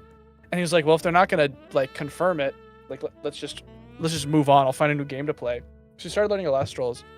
Then one week I went to the shop to play, and basically everyone ended up bailing.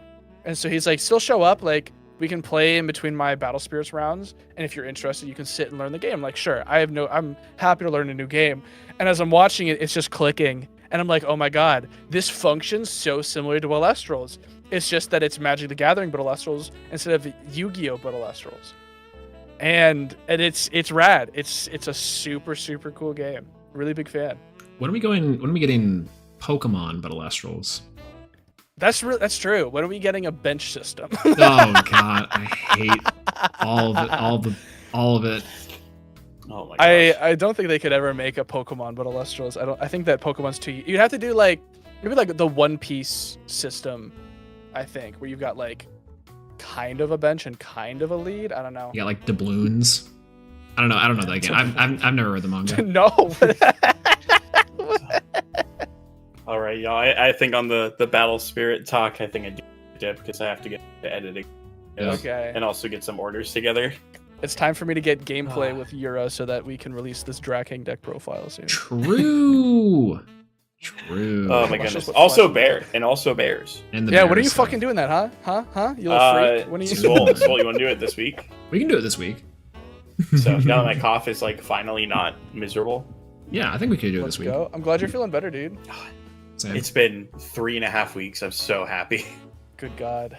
So like I still have like a little bit of a cough. Like I've coughed a couple times like during the stream and stuff, but it's Yeah. been for the most part fine. I'm glad it's better, dude. So Oh, I yeah. appreciate it. Thank you. All right. So Same. all right, we I'll catch go. y'all later. All right. Bye, Is class. everyone excited for the new Bye, video tomorrow? class. The new video tomorrow. Oh, we got Just- we got a new video tomorrow. Oh my god, he just drops that and leaves. Guys, don't look forward to it. It could be a couple different videos. It actually. could be anything. It could be be anything. anything. God. Awful. Alright, chat.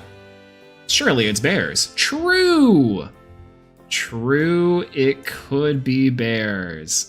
Alright, let me get everything back to its we're back on track.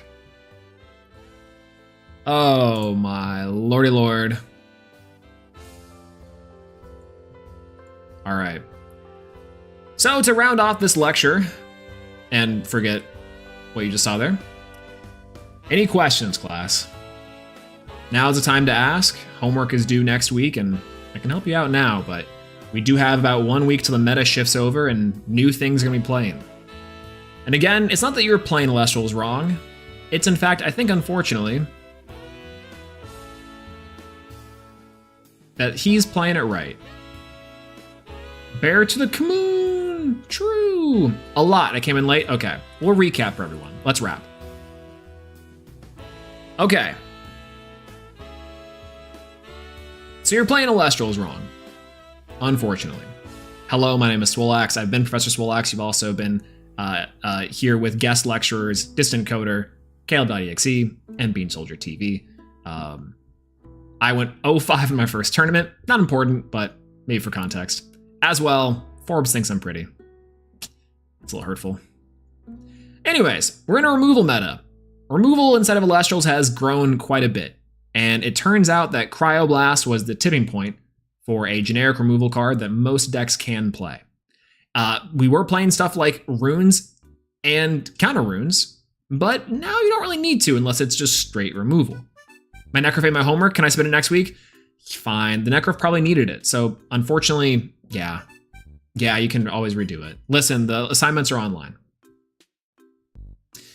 Elestrals as removal has always been prominent in the form of like Boom Bat for effects, but in more recent time, you're just using it as the big body just to head slam into back row. Threes as a strategy effectively exemplifies this sort of idea that you're trading 1-for-1 value and you're using all forms of removal to trade 1-for-1 and propose trades to your opponent. Elestrals are a removal even more so because they contest a lot of the card pool. Anything with a 5-attack body takes care of 109, roughly 50% of all Elestrals inside the entire game, and potentially more inside of certain conditions. And there's only 8 5-attackers right now, or plus, if you're talking about Station or Moose Station, that kind of thing. This is the 5's alignment chart, if you missed it. Follow us on Twitter, @Elastronauts. Again, listing as 5's as a consistent removal tool typically falls under the category of this is a slide from last lecture. Tournament breakdown, put it all into practice so that we still see 5s effectively convert, along with a new strategy that if you missed the discussion, I'd recommend going back and listening to Josh's excellent explanation over his strategy. Here's your template for your decks in the upcoming meta, at least for a base start of it. Jayak's winning list, which again is very, very masterful, but also again puts into practice a lot of the ideas we've been talking about today. Now, where are we now? A lot of things in this meta, 1-for-1 removal is king. And spirit efficiency, or spirit management, is also king, which means that we get to now be into a removal and a heal meta, aka war crimes with Josh's list. Again, this will be a deck profile up on the channel sometime soon, so keep an eye out for that. As well, that's it. That's it, baby. We've done it again. We've consistently wrapped up the entirety of another complex, complicated, and larger issue. You're playing Elestrals wrong. And that's all I gotta say. Thank you guys so much for being here, for joining me tonight on another Professor Swolax lecture. I've been your professor, Professor Swolax. And we will be doing this sometime again soon. One more recap real quick. Oh, sure. Yeah. Absolutely. We will be discussing more topics as they arise, as more issues do come into the meta. I think that we have had a few of them pop up recently and a few questions that people are having on how to build, what to build, and exactly what is going on with the game of the Elestrals and what's changed. The past couple lecture series, the last 4 hours and this 4 hours, we've hopefully been able to enlighten and discuss some of the design choices as well as some of the deck choices for a lot of players inside the game. And where our heads are at, and where maybe your head should be at as well. Maybe it's just some things to think about. In addition, the lunar cards get legal before the next tournament, I think. So have fun there, and Draking to the moon. So we'll see you there. Late night with Soul Stream is the best. Thank you so much, As. I appreciate that. And yeah, hey, I've really enjoyed being here too. Thank you so much for being here tonight, everyone, for joining me on tonight's stream. For keeping me sane and entertaining the other knots as well while we're here. Make sure to leave a like as well as subscribe to the channel for more content, I guess, if that's a word I can use, lowercase c content, as well as follow us on Twitter at Elestronauts, and boy, if you want to, on Twitter. The CIA agent is currently thumb on the trigger for this call to action over my heart right now. So I think with that being said, thank you so much for watching, and I will talk to you guys later. Oh, just almost knocked over a giant thing of cards that would have gone everywhere, and everyone would have been crazy because you guys couldn't see it. All right, anyways, bye-bye, everyone. Good night. Have a good night. If it's late for you, get some sleep. If not, enjoy the rest of your evening, morning, day, or night, whatever it is for you, and eat something. Take care of yourself first and foremost. That's the most important thing. Okay, bye. Bye-bye.